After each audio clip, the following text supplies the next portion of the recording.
Can you hear me now? Yes. All right, let me do that again. Good evening, ladies and gentlemen. I'd like to call this meeting of the New Hanover County Board of Education to order. We have a brief message before we get started with tonight's event. Good evening, ladies and gentlemen. Welcome to the Minnie Evans Arts Center and tonight's Board of Education meeting. If you'll please find a seat. They've been taped off for social distancing guidelines. If there is an emergency and we need to leave the theater, there are exits in the mid-house and at the stage level. Thank you very much for your attention. Thank you very much. If you would all please stand for a moment of silence.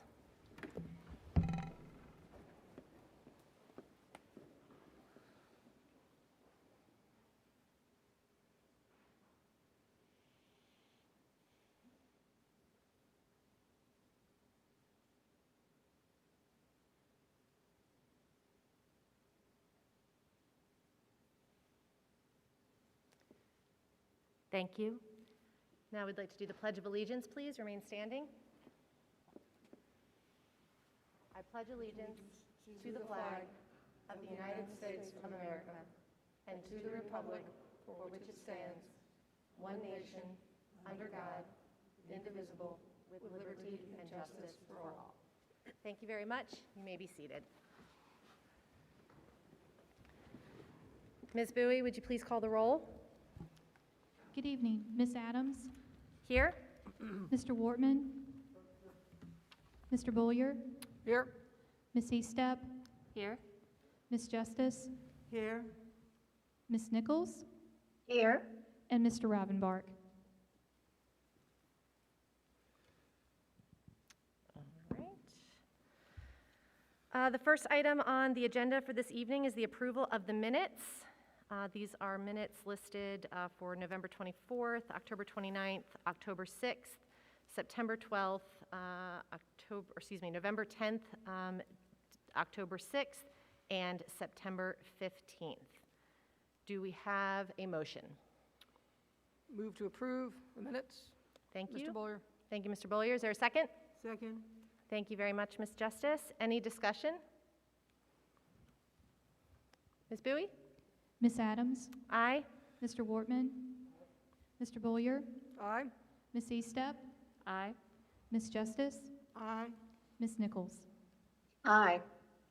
I don't think Mr. Rivenbark realizes he's on mute. Oh. Hey, Mr. Rivenbark. Thank you for joining us. All right, next item on the agenda is the approval of the agenda. Is there a motion? Move to approve. Mr. Bullier. Thank you. Is there a second? Thank you, Mr. Wortman. Any discussion? All right, Ms. Bowie? Ms. Adams? Aye. Mr. Wortman? Mr. Bullier? Aye. Ms. Eastep? Aye. Ms. Justice? Aye. Ms. Nichols? Aye. And Mr. Ravenbark.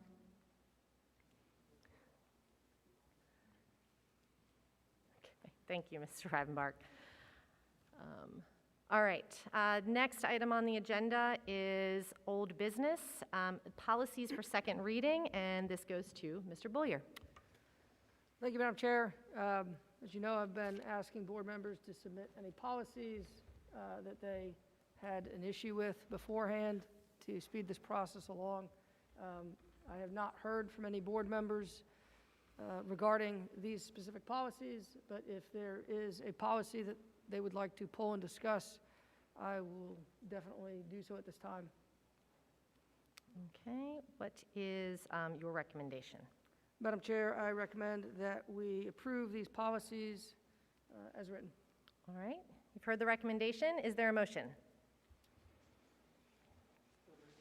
Thank you. Second? Second. Thank you, Ms. Eastep. Any discussion? All right, Ms. Bowie? Ms. Adams? Aye. Mr. Wortman? Mr. Bullier? Aye. Ms. Eastep? Aye. Ms. Justice? Aye. Ms. Nichols? Aye. And Mr. Ravenbark. Aye. All right, thank you very much. Motion passes. Policies have been passed. All right, as presented. All right, our next item on the agenda is special recognition. As you know, this is a very special night. We have some of our members are outgoing, and we welcome new members to the New Hanover County Board of Education. This evening, we extend our sincerest gratitude to 4 individuals who committed themselves to public service in education.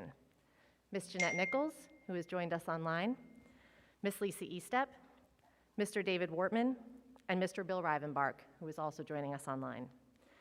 Serving as the governance team for New Hanover County Schools is an honor, but it is not an easy job. The decisions you have made have impacted 26,000 students and their families, and almost 4,000 employees. We thank you for sharing your values and good judgment on behalf of our children. Your dedication to support and improve academic success for all students will not soon be forgotten, and your contributions of time, talents, and advocacy have set New Hanover County Schools up for long-term success. You have made a difference, and our county thanks you, as do the continuing members of this board. Additionally, to Mr. Rivenbark, who was sworn in as County Commissioner last night, good luck in your new role, and we look forward to continued partnership and collaboration between our governmental entities. I would especially like to thank Ms. Estep for her leadership as chair over the past 2 years. Through transitions, challenges, and unprecedented circumstances, Ms. Estep has always put students first, as she led with strength, eloquence, and intelligence. The work she initiated and passionately advocated for on the Title IX and Equity, Diversity, and Inclusion committees will continue in her absence and will grow in scope and service because of her example. Thank you for your guidance, insights, and your friendship. To those here in the audience and those watching at home, please enjoy this short highlight reel of our outgoing board members through the years. Ms. Nichols, Ms. Estep, Mr. Wortman, and Mr. Rivenbark. It has been a pleasure to serve with you. Thank you for all you have done for our students and our community at large.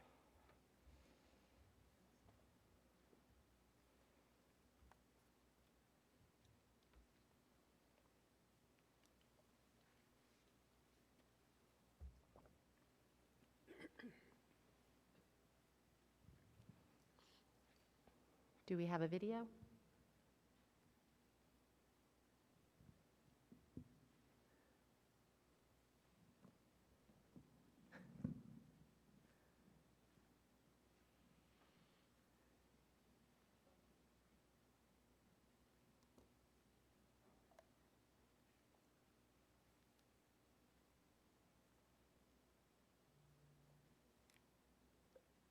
Thank you for your patience. It will be up in just a minute. That's okay. Oh, technology, new locale, it happens. There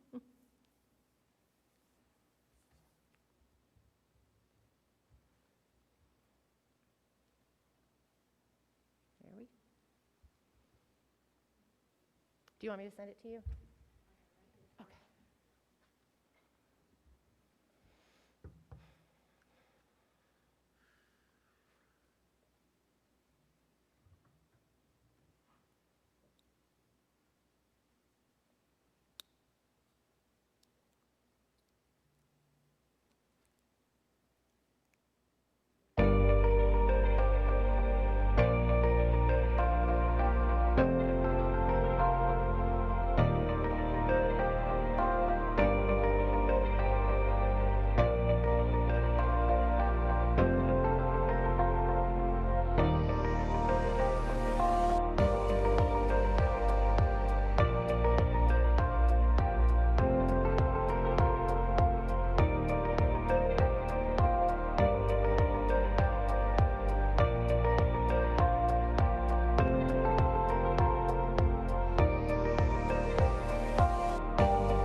much. And thank you to the communications team for pulling together that wonderful video with some really awesome clips. So at this time, we would like to give our departing members the opportunity to share any parting words that you have. And let's start with Vice Chairman David Wortman. You can either come up here to this mic or you can do it at your seat. It's up to you. All right. Sure. I just want to thank all of my board members here today, as well as the past board members 2 years ago for these past 4 years. I know that we've had a lot of great conversations. We haven't all seen eye to eye. I respect everyone's opinion, and that's what I think makes this such an important board, that we're bringing 7 different views in here, able to have discussions and then make some really important decisions. I look back at the last 4 years, and we've made some great accomplishments. CTEC up there is one of the most important thing. I know that Bruce Shell was really important, Miss Estep was really important, and that is such an important aspect of what we've done in the last 4 years. I think that the community has really gotten behind that, and look forward to see what CTEC's done. Dr. Faust, I'm excited to see what we do here in the next couple of years. Really appreciate you stepping in here, and look forward to seeing you continue to develop New Hanover County schools. I know there's a lot of great things to come. On my way over here, I thought about 4 years ago when I was sworn in. I think that was my 4-year-old with all that curly hair. I don't have that anymore. I remember my 4-year-old and 2-year-old grabbing at my legs, and how exciting it was to take that oath of office. So those 4 that are getting ready to take the oath of office, Mr. McManus, I've known you a long time. It's really exciting. You're going to remember this day for a long time. But once you take that oath and you get up here, it's time to go to business. So I look forward to see what you 4 do as well. So I just really want to say thank you to everyone. Thank you to the board. Thank you to administration, Mr. Anderson, Dr. Smith. Really appreciate your conversations. As I said, we don't always see eye to eye, but I think that's an important part of the process. So I really appreciate it. Thank you very much, Mr. Wortman, for your service.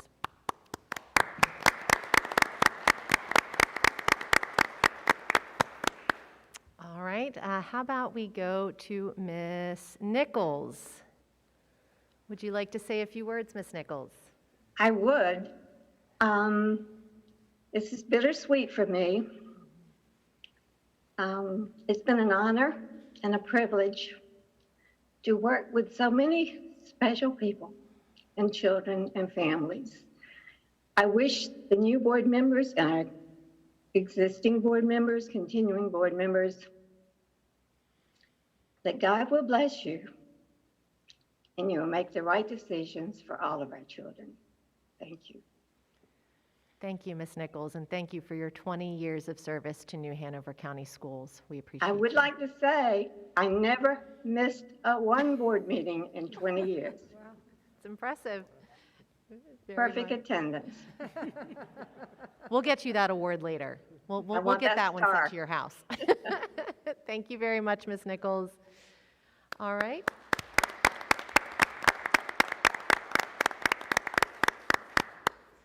Let's stay with our online board members here. Mr. Rivenbark, would you like to say a few things?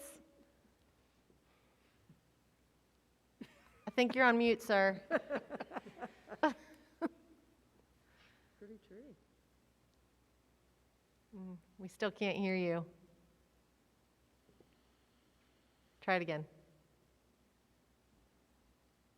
Oh, no. He's unmuted. Do you want to chat it into the box?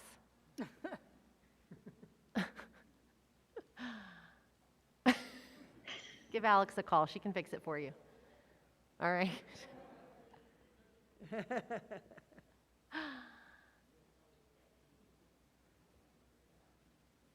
Check your computer. How about now? There you go. We can hear you. Yes, sir. Okay. Nothing a child can't fix. I really just want to thank the administration. They just kind of take you in and adopt you and make things so easy. And I can't tell you how nice that is. And I can't thank every one of you, but I'm just going to thank all of you. I enjoyed most of being on the school board. There's some things I did not enjoy. We've been through a lot. But I'm not leaving. I'm just across town a ways. And my goal in life for the next 4 years is to help New Hanover County School Board be the best school board in North Carolina.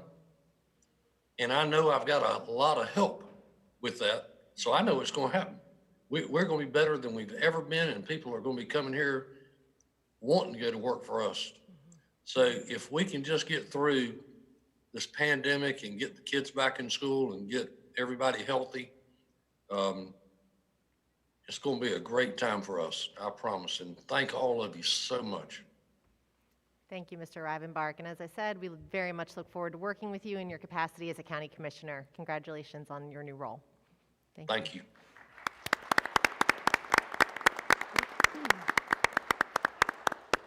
And last, our chairwoman for the past few years, Ms. Lisa Estep. And I just want to echo what the other board members, outgoing board members have said. It really has been, it's been a ride, that's for sure. I made some really terrible hair decisions, speaking of hair.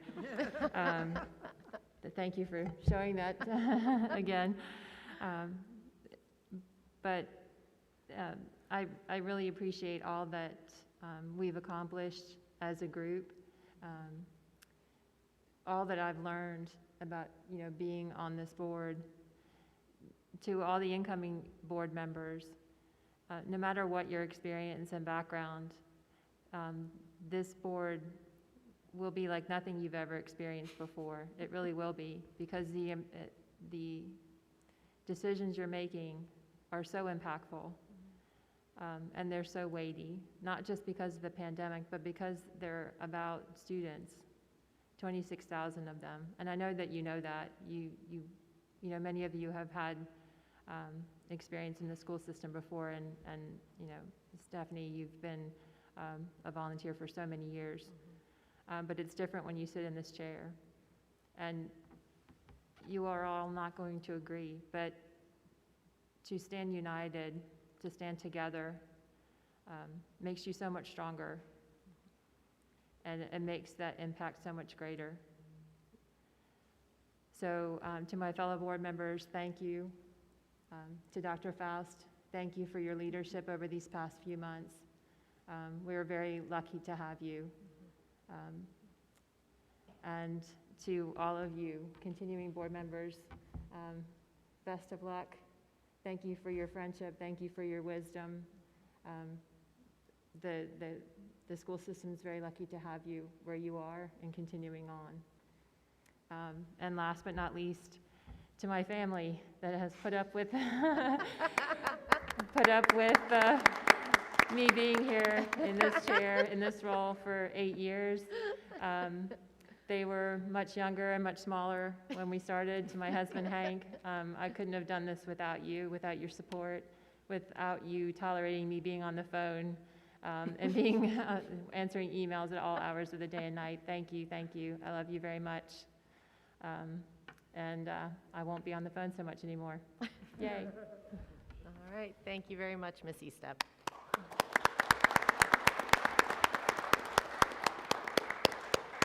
On that note, you all are excused as we move on to our next agenda item, which is the swearing in of our new members. So thank you very much, outgoing members.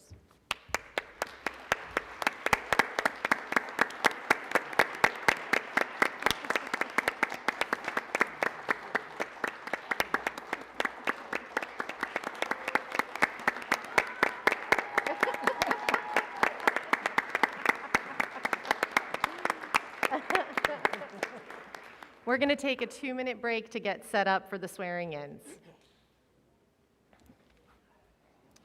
All right. Okay.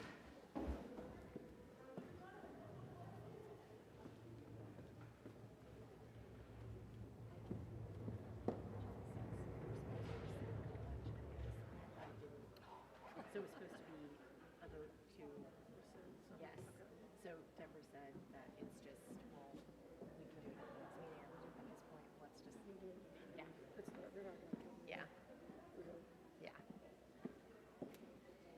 because they'll have time to look at it.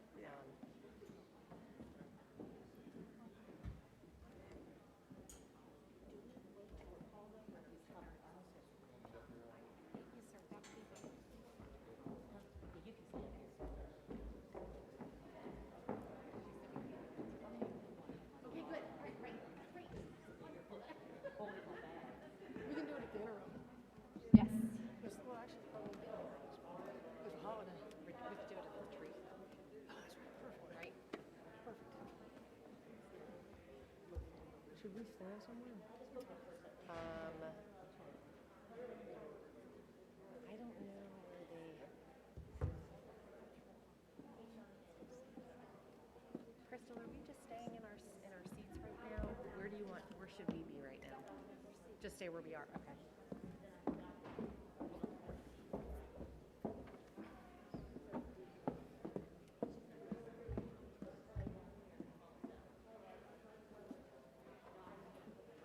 That video was nice, right? You did a great job. Excellent. It was a really nice.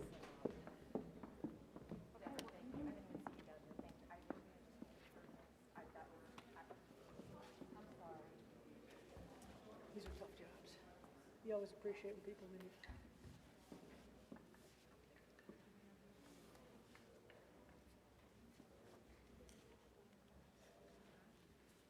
Just won my 8th election. Congratulations, sir. Yeah, Mr. Whittemore's called on here. People can be demanding when they get something they want. Ms. Walker right here.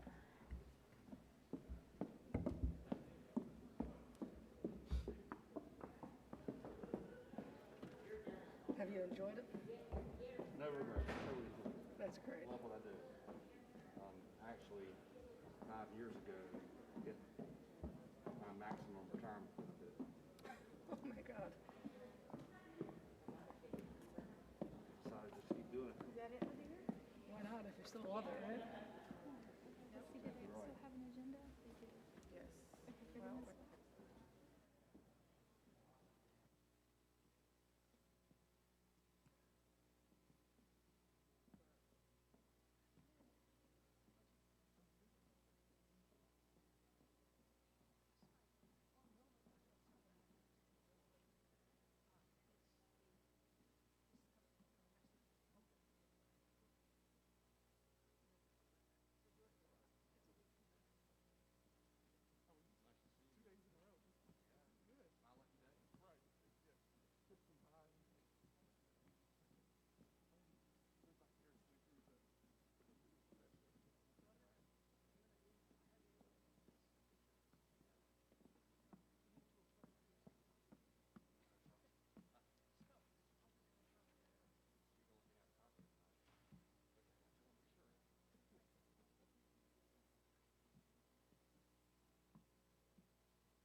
All right, if we could be making our way back to the stage, please.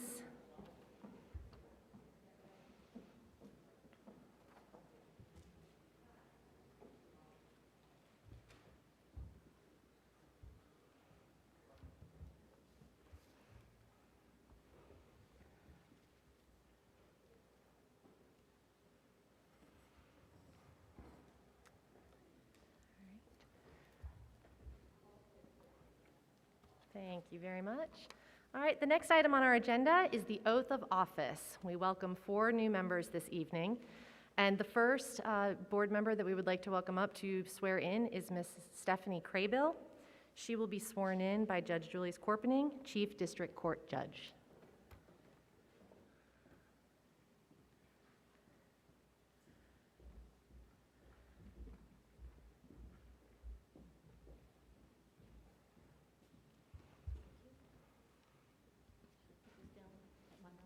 You can. All right. Not sure this is on, but you can hear you can hear me. All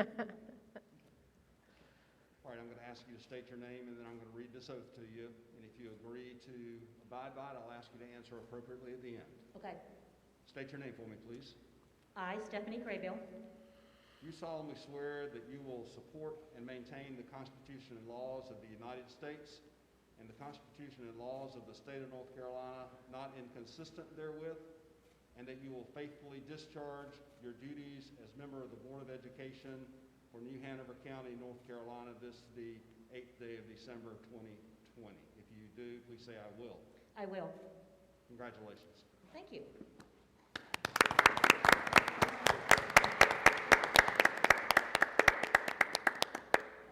Ms. Craybill, you can have a seat.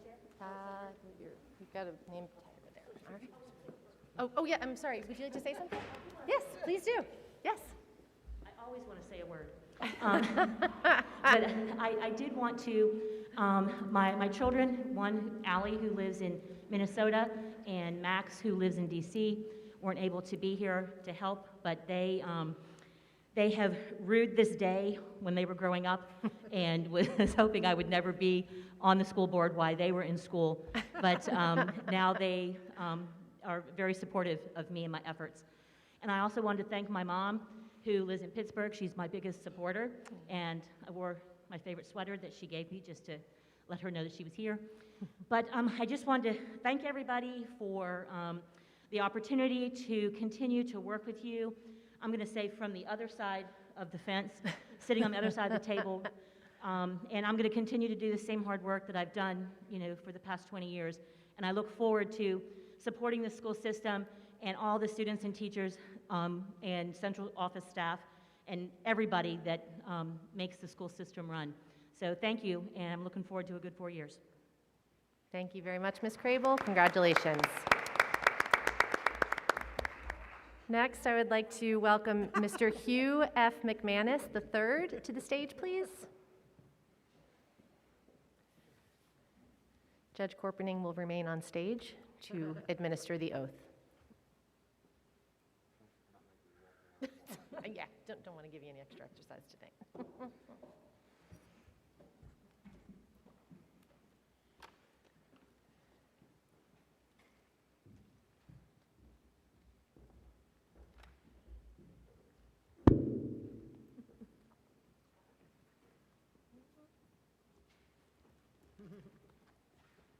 All right, if you'll put your left hand on the Bible, raise your right hand. I'm going to ask you to state your name, and then I'm going to read this oath to you, and if you agree to abide by it, I'll ask you to answer appropriately at the end. State your name for me, please.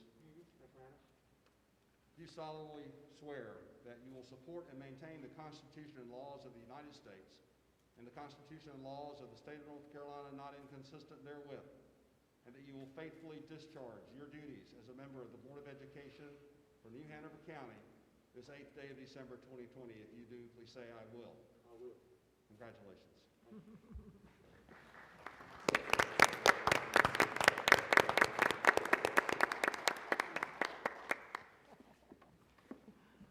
Well, I'll make mine shorter. I think both my son and my daughter are watching, and my 2 grandchildren. I don't know I can love something so much as my grandchildren, I'd skip the children, but I want to know how much I love you and appreciate your support during all this. And so when I call you 3 in the morning and want to talk, please answer the phone. I'm excited about the whole group here. I really feel like we all care about children, and that's what this is all about. And so I look forward to the opportunity, and I appreciate all the support. Thank you very much. Thank you, Mr. McManus, and congratulations. Next up, we'd like to call Stephanie A.C. Walker to the stage, please.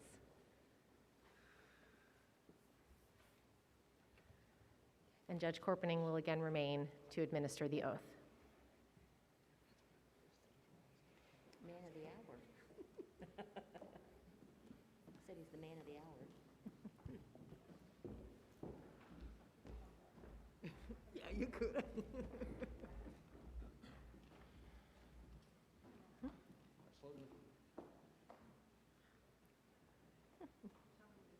Left hand on, raise your right. I'm going to ask you to state your name, and then I'm going to read this oath to you. If you agree to abide by it, I'll ask you to answer appropriately at the end. State your name for me, please. I, Stephanie Walker, You solemnly swear that you will support and maintain the Constitution and laws of the United States and the Constitution and laws of the state of North Carolina, not inconsistent therewith, and that you will faithfully discharge your duties as a member of the Board of Education for New Hanover County this the 8th day of December 2020. If you agree, please say I will. I will. Congratulations.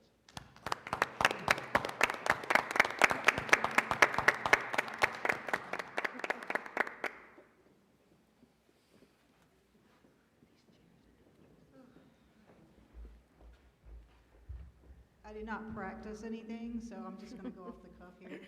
I just want to say, first of all, thank you to my wonderful family. They are everything. They helped me in every way you can imagine. I did not grow up with a strong family, and I was lucky enough to get it.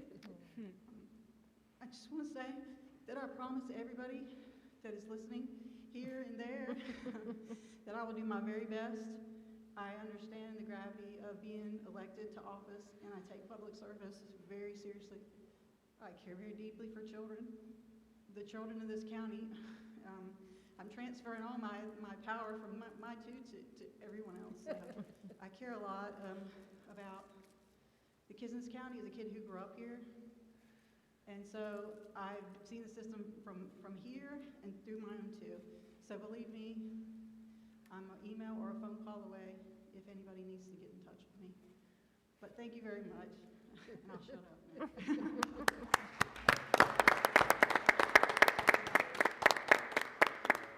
Thank you, Ms. Walker, and congratulations.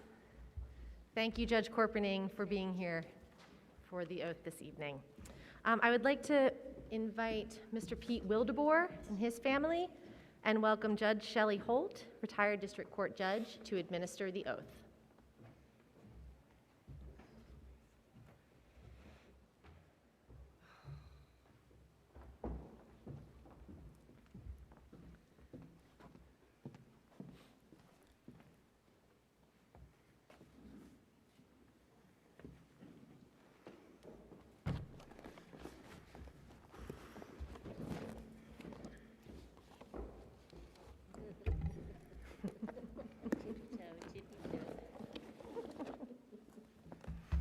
I'm going to ask you to put your left hand on the Bible and raise your right hand. And we're going to do this version that Judge Corpening did. So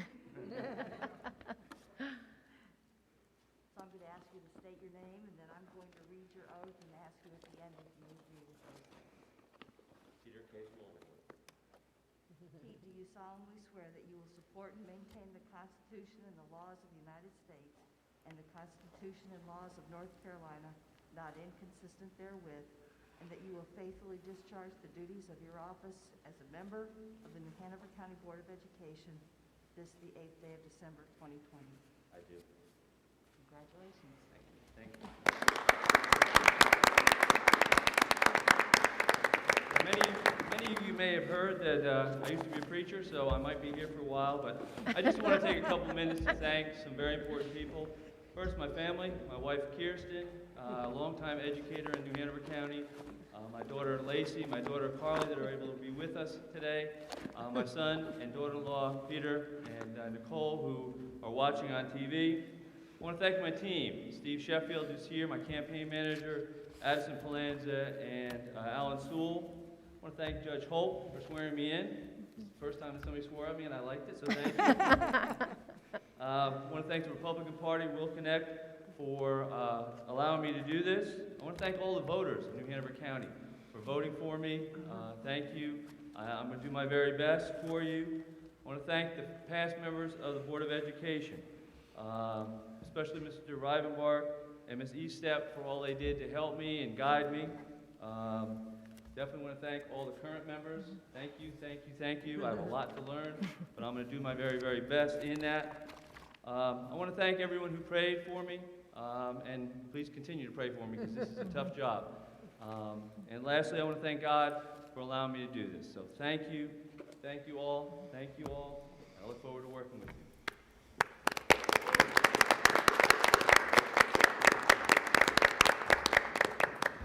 All right, congratulations, Mr. Wildeboer, and welcome to all of our new members. On that note, I call this meeting of the New Hanover County Board of Education to order with our new members. According to Board Policy 2200, an organizational meeting for the election and qualification of officers will be held at the regularly scheduled December board meeting.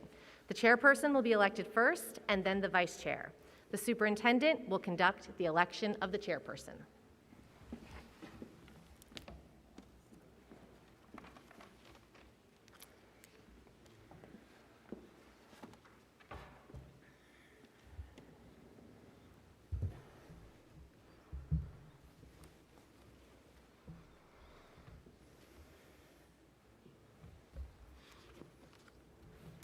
Do I hear a nomination for the office of chair? I nominate Judy Justice. As a reminder, nominations do not require a second. Pardon me, say that again? I can't. Nominations don't require a second. As a reminder, nominations do not require a second. I can't hear that well. Are there any additional nominations? Yes, Dr. Faust, I'd like to nominate Stephanie Adams.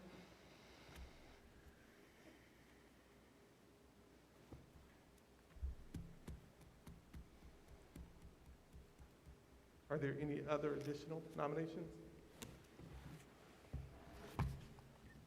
Hearing none, the nominations are closed.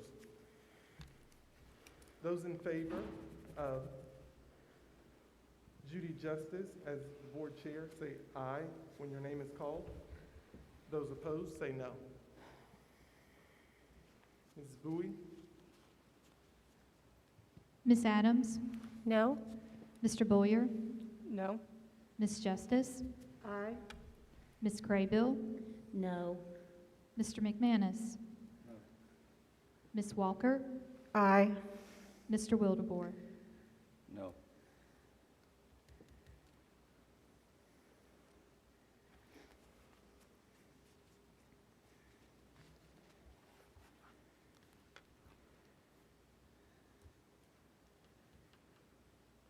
Sorry, I was finding my spot now.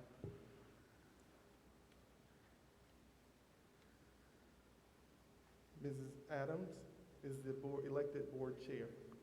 They need to vote first, Dr. Faust. Not according. Oh, they don't? Oh. Okay.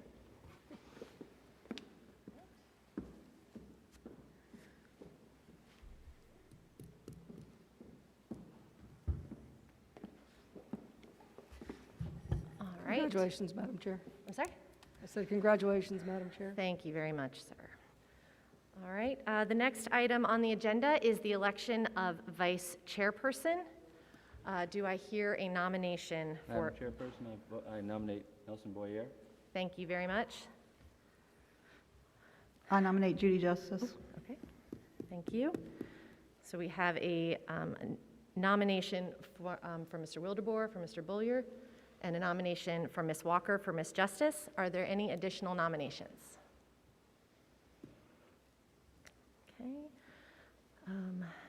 Those in favor of, should we do this alphabetically or by who was nominated first? Who was nominated first? Yes? All right, so let's go ahead. Those in favor of Mr. Bullier as vice chair, say aye when your name is called. Those opposed, say no. Ms. Bowie? Ms. Adams? Aye. Mr. Bullier? Aye. Ms. Justice? No. Ms. Craybill? Aye. Mr. McManus? Aye. Ms. Walker? No. And Mr. Wildebohr? Aye. Mr. Bullier is elected vice chair. Congratulations, sir. Thank you very much. All right. We have additional roll call with our new board. Ms. Bowie? Ms. Adams? Here? Mr. Bullier? Here. Ms. Justice? Here. Ms. Craybill? Here. Mr. McManus? Here. Ms. Walker? Here. And Mr. Wildebohr? Here. All right. Next item on the agenda is closed session. Pursuant to North Carolina General Statutes 143-318.11A1, A3, and A6, to consider personnel matters and to maintain the confidentiality of personnel records under North Carolina General Statutes 115C-319 and -321, and to consult with the board's attorney to preserve attorney-client privilege information, including in the cases captioned Dante Murphy versus Bullard and the New Hanover County Board of Education, New Hanover County District Court Case Number 20 CV 2400, John Doe versus New Hanover County Board of Education et al., New Hanover County Superior Court Case Number 19-CVS-2745, Jane Doe versus New Hanover County Board of Education et al., New Hanover County Superior Court Case Number 20-CVS-1395. Is there a motion? Move for closed session pursuant to the statutes. Mr. Bullier? Thank you. Is there a second? Second, Mr. Wildebohr. Thank you, Mr. Wildebohr. Any discussion? All right, Ms. Bowie? Aye. Mr. Bullier? Aye. Ms. Justice? Aye. Ms. Craybill? Aye. Mr. McManus? Ms. Walker? Aye. And Mr. Wildebohr? Aye. Motion passes. We are in closed session.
had several of my school friends ask me, was I...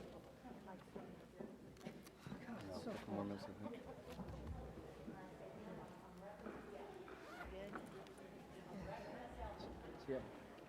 I gotta tell you guys, I get the best seat in the house. I can sit next to your mom. So.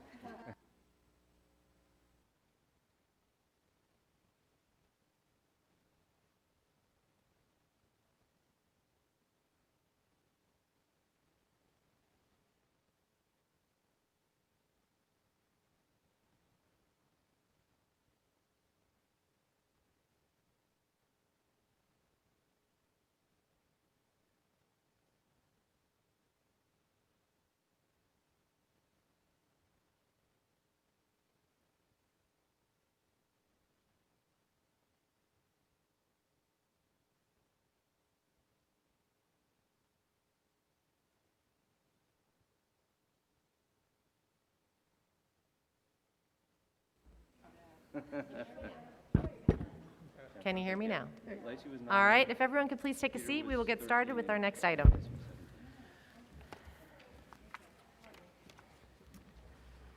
Next item on the agenda are policies for first reading, and we are going to pass this to Mr. Nelson Boyer. Mr. Vice Chair. Thank you, Madam Chair. These policies were passed this morning.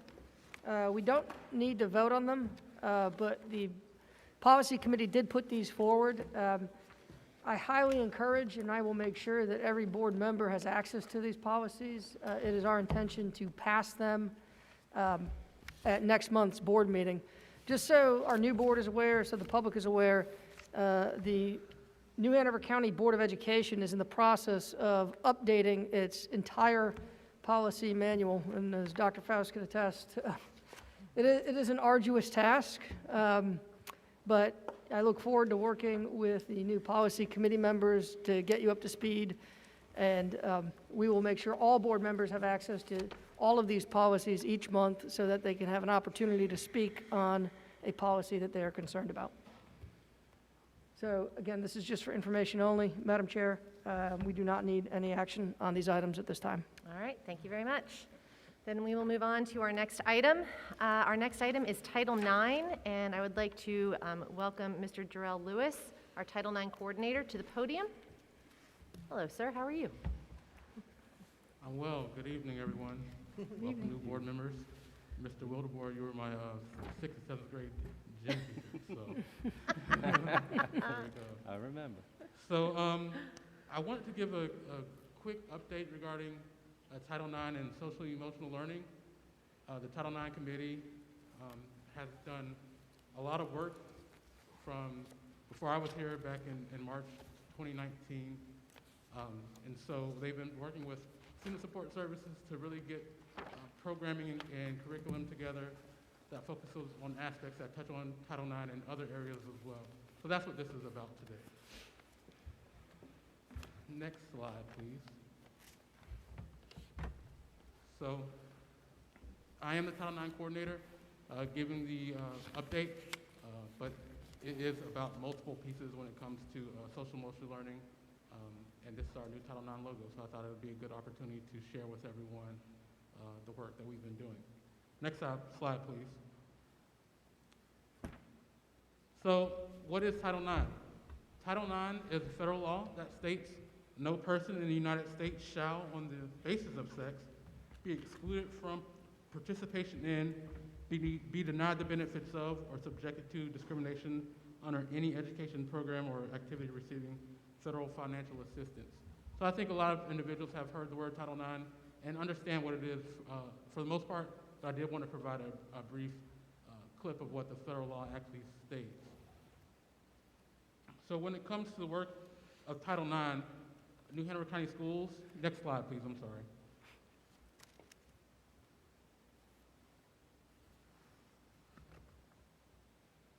So when it comes to Title IX, New Hanover County Schools does have to comply like any other district receiving federal funding. And so how does New Hanover County Schools comply with Title IX? How do we do that? What steps have we taken? I think a lot of people think of reactionary steps. For example, when there's a complaint related to a Title IX matter, we react based on what our policy says. And we look to our policies, as Mr. Bill said, we are going through a policy revision, but with that, we adopted new policies in August, 1725 and 1726. So we react to those based on when a complaint comes, and we respond based on the policy. So next slide, please. And so when we're responding based on our policies, quick overview, this is what it looks like. So we receive notice of a complaint. We do an interactive process to have a conversation with the impacted person to figure out how we can support them, letting them know their option to file a formal complaint or not. If there is a formal complaint filed, we then begin the investigation process, and we get to the resolution after we've completed the investigation. So this is a quick overview of some reactionary steps once we have received a complaint. Next slide, please. And so instead of just looking at reactionary steps, we want to also look at proactive steps. What can we do to mitigate these things in the future? What preventative steps we can take? And New Hanover County Schools has done so by hiring a Title IX coordinator, hiring support staff. We have 2 new investigators in the district office, as well as building awareness and resources through the website, working with communications. And today we're going to talk about those programming pieces that we're doing in the schools to help build our children in New Hanover County schools. Next slide, please. So research suggests, based on, this is a quote here from Know Your Nine. They are a youth-led advocacy group, and they state that research shows that robust evidence-informed education can help prevent gender-based violence and harassment in schools and beyond. And states can do more work than simply address sexual assault and its aftermath. They're talking about those reactionary steps. Instead, they can work to prevent violence from happening in the first place by requiring comprehensive, age-appropriate, and evidence-informed consent education for all students. So this is what we're doing here in New Hanover County Schools already, those preventative steps to make sure that we are utilizing these tools to comply with Title IX. Next slide, please. And so this is a brief overview of New Hanover County Schools' social and emotional learning curriculum. Next slide, please. So North Carolina recently joined as a CASEL collaborative state. We are currently aligning our standards in 12 content areas with CASEL core competencies. As you can see on the slide there, the core competencies are self-awareness, self-management, responsible decision-making, relationship skills, and social awareness. And all those pieces together make up social and emotional learning that helps build better students, better citizens for New Hanover County. Next slide, please. And so many social emotional learning standards are actually found already embedded in the standard course of study for New Hanover County Schools curriculum, particularly when it comes to health and guidance. So guidance standards are not just taught by support staff, but they're also, teachers must integrate this within their courses and teaching as well. Next slide, please. So programs specific to New Hanover County Schools policy often have to meet the standard course of study, and also meet Title IX as well, actually putting together and molding different areas, Title IX compliance, and benefiting students in the curriculum as well. So it's a nice place for all of these areas to come together. So that's why I, as a Title IX coordinator, am talking about social emotional learning, because it benefits in 2 areas, benefits us in 2 areas. Next slide, please. So when it comes to the curriculum regarding social emotional learning, as you can see here based on this chart, we have elementary, middle, and high school. So core and Title IX program is offered to all students. Students that need additional teaching of social skills and behavior skills receive that through intervention in small groups with student support staff, and students in need of more clinical intervention are referred to school-based mental health or community partners. So as you can see from the chart here, we have the core curriculum when it comes to elementary, Stanford Harmony, middle school, second step, and high school is just embedded in the curriculum in general.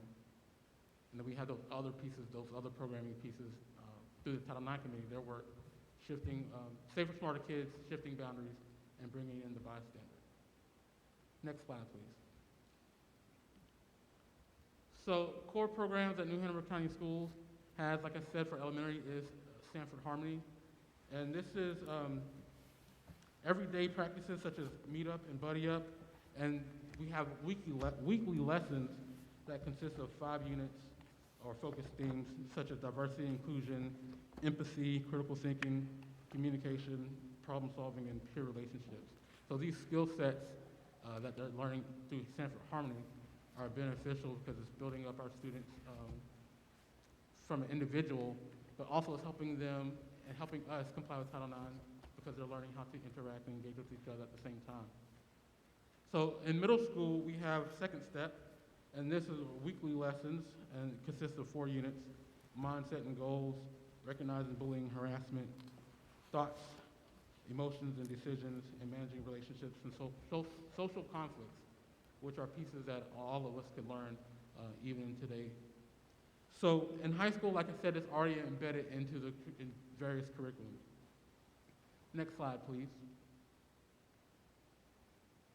So the work of the Title IX committee, they work very hard through the programs, I'm sorry, not the resources committee, I believe, the education committee, I'm sorry. And they have selected these programs to utilize to help build our students through the Title IX committee. So in elementary school, we have Safer, Smarter Kids, and that is taught by school counselors and social workers. And so Safer, Smarter Kids is an abuse and self-advocacy prevention education curriculum designed for pre-K and elementary age children. The education program uses developmentally appropriate information to arm children with tools and language they need to better protect themselves from abuse. So this is a program that we were going to roll out in 2021. However, due to COVID and remote learning and the fact that it is elementary, we are delaying that a bit to figure out the most appropriate time where students are back in school full-time to be able to roll out this program so that we can support students if need be. So moving on, we can stay on this slide though. Middle school, shifting boundaries. So this is actually taught in 6th grade through health and PE. And this is an evidence-based multi-level prevention program for middle school students on sexual harassment and precursors to dating violence. Under the new Title IX regulations, there has been a particular focus on sexual harassment, dating violence, domestic violence, stalking. So this program will be beneficial in putting kids on notice, allowing them to build those skill sets to be better citizens and also comply with Title IX at the same time through preventative measures. So this actually rolled out already in fall 1920. So the last program is bringing in the bystander, and that's for high school. So this is taught in high school, health and PE, but it's not taught by individuals in New Hanover County Schools. It's actually facilitated with Coastal Horizons, which is a great local partner that I'm sure most of you are already aware of. So bringing in the bystander is a program that encourages students to advocate for self and others in prevention of sexual and interpersonal violence and harassment. Students learn to identify problem situations and learn practical skills for safe and effective intervention. And so this program is going to be rolled out in the spring, January of 2021.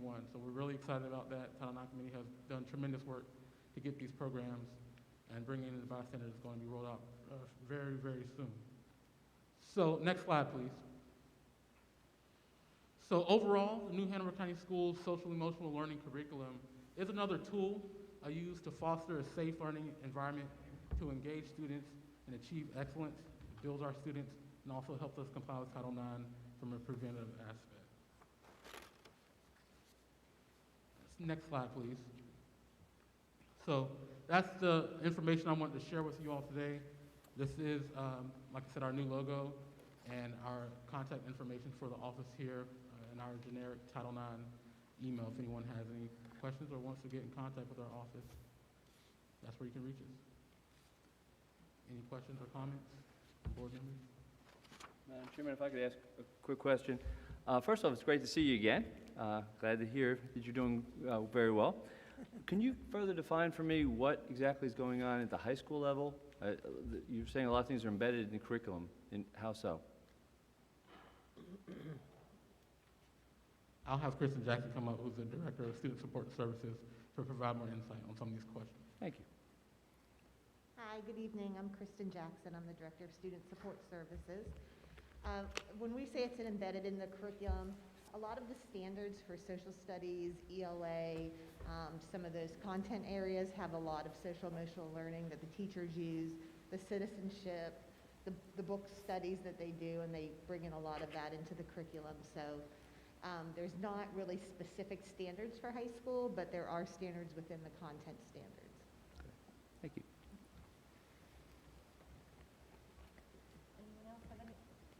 Anyone else have any questions for Mr. Lewis?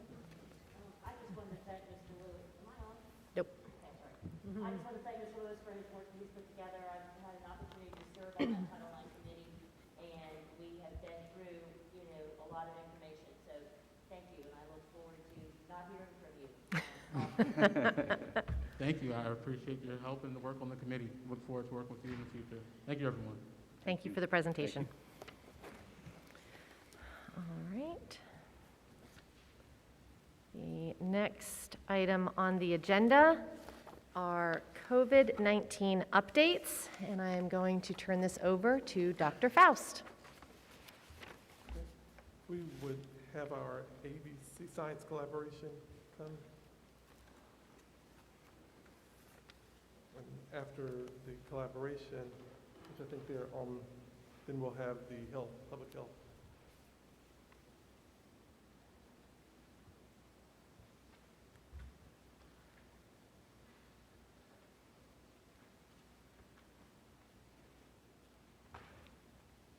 All right, this is Dr. Akinboyo. Am I saying that correctly? Yes, you are. Wonderful. Good evening, Welcome. everyone. Welcome. Thank you Thank you, for being Dr. here. Faust. My apologies, I seem to have spoken over someone. Could you repeat that, please? Just welcome. Thank you so much for being with us this evening. It's nice to meet you. Thank you. Nice to meet you as well. Thank you for the invitation and thank you for having us.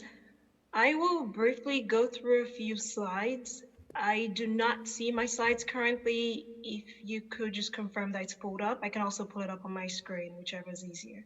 They're about to screen share, so you should be able to see them now. Wonderful, thank you. So my directive here today was we very much appreciate being invited to the board meeting, and was to just go through the ABC Science Collaborative and how we have been working with your local school district. And I know some people have heard about us before, some have already engaged with us on specific questions around COVID-19. And during some of our bi-weekly meetings, we've discussed and shared ideas. So I won't belabor the point too much, and we'll have some time for questions if they do come up at the end. So my name is Ibukun Akinboye. I'm just one of the many faculty members at Duke that have worked on the ABC Science Collaborative. My colleague, Dr. Mike Smith, has been at this meeting previously to discuss this. And what we are is quite simply a public health initiative that's trying as much as we can to unite science and core information around COVID-19 with school leaders to ensure a safe work and learning environment. Next slide, please. Apologies for the name on this presentation. It's still the right one, but I think there was just a slight switch there. So we, as I described before, so we realized quite early around, say, March, April, once the dust started to settle from our initial understanding about SARS-CoV-2, the virus that causes COVID-19, that there remains a need for school attendance while we spend some time understanding the risk factors around COVID-19. It was a very urgent and unmet public health need. And we realized schools needed up-to-date information amidst all the noise that was circulating between the media, between just online on the internet and some of the published articles, but needed up-to-date information to understand how to make important decisions, particularly regarding reopening schools, and feeling confident that schools, as children and teachers, can return to a safe learning environment. Dr. Zimmerman, who's not on our call today, is one of our co-chairs, and this was a statement she made. Next slide, please. Our goal was really to try and help to answer pressing questions, and we very quickly realized that the questions are not the same. People's goals are all the same. We want to have a safe learning and work environment, but perspectives differ and questions may differ. So parents may be wondering about how to get kids to school safely and keep them attending school, somewhat in person, sometimes virtually safely. Teachers are concerned both about teaching in this new era, but also keeping themselves, their families, and their students safe. And principals, superintendents, school administrators may have slightly broader perspectives in trying to navigate curriculum development, all of their staff, students, and some of the ancillary staff that may not always be on the school campus, thinking about bus drivers, but directly relate to schools. Next slide, please.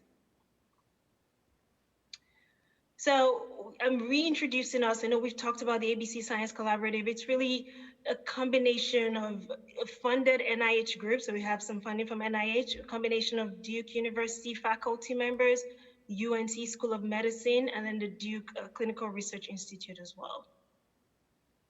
Next slide, please.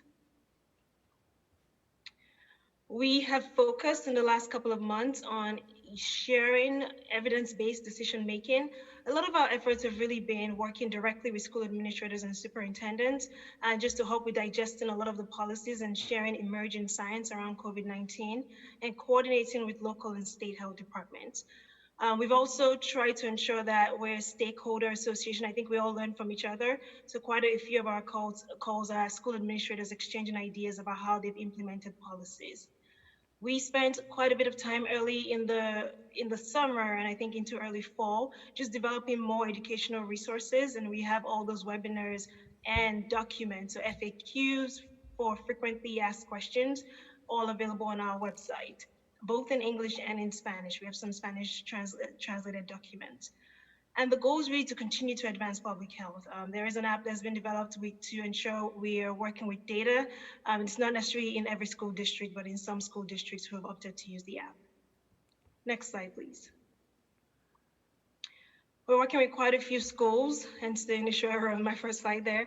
I think the next two slides just show the different school districts we're working with. We started a pilot locally where Duke, we're based in Durham. I've worked with some of our colleagues here in the Research Triangle, but very quickly broadened because we realized we all have very similar problems. And you can see different, both public schools and a few charter school logos. Next slide, please. Similarly, just showing the different school districts, school systems, and charter schools that we're working with. Next slide. Before I wrap up, I wanted to just go through some quick emerging science or the evidence to support protocols that have already been put in place or might be developed over the next few weeks to months as school decisions are being made. And the reason for this is to show kind of how we have our discussions and what data we're talking about when we try to share or inform policies that are coming up in each local school district. So here's what we know so far. I think we're in a much different place than we were in March. And we have realized that all of our mitigation efforts, as you're all are practicing right now, involve, it's this Swiss cheese model. It involves multiple different types of things to prevent COVID-19. So what I mean by that is we can all certainly mask and we should be masking, but particularly thinking about schools, we have to consider distancing, so including 3 feet, 6 feet, ensuring ventilation is up to date, when possible, including testing into strategies, but focusing really in schools on masking, distancing, and hand washing as much as you can. And all of these in tandem will prevent COVID-19 from spreading. No single intervention by itself is perfect. Multiple approaches improve success. Next slide, please. And why do we know this? I won't go through each of the panels here. They're all just CDC summaries about emerging cases. I want to just highlight a few things. So the first to my left is reviewing what happened in Utah child care centers. There were lots of questions in the beginning about if children can get and spread COVID-19. I think we've more than adequately answered that. We know that children can get infected and in the right setting, they can spread it. It does seem like children are less likely to spread this infection or as much as adults. And what they realize when you look closely at child care centers that saw some spread, unfortunately, in that article on my far left, looking at the screen in Utah, These were childcare centers that were not necessarily using masks or distancing. And in each of those cases, in each of those centers that had cases spread to children, it was initially brought in by an adult. So just reinforcing the idea that masking for everybody should be implemented and enforced. The rest of the slides kind of go through other settings where we know strategies have worked. So in Rhode Island, they saw that over time, as community cases went up, cases in childcare centers and schools, we kind of link both of them together, cases went up as well. Schools are just a reflection of our communities. We know that if we see cases in our communities, we will see cases in schools. The goal is not to see spread within schools. And then finally, of course, masking works. CDC has shown that in different ways. And if you've been to a hairstylist recently, you know how close you can get to a hairstylist. And this is just showing that a hairstylist wearing a mask, two hairstylists wearing masks, were able to, unfortunately became infected, but did not transmit it to over 100 people that they interacted with. Next slide, please. And then going specifically to schools, these continue to represent early data, both within the United States and outside of the United States. I think a key point as we've hit the post-Thanksgiving rise in cases, and maybe also the next holidays that are coming up may see increased cases in our communities, we still have a lot to learn about how that will impact cases in schools. But prior to sort of the most recent surge, looking at communities that had in-person schooling, a professor at Brown University, Dr. Oster, spent a lot of time just trying to track down these cases and realized that despite ongoing spread in our communities, there were very low case counts and rates in schools. Those are the small numbers you can see at the end there. And then some of the published studies that have come up, those are the different maps looking at China, France, Australia, just go to show that we've seen cases come up in schools. We've seen kids that are infected interact with lots of different people, but in each different scenario, most often they either saw adult to child transmission, so spread, and despite multiple contacts, very low spread within school settings. Next click, please. All of this to say, SARS-CoV-2, the virus that causes COVID-19 transmission, can certainly happen in schools, but it may not be as important as what's happening in all of our different areas of the community than what we initially feared when the pandemic started. Next slide, please. So let's bring it home a little bit. So what's been happening in North Carolina? Our state health department, so NCDHHS, has done a great job just trying to track all these cases and publicly reporting clusters so we can keep track of what's going on and potentially learn from each other. We've worked pretty closely with some of the schools that are within the collaborative to provide even a closer look on the data.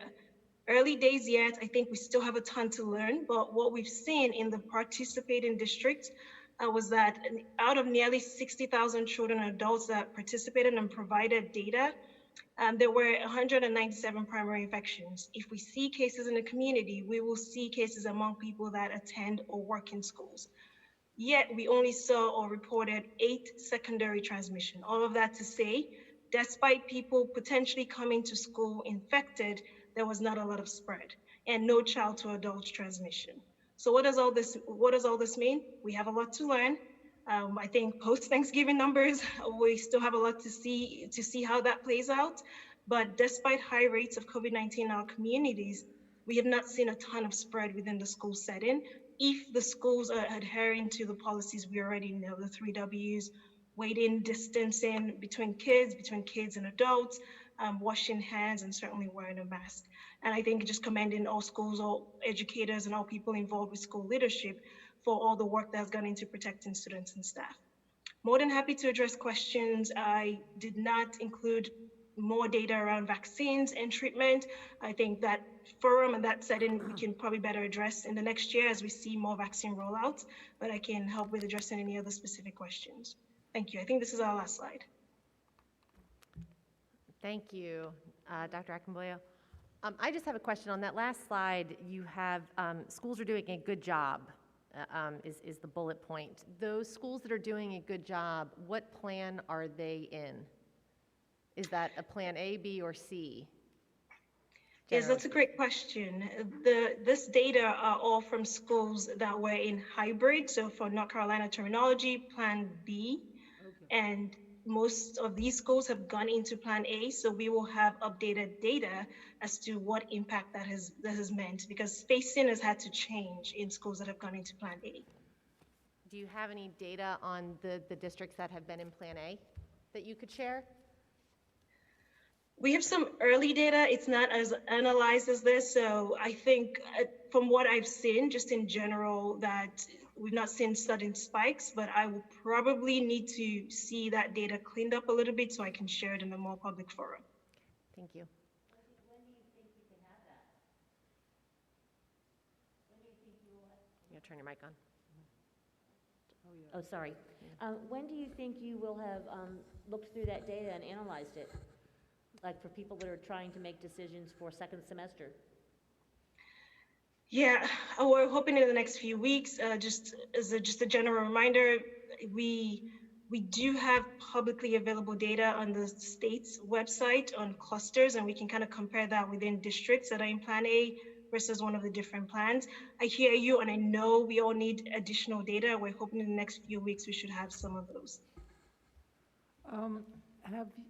Excuse me, have you yet put a team in place for our county? You said that you're having a team for each county district that signs on?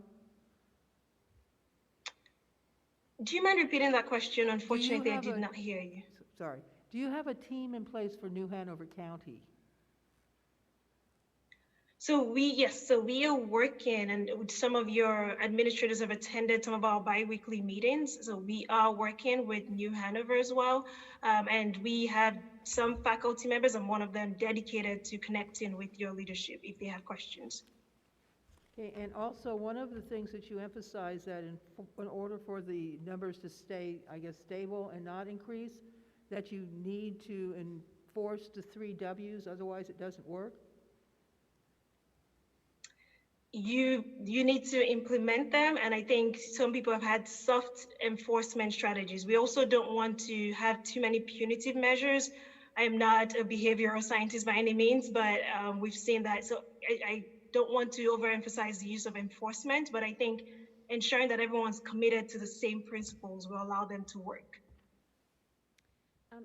Early, like about halfway through your presentation, you mentioned something when you were talking about social distancing, and you said 3 feet or 6 feet. So I didn't understand the difference between the two. Yes, and I skipped over that. I sort of moved through quickly. So NCDHHS policy has quite consistently referred to CDC policy, which is often recommended 6 feet distance with anyone that's outside of your household. As we've approached, or as we've learned more about schools and also seen updated guidance around schools, and as schools are trying to practically go into Plan A, we've also started to reflect on the WHO, so the World Health Organization, and most of Europe and Asian continents that have used 3 feet or 1 meter as their distancing strategy within schools, and I've also seen safe in-person schooling. And so from my work with schools, we've seen some schools adjust to 3 feet in some settings, like the school bus, as long as kids are also remaining masked and washing their hands and maintaining 3 feet, at least 3 feet. But I think the optimal distance is 6 feet. Just remember, this is all a spectrum. No one has actually done a study about the magical number that you have to be at, but we know that 3 to 6 feet provides some level of protection, and that's where that comes from. Also, you brought up that as the community numbers increase, they have seen the increases in the schools, I guess you could say, in relation to the community numbers increasing? Yes, that's correct. So as the numbers are going up currently, I mean, all across the country, that would be the same situation in the schools. That's what we would expect, and that's what we've seen in other settings. The key difference has been, while we may see more cases, so there are more people that may attend school or work in school that become infected because communities have higher rates and schools just reflect communities. We have not seen a pattern where those increased cases lead to increased spread in schools. when schools are following all the protocols they've laid in place. That being said, we continue to hit new peaks in the United States, and sooner or later, we may see a different pattern. So that's why I'm cautiously optimistic that schools can still continue to remain this microcosm of safety, but we're seeing such high numbers that I don't know if that's going to change. Pardon me, I have a question about the protocols with quarantining, because I feel like, I don't know if there's a consistent one across the board in the state, but I know that could pretty much, if you have a quarantining protocol, it could wipe out a whole classroom, and of course that affects learning too. So can you speak a little bit about quarantining and what you would recommend, perhaps? I certainly can. I may just parrot kind of what our policy is across the state. I know schools have had to implement this in different ways. The CDC also just came out this week with updated quarantine guidance. So lots of schools are scrambling to adjust accordingly. Quarantining means if you are exposed, the recommendation initially was to quarantine, probably in this case, the whole classroom for 14 days. The question would be if the whole classroom is considered close contact. So either not wearing a mask or within 6 feet of another person that was infected. So lots of numbers, lots of distancing, lots of measures and number of days. The changes this past week has been to shorten from 14 days to about 10 days. And that's based on data that shows most people that are going to be infected after being exposed became infected within the first 7 days of their post-exposure period. That doesn't mean we should sort of sit on our hands and just go straight to 10 days. There's also the option to shorten to 7 days. I think the way this is worded and what the data shows is 14 days is still recommended. Yes, it might mean quarantining a larger number of kids or even adults and potentially shutting down classrooms. The goal is if you're maintaining a certain amount of distance and masking as much as you can, we shouldn't continue to see school shutdowns. But to summarize what I'm trying to say, 14 days was the quarantine period. That's been shortened to 10 days. It may mean larger numbers are asked to stay home after an exposure. I think we're adjusting guidance to shorten that and make sure we're not having school breaks. I don't make all these policies. We're also just trying to help schools implement policies that have been pushed out by the CDC and the state. I just have a follow-up. So if when it comes to quarantining, do you recommend any other protocol besides just removing children from the classroom or teachers? Like, would you recommend maybe having a classroom that is a quarantine classroom? I don't know if that's a silly thing to ask, but I mean, then it doesn't really shut down maybe perhaps more things, more to kids. I mean, it's actually a really good idea. We may be somewhat limited by both local and state public health guidance. Are there any other questions for Dr. Akinbalia? I would like to thank her, though. Thank you very much for all this information. Thank you, Dr. Akinbalia. Thank you. Yes, thank you for your time and thank you for this information. Thank you for having us and thank you for working with us. All right, have a great evening. Thanks. We have our public health. Carla Turner and Philip Tart from New Hanover County Public Health Department. Welcome. Nice to see you again. Good to see you. Thank you for having us. Congratulations to the new board members. We're glad to have you with us. I'm Carla Turner, Assistant Health Director of New Hanover County Public Health. I'm going to give just a brief update of where we are with COVID in our community right now. As of noon yesterday, since our first case on March 19th, we have had 7,683 positives in New Hanover County. That's all age ranges. That's not just school age range. But we did break down what we've had since school started. In the 5 to 10 age range, we've had 146 positives. In the 11 to 17 range, we've had 345 positives. That's not since school started. That's since March 19th. Since school started, both of those age groups together, we've had 234 cases of positives in New Hanover County. Those are not all public school, in-school, face-to-face learning students. 142 of those are in school. Some of those are private school students, some of those may be virtually learning students, but in that age group, we have had 234 cases since school started. Our percent positivity our percent positivity in New Hanover County has increased a little bit over the last few weeks, as has percent positivity across the state and the nation. So our average percent positivity for the month of November was 6.85%, which, according to the DHHS County Alert System, continues to keep us in the yellow range as a county. Did you say 6.85? 6.85 for the, yes, ma'am. And what was the date on that? That's for the month of November. For the month of November? We get weekly positivity rates from the state, and I average the 4 weeks in November. In November, Yes, okay. Yes, ma'am. Thank you. And Dr. Turner, we're one of few counties left in the state at yellow, is that correct? There were several changes, yes. The map came out today, and I believe 30 counties moved into red. We did maintain yellow in New Hanover County. In order to be deemed red, what is the percentage that it has to be? To be red, I actually have it here with me.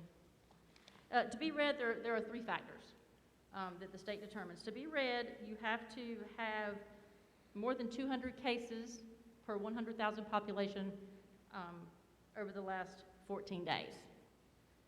So that you have to have, and then you have to meet one of these other 2 criteria, and that is a percent positivity rate of greater than 10% and a high impact on your county hospitals. And that's the formula the state has with hospitals to determine that. Thank you. Yes, I can tell you that New Hanover County we do meet the criteria for cases over 14 days, but Oh, we do? we have to meet that as well as one of the other 2. So we meet that, but New Hanover County's percent positivity for those 14 days was 7.6%, and we're in the low impact for our hospitals. So we maintained yellow. May I ask, do you anticipate that rising? I mean, the trends seem to be that they will be. Do you guys predict that they will? If the numbers continue moving like they are, we could very well change our colors. Again, looking at the positive cases in our school age group, those are 2 of our lowest percent positives of our whole. Our 25 to 49-year-old age range continues to be the highest group, followed by our 18 to 24-year-old age range of positives in the county. And you said that the hospital, because this county is full of rumors, and I'm hearing different things about the hospital. I've just been hearing that it's not low, it's being impacted greatly by what's going on. Can you elaborate? Based on the state's formula, they have put them in the low impact. Okay, so that's coming category. from a state's formula. Yes, the state has a formula that they use with the hospital. Yes, ma'am. And So I'll the explain hospital that to you. staff itself or whatever might not feel that way, but that's what the state determines, okay? Yes, based on the state's criteria, that's where they are. Okay, thank you. And we currently do have 1 nurse vacancy. So we're actively recruiting. In our schools? In our county. We have hired 40 nurses. We have a nurse who works part-time for us, a former school nurse who's come back to work PRN, and so she's filling in. And then we are interviewing to fill that last position. And where is, I'm not sure if that would even have an impact, but where is the vacancy? The vacancy right now is with our alternative schools. Okay. We have 2 nurses that cover our alternative high schools, as well as J.C. Rowe and Lake Forest Academy, and so we have one of those positions open. Okay, thank you.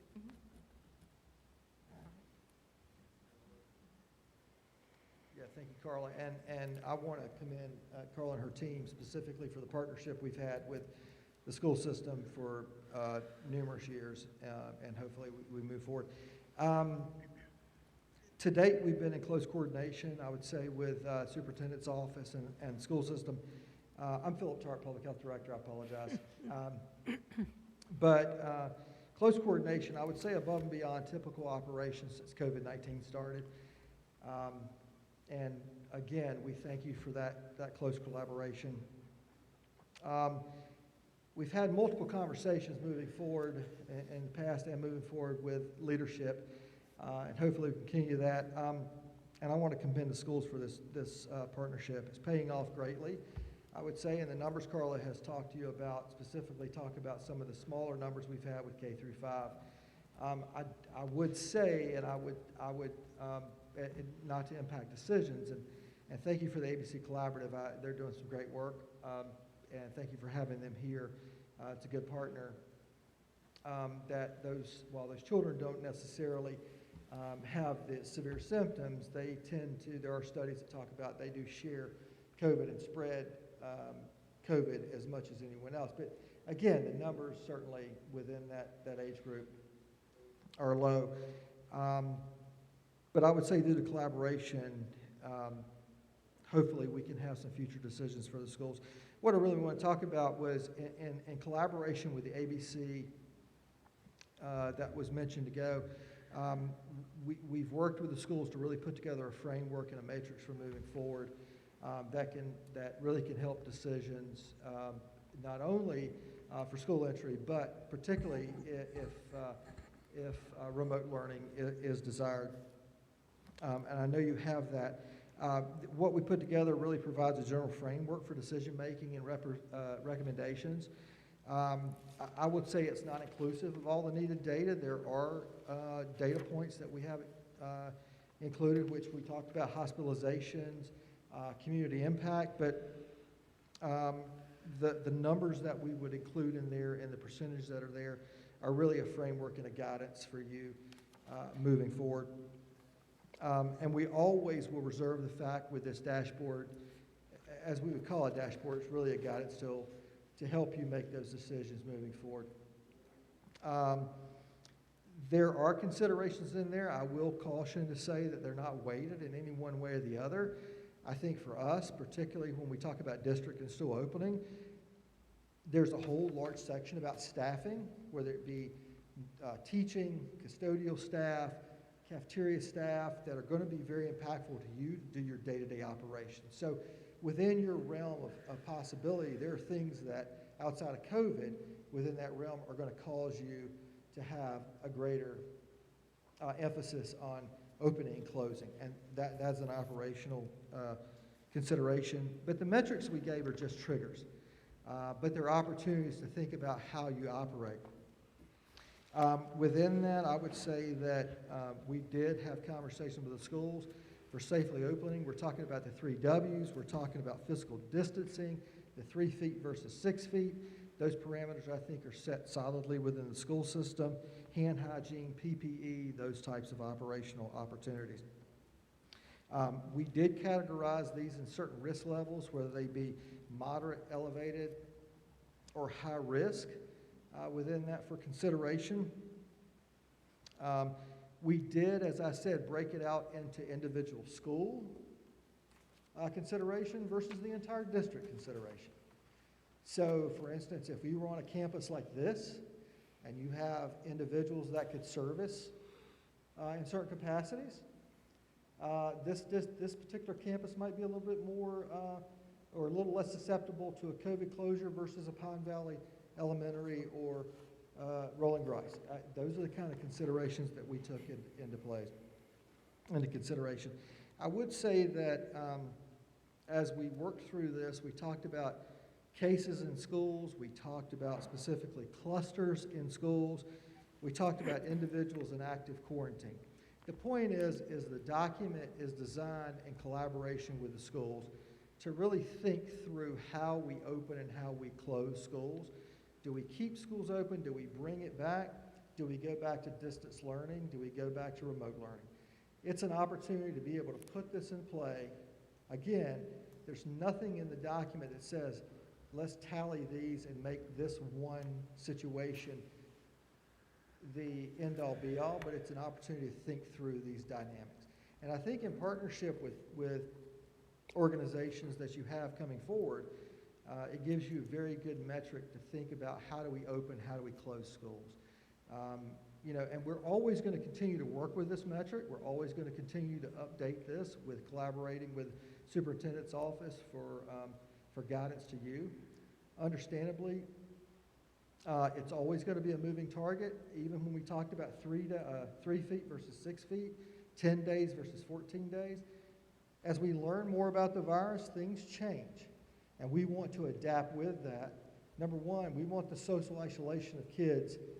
That is a public health issue. We know that. We also know we balance that with the public health issue of spreading a virus. And we want to balance both of those because they're both critically important. The education of kids. I have a child in the school system. it is very important to me. I do think she, at her age, maybe is easier adaptable as a 17-year-old than maybe as a 5 and 6-year-old. I understand that.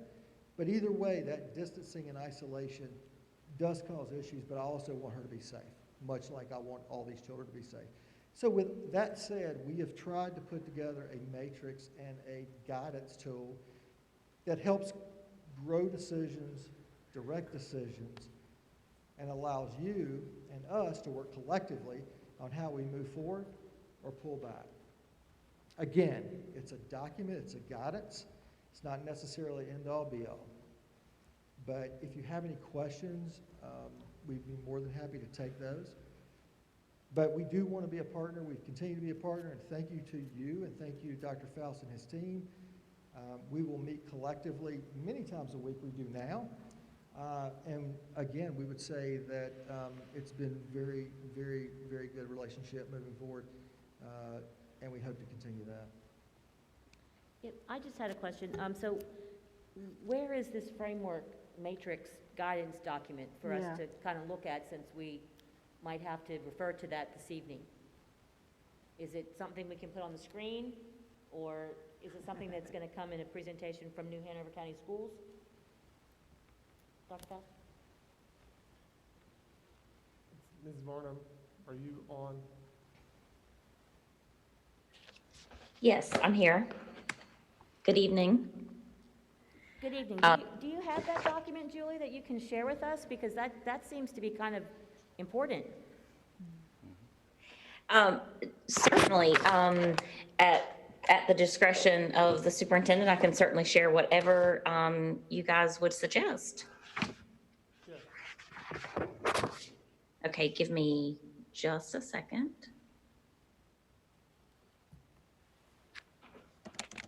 While she's pulling that up, I would just like to say thank you for the continued collaboration. I know you were working very closely with our school system, many hours and many conversations, and we appreciate that. And we appreciate what you're doing in our community during very challenging circumstances. Thank you. Thank you. While she is pulling it up, I might as well ask questions, since I have some without having dead time, okay? So you say that we are doing good right now under Plan B, as far as the schools being safe, as opposed to saying out in the general community. The schools seem to be doing a good job being safe. Yes, Under now, correctly, on Yes, we have- Plan B, Yes. with a limited number of kids in the school as it is. Okay, also then, is there an increase in the numbers of the schools over the last, say, month or weeks? Yes, ma'am. Okay. We have seen an increase, but I can still confidently say that the majority of our positives, as Dr. Akinboyo was saying, are community acquired as opposed to school acquired. Which is what the kind lady up here was saying. Yes. She had good information. Okay, also, have we had any clusters? I believe we had a cluster earlier in Lyceum, wasn't that correct? Yes, we do not have any active clusters at this time. But have we had any other clusters besides that, just that one? Oops, sorry about that. Okay, and also, and I just want to ask this here locally, are we having an increase in the death rate from COVID at this point? Because I've been looking at I know we all look at the constant data that you put out, and it seems to me over the last couple of weeks, there definitely seems to have been an increase. We have seen an increase, and again, I believe the majority of those increases are in our 65 and over Right. population. Yes, ma'am, we have seen an increase. Right. All right, thank you very much. I'm just, while she's getting it up, might as well ask Carla, the question. one question before we go into this. What are you defining as a cluster in the school district? The state helps us determine what the cluster is. It's 5 positive cases. Okay. But it's case dependent, if that makes sense. So it might be 5 positive cases in a classroom. It could be 5 positive cases on an athletic team. But when we get 5 cases in a school, we then reach out to the state, DHHS, and discuss with them if it meets their cluster criteria, and then we move forward with that. That's how we report numbers to the state that shows up on their dashboard. So don't we have a school that has recently just had 5? We may have 5 in a school, but they may not all be in one classroom. So if I was at, let's say, a high school, and I had 5 positive cases, they may not be, there may be 2 in 9th grade, 1 in 10th grade, so on and so forth. But We recently have had some positives come in, but we have to work with the state before they're classified as a cluster, and then they'll be put on their website. Anything that's happened since today would be Friday afternoon.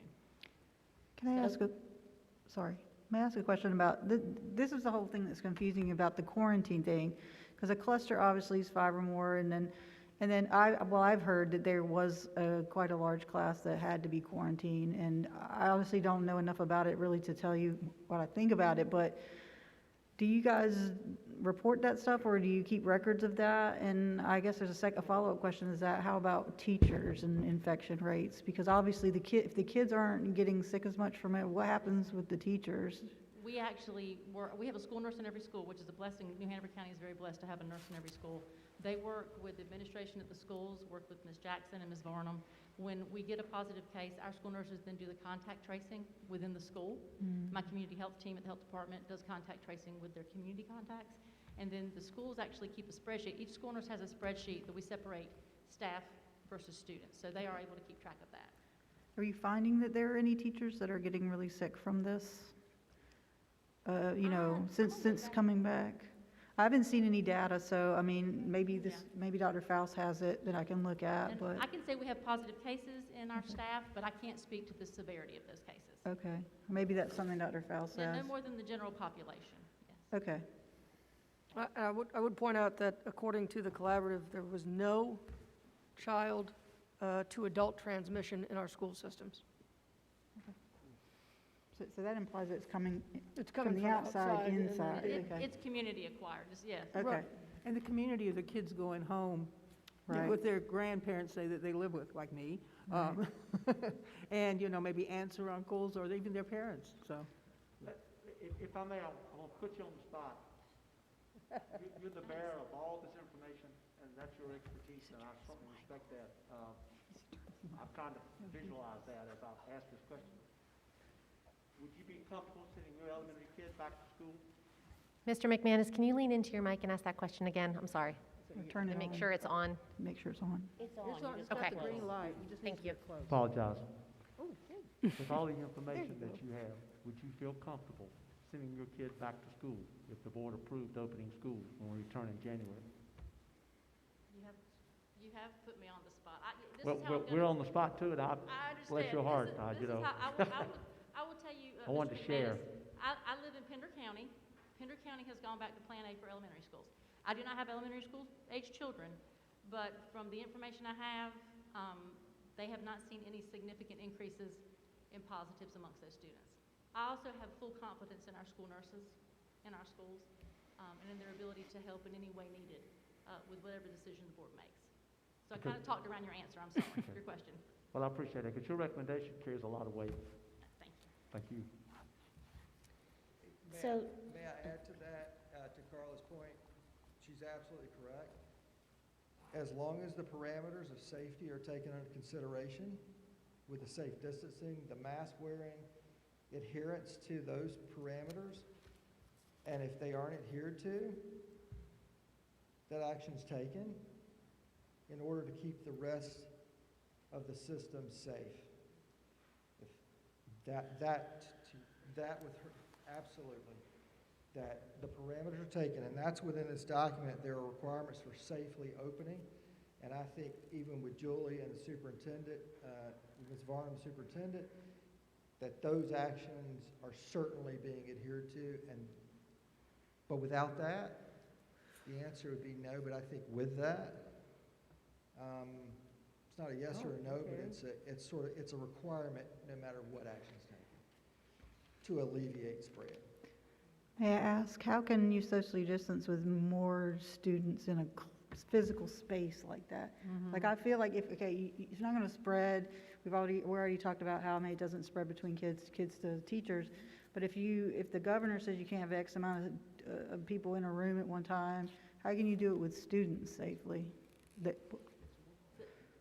Strong Schools Toolkit that DPI and DHHS put together when school started addresses Plan A, and it talks about minimal social distancing, so you would not be able to maintain 6 feet, which again puts the emphasis, as Philip was saying, back on the mask wearing and the hand washing. So You're saying that it would be very difficult, if not impossible, if the schools were opened up to full student population, to keep the social distancing, so you'd have to depend on the mask and the hand washing? I would say there are many parameters to this. Obviously, the hand washing, the social distancing, all of those combined is the optimal solution for public health. In absence of one of those, adherence to the rest could possibly work. The idea is all of those in combination are the best possibility. I do think 30 kids in a classroom, you're not going to get the 6-foot distance, but the hand washing, the mask wearing, those are the things that we can do to prevent that transmission of COVID. It's what we have. What about school buses and on the seats? Would they have to still be one per seat? I would defer to Mr. Anderson for that, but I do think that certainly the parameters have been working so far. The collaboration of having, well, I'd say the coordination of having close contacts together that live, I would defer to him for that. Yeah, correct me if I'm wrong, Dr. Faust, we have a presentation coming from the administration from those sides. So for right now, with Mr. Tart and Ms. Turner, this is our public health portion. So if we have questions related to public health, we can direct that to them. But as far as the specifics for our school system, we'll get to our administration soon. Julie, did you want to talk about the matrix now, since that is coming from public health? Sure, if that makes sense. Can you guys see that on the screen? We see you right now. We see you. It's a lovely picture. Oh, you see. Oh, I'm sharing my screen. Crystal or Anita? Oh, There we I go. can, oh, there we are. see it now. Okay. I'm seeing the screen. Okay. Thank you. And hi, new board members. I apologize that I am virtual this evening, but I'm glad to participate with you all, and I look forward to seeing you again soon.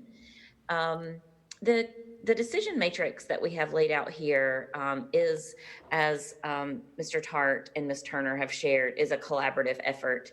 And I, again, want to echo the relationship, the working relationship that we have with our public health department here in New Hanover County. It really is an amazing relationship. And I've talked with both Mr. Tart and Ms. Turner today. I've talked with them yesterday. We have pretty consistent communication, and I am thankful for Kristen Jackson, who's still there in the meeting, I believe, the Director for Student Support, that is my right and left hand in working through the COVID decisions and the data. And I can, whenever it is an appropriate time, and again, I'll defer to Dr. Faust, we can walk through the data that we have, and if that can be a separate time just for board members to see new board members to see our dashboard and have an understanding of our data collection, we can certainly do that as well. For this, and I'll go quickly, this matrix is really, again, just as shared, a decision matrix. It is not an absolute algorithm.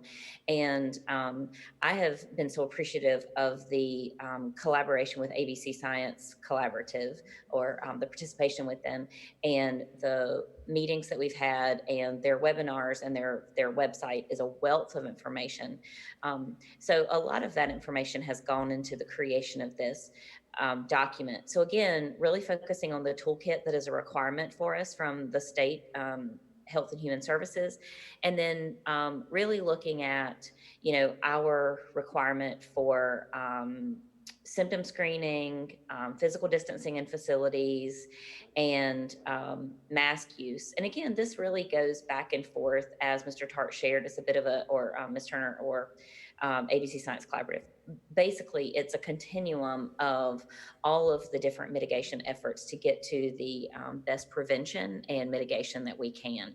So really moving through moderate risk, elevated risk, and high risk. And so throughout the document, and again, this is just a guide, and it is still very much a living, breathing document, really looking at our risk level with schools with cases, and then schools with quarantined individuals. And that would be at least 25. So we have an idea if we are really in the moderate versus elevated versus high risk. And as all of the metrics will show, it really offers a consideration for either short-term classroom or school closure in collaboration with public health. So again, none of these are absolutes. It really just gives us an idea of where our data lands to help us think about either more options for face-to-face learning or less options for face-to-face learning. And then we've got the metrics for isolation and quarantine, the numbers of those in particular schools, whether we have the number of cases we have versus clusters. And, certainly we can have schools that have a high number of cases, but it might be a large school and they might not necessarily be connected cases. I can reiterate that many of our cases and our connected cases are actually happening from outside outside of the school in the community and are affecting our students and staff, but not necessarily being transmitted or we might have exposures or quarantines from exposures, but we've had very few positive from quarantines, which means that the spread in our schools is minimal, absolutely minimal. And up until about 3 weeks ago, we only had one transmission. I think now we might be at 2 or 3. But again, as shared, we haven't had student to staff transmission. So then moving into district and school operations, really, again, weighing the risks. Mr. Anderson worked with me in creating these percentages, really focusing on at what percent must we be operational to be able to maintain. And then when we've got, of course, we're at moderate risk. And then if we have elevated and high risk, that's where we're looking at our capacity to operate fully. With regard to child nutrition with school cafeterias, that is one area that's really hard to create that 6-foot distancing and feed hundreds of kids at a time. Transportation, again, looking at staffing for our bus routes, custodial, of course, nurses, again, that's our coverage from our public health. And then instructional staff, you'll see this percentage is a little bit different. These are not just ranges that we've just created. These are ranges specific to our personnel calculations on the number of instructional staff we really have to have in the building in order to maintain fidelity in our instruction. And if we get to 90% or less than 90%, we are quite crippled in fidelity of high quality instruction. And then our infection control and PPE supplies, of course, we are monitoring those. And so then, as Mr. Tart was sharing, we have this breakdown. We've got these spaces here so that we can test this tool out. Again, this is just a recently created tool, and of course, we need to test it and allow it to be a living, breathing document. And also, as mentioned, we're still learning a lot about COVID-19 and the implications for instructional decision making. So we've got to use the data to test it and determine how effective it is in helping us make decisions. Again, looking through the specific risks, the cases in the schools, the school clusters, and how that would affect at the school level for elementary, moving through the same pieces. And then we break it out into secondary. And of course, it's going to be important to have that separate, should we have separate plans, given the consideration for elementary, potentially Plan A. Again, the same information. And so at the district level, again, and this is actually 45, so we've got another edit to make on this. But again, paying attention to the case monitoring, and then being able to add in our cases of isolation, add in the data, and then continue to work through those pieces. I know that's a quick run through. I think it could, if we really wanted to dig into it, it could probably take at least a couple hours, but I know that's just a quick run through. Do you have any questions for me on this? Yes. When was this matrix created? It seems like it has been shared with us before. Yeah, I would have loved to have seen this before. I can't take it all in. There's a lot. I know it it looks is like an a good awful- tool. I just need to know more about it. Yeah, I do have some paper copies if you'd like a copy. I would say that this has been an ongoing, and we've just recently finished this the past few days. But again, it's to give opportunities to think through decision-making. It's always a moving target. It's always opportunity to improve upon, but at least give those matrices that can help guide decisions moving forward, in combination with other decision matrix that you're using, such as the presentation you had before.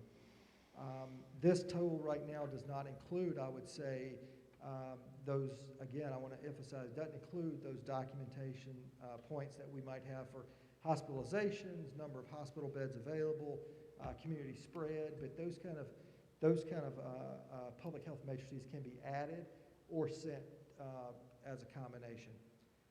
And I do want to emphasize that if the schools can't take, again, that last column with district, and we work very heavily on that one, there are some that are going to be heavily weighted more than others.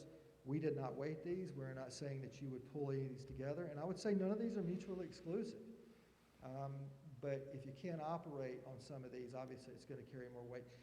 But it gives you a tool to move forward in thinking about opening virtual. Right, this is a huge closure. decision, and that's a great document. Mm-hmm. And I wish we need it. All right, are there any other questions for Mr. Tart, Ms. Turner? Madam Chair, I would just like to add my thanks to Mr. Tart and Dr. Turner for just continuing to be so gracious, so dedicated to working with our school system. I know you appreciate difficulty and the weight of these decisions that we have to make as a board, and your diligence has shown that. So I just want to thank you. I really do. Thank you. Thank you very much. Thank you for your service. Thank you very much. Chair Adams, or Dr. Fauci, is it possible for us to get a copy of that? We'll make sure that you get Okay. Yes. The next person would be Dr. Smith.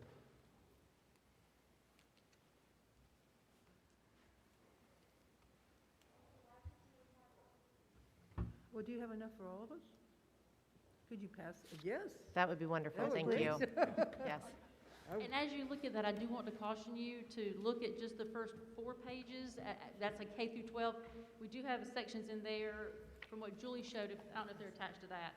Okay, there were K-5 and then secondary, but we need to work on the percentages because those are different numbers of schools. So this is a just for K through 12. This is a draft. Is what? Yes, Right. ma'am. Got Yes, it. ma'am. Something. I think he's coming around. Thank you. Thank you very much. Thank you. Hello, Dr. Smith. Good evening.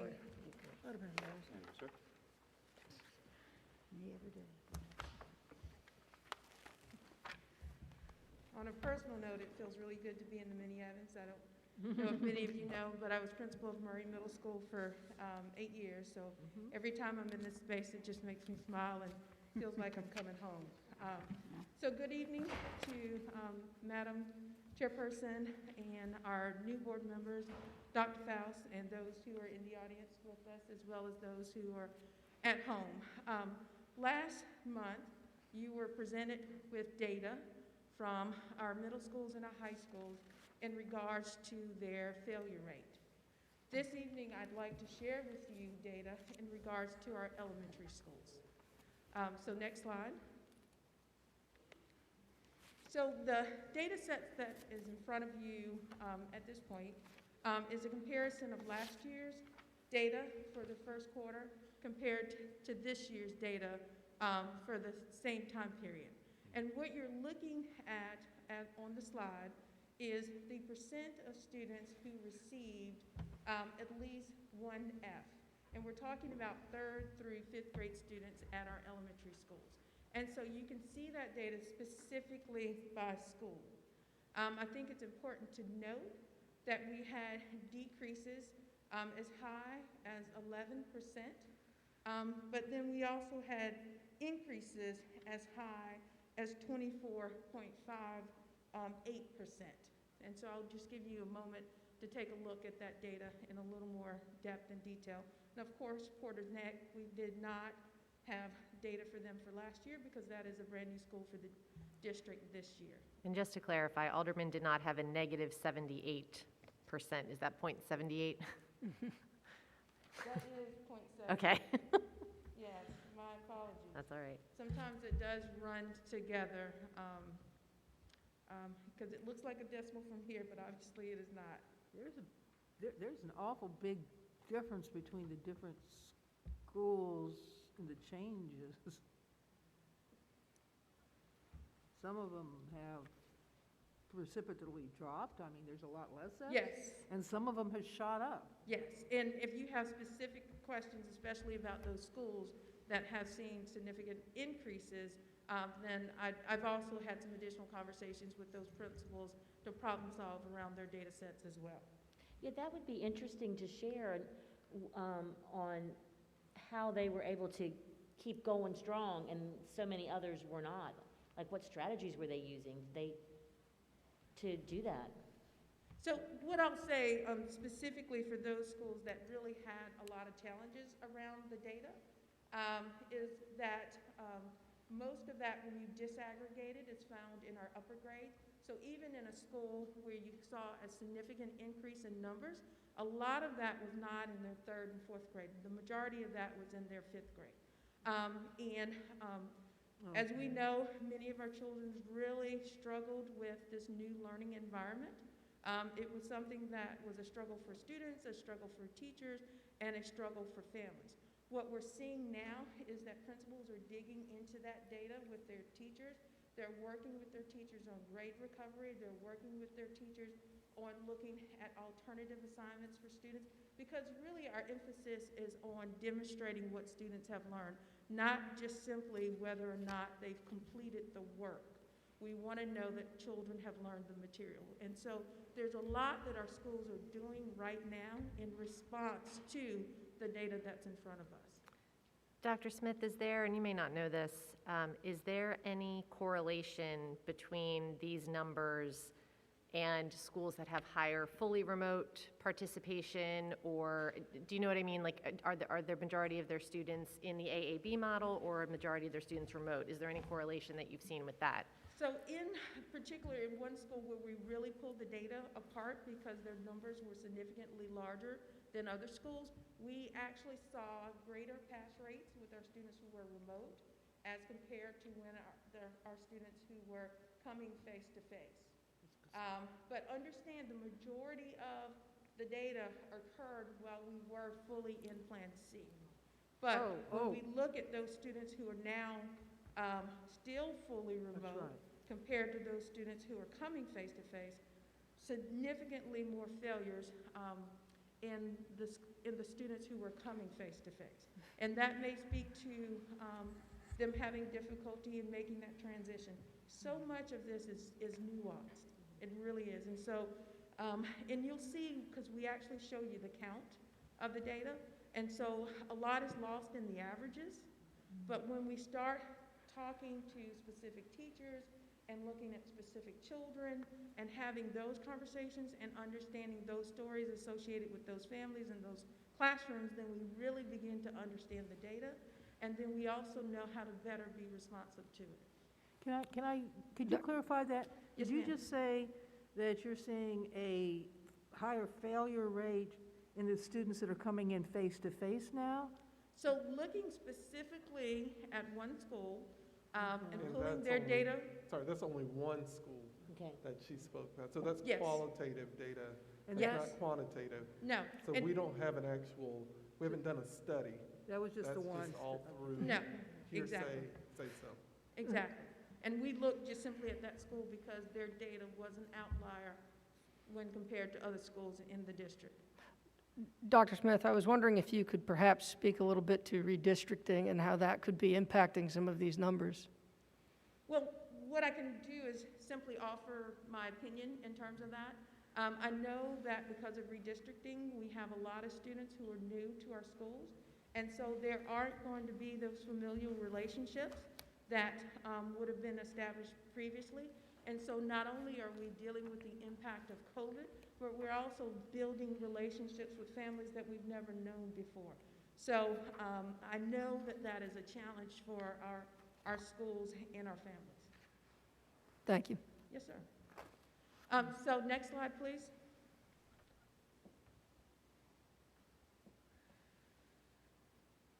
So here, it's very important, I think, for us to look at this across the grade levels, because again, you can see where the differences are. So we see an increase in our third grade of just 0.19, but then also in fourth grade and fifth grade, we see much larger increases in the number of Fs that were issued to students. And then overall for the district, it is 1.31 in terms of that overall increase. Dr. Smith, can I ask a quick question? Yes, ma'am. So the numbers you have, 19 to 20% of Fs, and the next column, 20 to 21% Fs. Are we talking, are the 19, 20 numbers after the first, at the end of the first semester or first grading period, just like, because all we have for 2021 is the end of the first? That'd be C. Yes, they are similar comparisons. So what we're looking at are first quarter grades compared to first quarter grades. Gotcha, okay. Yes, thank you for that question. So we were under C at the time those grades came in? So yes, the majority of that was under C, yes. Have you looked at any, you said that you were, individually checking things out. Have you seen any change since we've gone to B and the face-to-face yet? You've been able to? So we have not, because right now everything is formative. We don't have any summative grades that are present.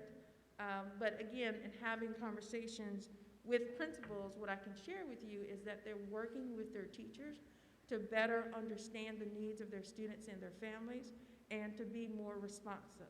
So again, we really want to make sure that we're serving our children as best we can, given the situation and the circumstances that we're operating under. Next slide.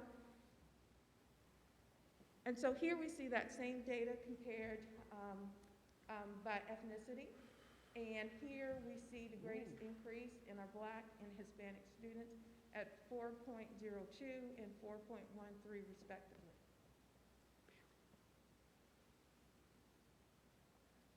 Could that be, this was all under C, could that be access to technology? Remember we were having problems providing, in the higher poverty areas, providing that technology at homes? So I don't want to make assumptions, and nor do I want to assume that, I know that we have Black and Hispanic families that do live in some of our high poverty areas, but I don't want to make that general assumption since that's not something that we've investigated. Okay. But I do know as a general concern that students who have had difficulty in terms of accessing, whether it's, even being able to log on to the system or understanding or navigating the learning management system, it is a challenge for them, and it is much, much more difficult. But schools have worked and done their due diligence to make sure those resources are available to our families. So, Dr. Smith, this data is up to date. This is up to when they pulled it, the Fs. Yes, sir. So what she means by the first part is the first 9 weeks when we got report cards.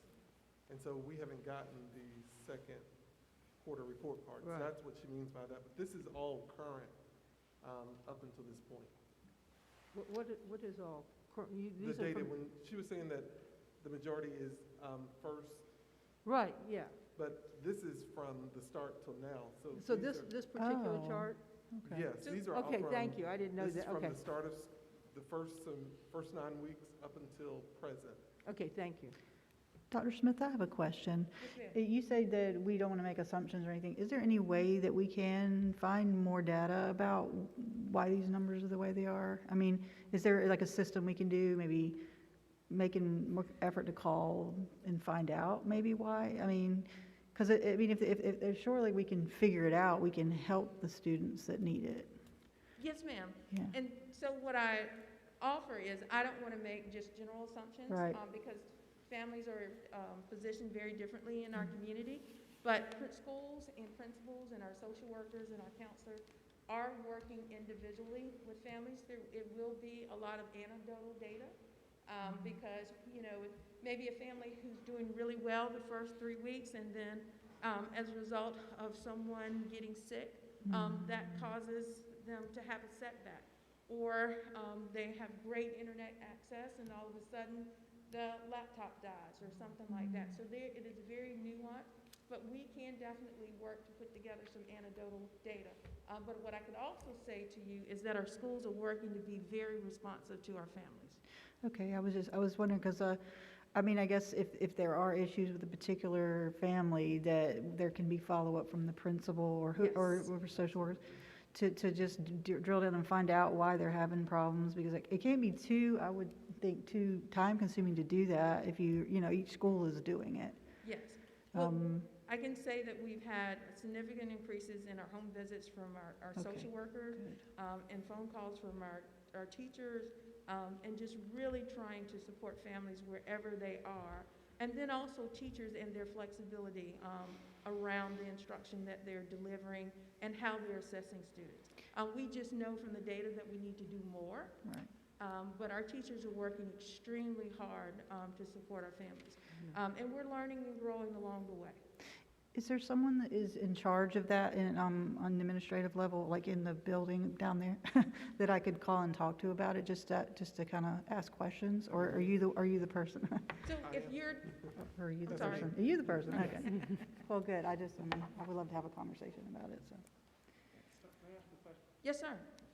If a student, as you said, if their laptop blows up, Yes, sir. can they not get one? Is there not someone designated? I'm sure there is, that they call and then they can get one the next day? Yes, we will provide families with replacement devices. We provide families with hotspots.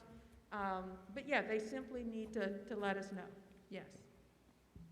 And these are all assumptions that Dr. Smith is making. She didn't call each individual school and say, can you tell me why? So she actually doesn't know. It may not be the computer. It could be that kids may not be showing up for AA, BB, or remote. It could be maybe that they aren't doing the work at all.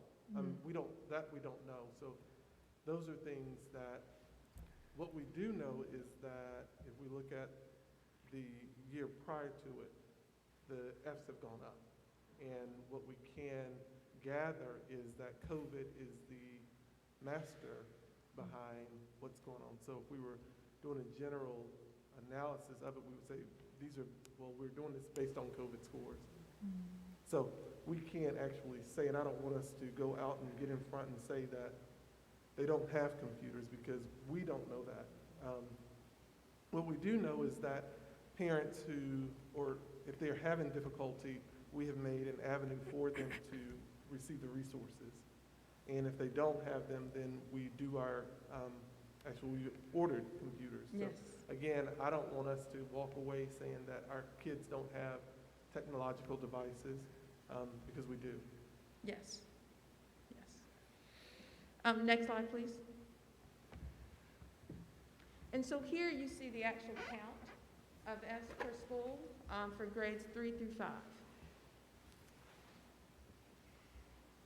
And so here you can see the range is anywhere from 1 to 142. Do you know what's going on with Blair? I mean, maybe you just mentioned that, and I missed you saying so, but we know what's happening at Blair. So the principal is aware. Okay. And so there'll be follow-up conversations with the principals. What did they say? I said there will be. Oh, will be, sorry. It's hard for me to. Yes. Gregory's pretty, and it's smaller than Blair. And is that Gregory number just the K through 5 portion of Gregory? This is just 3, 4, and 5. Oh, 3, 4, and 5. Yes. Okay. Yes.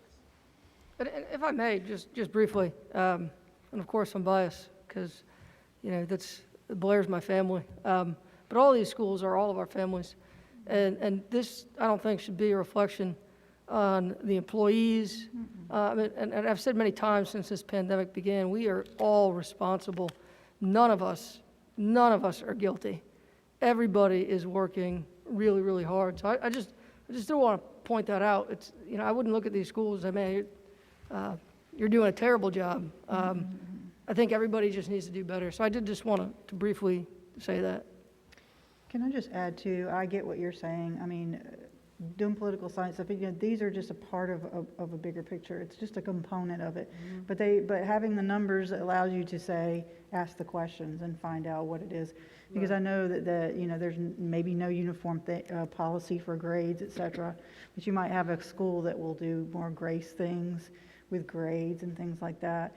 And of course, these are just one part of it. And that's why when you look at it, you're like, whoa, well, we can find out why. So yeah, I was definitely not criticizing the school because I don't know. I'm just looking at the number. All right, and our next slide, please. And so finally, we recognize that we don't issue alpha grades to our students in K-2. So we wanted to represent their data using their beginning of the year reading scores or from the reading assessment. And so here what you see are the students at or above grade level for each of the schools, those students who are at least 1 year below, and then those students who we would consider significantly below. And so you see that for each of these schools. I think it's important to note that 51% of our students were assessed at or above grade level, which of course indicates that 49% of them were assessed at below. Looking at the same data at the same time last year, we had 33% of our students who were assessed at above grade level and 67% who were assessed below. So our students actually this year in grades K through 2 are coming in significantly higher in terms of their reading on this beginning of the year assessment. And I'll also have to add the caveat because I'm the math guy. Our numbers are lower in kindergarten this year. Yes. So that means the percentages will be a little different. That's where our biggest drop is at our kindergarten. You mean enrollment numbers? The enrollment numbers. So that will play. And then, of course, you have your cohort. It's a different type of cohort.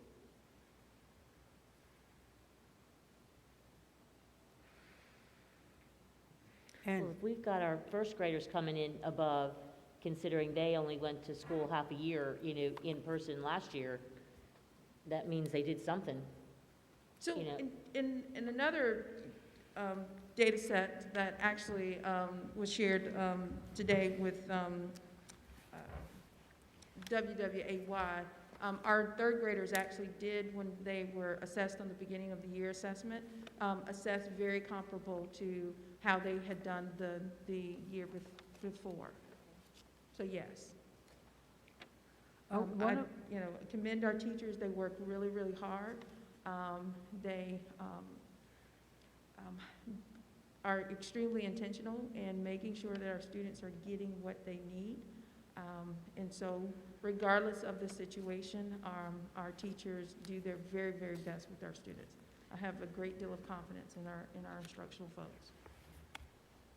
No doubt.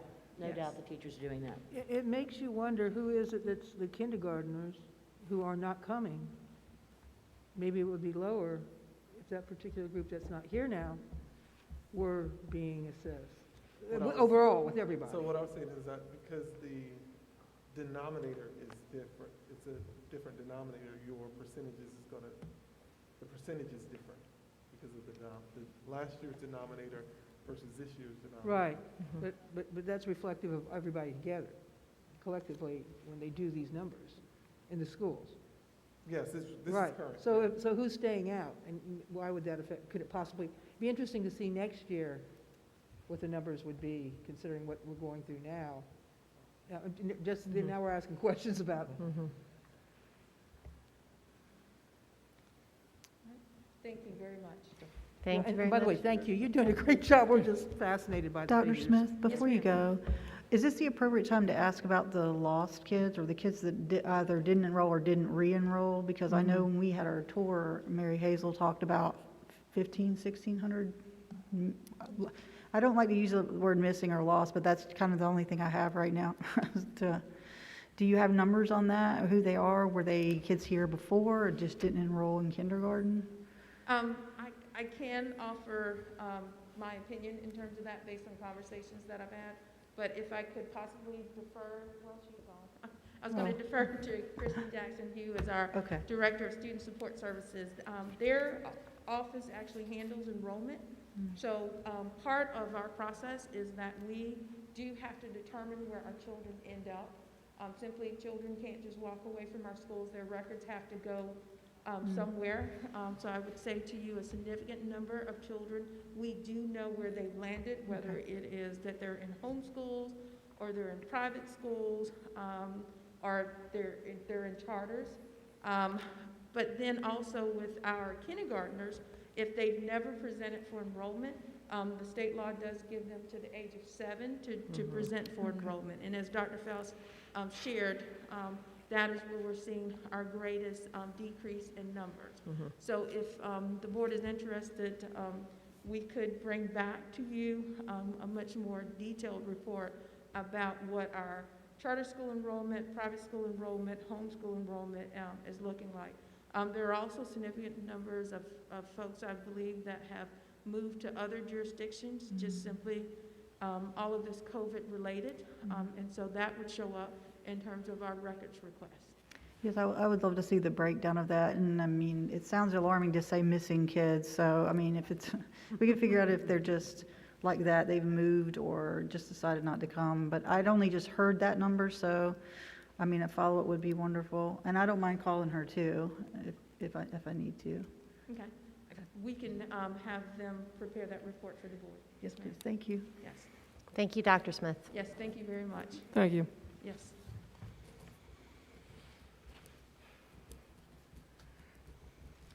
What letter was that we just heard? That Was that letter than what I have. 9C? we are still under are still under COVID updates. Okay. And Dr. Faust, who do you have next for New Hanover County Schools Administration?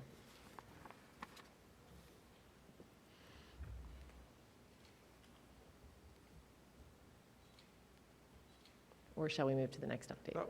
That was the final. Okay. All right. Thank you very much. Next item. Oh, Miss. Oh, yes. Is it possible that we take a short break?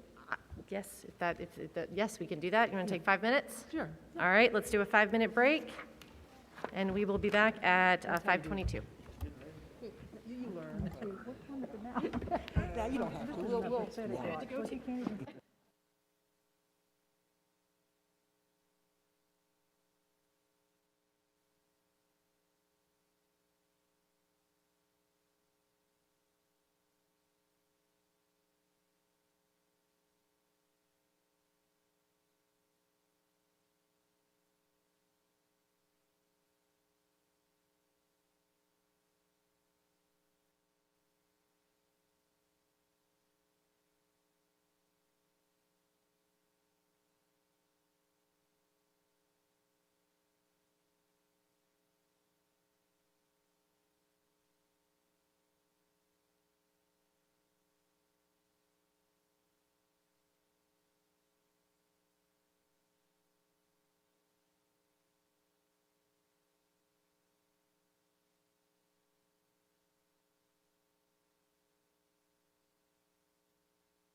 No, but I agree with you totally. I have not been really super happy the way this has been thrown on you guys. I've always looked like my mother, actually. One thing I like. really? It's not a bad thing. My mom's really pretty, so I'm cool. Well, whatever you want to call it, with it's too that. much all I mean, at as long as you don't say I act like her, that's cool. Right. No, Exactly. And we'll, you we'll have get that to know each information other. like this and my mom's matrix. a little bit Oh my gosh, I hadn't heard about that. That's okay. She's bipolar. And they had run over. There's an issue talking about mental health. Boy, oh because boy. it exists. Yeah, and it is 9:30. That's the reason we are here, and we are. Do you want to table this piece until the? That's what it is. Alice is autistic power. All right, if we could bring it back in after our break. They got big brains. They just can't get their work done. So. Well, then there's the kids. I was actually going to have a conversation with AIG. We are, we're going to stick with item C under COVID-19 updates for some questions. Mr. Anderson, if you could possibly come to the podium, please. Ms. Justice had some operational questions in regards to some of the COVID-19 updates. Yes, ma'am. Oh, yeah, well, yeah, I'm on. What about, they're talking about Plan A, we're talking about transitioning, and the buses are still the buses, and the recommendation from the health department was to do the 3 Ws, and right now we've got 1 child per seat, so we have the 3 feet, correct? That's correct. Right, and I know we have the back of the seat, which is very helpful. Sort of a barrier, but still the virus goes everywhere. So what would this mean? If we did transition to A, how would the buses look? And I've got another question like that, but just that question alone, how would the buses look if we transitioned to A as far as the seating arrangements go? We would have 2 to 3 students per seat. Okay. Ooh. Also, here's another question related to that. We right now are down 15 bus drivers, right? Isn't that correct? Or we're trying to hire that many? That's a report I saw in the press the other day. So we're actively, which we always are, and you know that's something we've talked about before. I've been very adamant. I think the bus drivers do deserve raises. I think we would be able to employ them. So at this point, how many bus drivers are we down, and what would this mean as far as running a full contingency of A buses, for lack of a better way to put it? Well, I would say a lot of things have changed since the beginning of this calendar year in January, pre-COVID. We are about 35 drivers less today than what we had prior to COVID. However, with fewer students, the AABB schedule, shorter routes, community stops, and all the things that we've done in response to that, we're in a pretty good place right now. We do need drivers. We have vacancies in other positions within operations. And I would say that we want to, when we transition, and we want to be prepared, and we want to have those drivers so that we can be successful. AA and BB, they're actually 2 different routes. For the same school. I mean, it's a different group of students, the number of students, it's not an equal 50-50, and of course, the location of students is all different. So, drivers are doing 1 route on AA, 1 route on BB. It's not taking those 2 and combining them. It's developing another route, another database for full-time face-to-face. And that would be, for K-5, 5 days a week. So, we're looking at that, and we're trying to get prepared for that. I think it will be roughly the same number of buses, but those bus routes will change. The time that students spend on the bus will probably be increased slightly, just because there may be additional stops. There'll be more children at each stop. So all those little things add up. So I'm not talking about a significant difference in time. If it was a 10-minute bus ride, it may be 15 minutes max. And then the number of students on the bus will change, obviously. We'll have more we'll have more students at the bus stop and more students riding the bus. What kind of impact is this going to have on the middle school and the high school schedule if we go to Plan A for K through 5 and they still have, we still have buses? I mean, and we're still going to be doing that in a different manner. You got two different types of trying to accommodate. It's yeah, it's a logistical challenge. I mean, obviously, you know, our bus drivers, I would say in a normal year, they quickly get to know their students and know their routes. This year, they have 2 groups of students and 2 routes. And if we get back to Plan A, you know, we're in K-5, they'll be running 3 different routes and have 3 different groups of students. But it's, you know, it's a logistical challenge that they'll overcome. Our bus drivers have stepped up and done. They're great people. And they have done an outstanding job. They are. And you know, despite the challenges, we are 99% on-time arrivals at school each and every morning. Which is a lot different. You know, that's a huge improvement from last year. So our bus drivers really have stepped up, and I'm sure that they'll do the same if we transition to Plan A. Now, a lot of that has to do with the community stops, though, correct? That's why it's a does. lot easier to be able to hit the numbers at the school when it's opening as opposed to the way we've done it in the past. It does. But that puts I guess that puts the logistics for the parents to try to figure out this extra distance. Right. Okay, thank you. And I think, you know, I said the other day to one of the reporters that at some point, I don't know when it is, but at some point we're going to get through this. Yes, we will. And we're Yes, going we to will. want to expand our services. And, you know, that's not next month or probably not in 3 or 6 months. But if we can get more drivers on board, strategically we'll be in a better place to then expand our services to better meet the needs of our parents and our families. That's what we're trying to do. Thank you. More drivers isn't an immediate. I agree, totally agree. It's one thing, you know that. I've been pushing that since the beginning. Mr. We all Anderson? have, I think. Mr. Anderson, over here. New voices. Yeah, another voice, I know. I you gotta have start to putting learn. voices and faces together. I'm sorry. That's okay. So to get more bus drivers, I saw an interesting sign posted at Hoggard High School where we are now going to allow high school seniors to apply to be bus drivers? We've been doing that for a little over a year now. Okay, I didn't think that was allowed. Okay. And so we're hoping to get them in driving as soon as possible? We have, you know, Mark Clausen, our Director of Transportation, actually talked to a group of students, and yeah, if they're interested, we'd love to bring them out, give them a tour, and you know, it'd be nice to know that if you could graduate from high school and go right into a full-time job with benefits. Yep. My dad used to drive a bus in high school.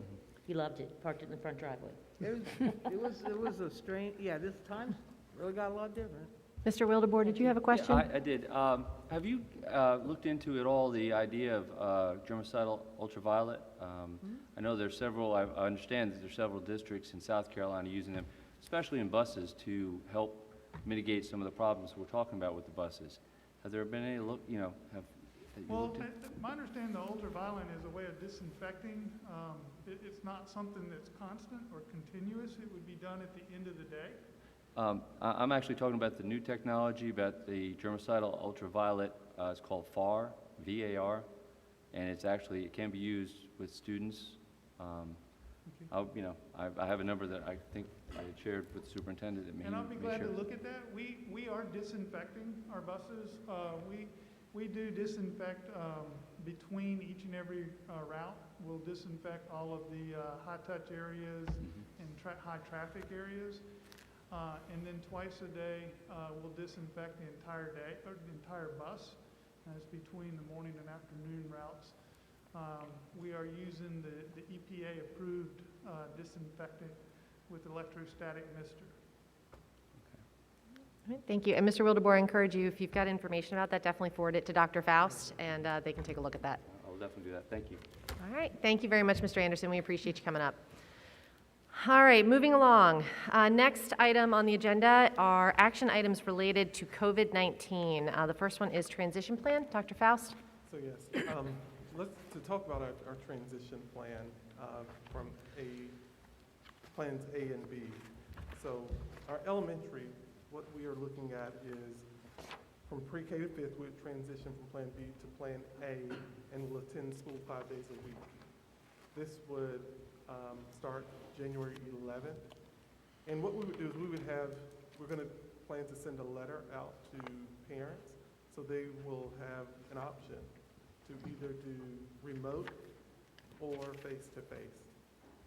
And this would be 100% face-to-face or 100% remote. What I do know is that we can't continue with the synchronous and asynchronous. It's too much for our teachers. And as you've noticed and looked at our data, although it may seem that we were in one spot last year, but the impact is what happens after this. Mm-hmm. So if you compact where we were last year, and then if we tack on that, then what is that going to look like in our latter years? So we will have at the school, the principal, school leadership will determine which teacher will be your remote teacher.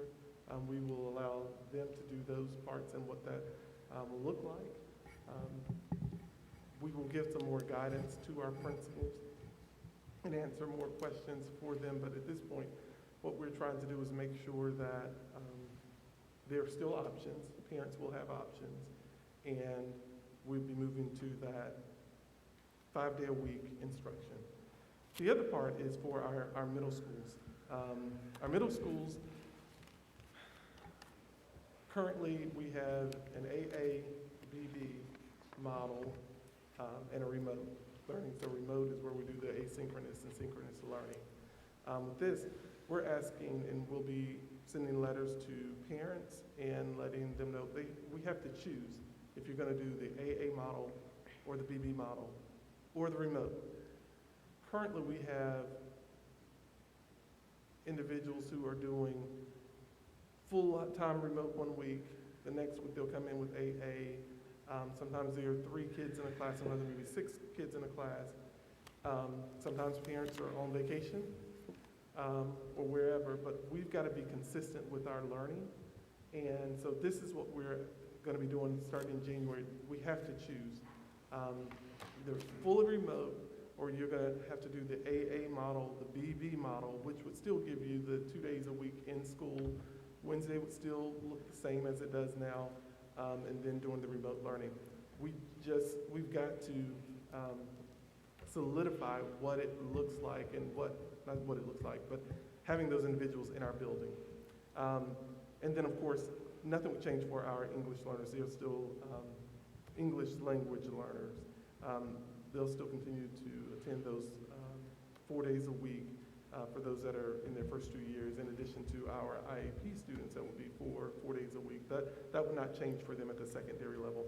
At our high schools, similar to our middle schools, the AA model, BB model, or remote. Now, of course, we do have some others out there. I'm not speaking of that. I'm speaking specifically about where we are currently with our Plan B and making sure that we have the students who have chosen our remote learning, that they are remote, and those students who have chosen the AA model or BB plan, that they are in that plan. So that's all that's the only thing that we would be asking parents, and that letter would go out so that they would check and we would be able to get the information in, and then we could plan. Of course, that would start again in January. We'll continue with what we're doing now through the end of this semester, and it will start at the beginning of the semester. So Dr. Faust, just to clarify, if I am an AA student in middle school or high school, and I don't go to school on Monday, I would be marked absent. I would not have the ability to jump into a remote class because I didn't feel like going to school. Correct. Okay, got it. Same thing with remote. If I don't log in as a remote and I'm a fully remote student, I don't log in one day, I'm now going to be marked absent. Correct. Got it. Correct. We have to, by the state, we have to have a mechanism to closely monitor our attendance. It has nothing to do with COVID. We have to take attendance, and our attendance is off. Iffy right now. Yes, and we have to be able to do that. Consistent. Dr. Faust, I just want to be very clear for the people watching and waiting for a decision. In your proposal, students who do not feel comfortable coming back to school at all will still have a remote option, and they will still be taken care of. Yes.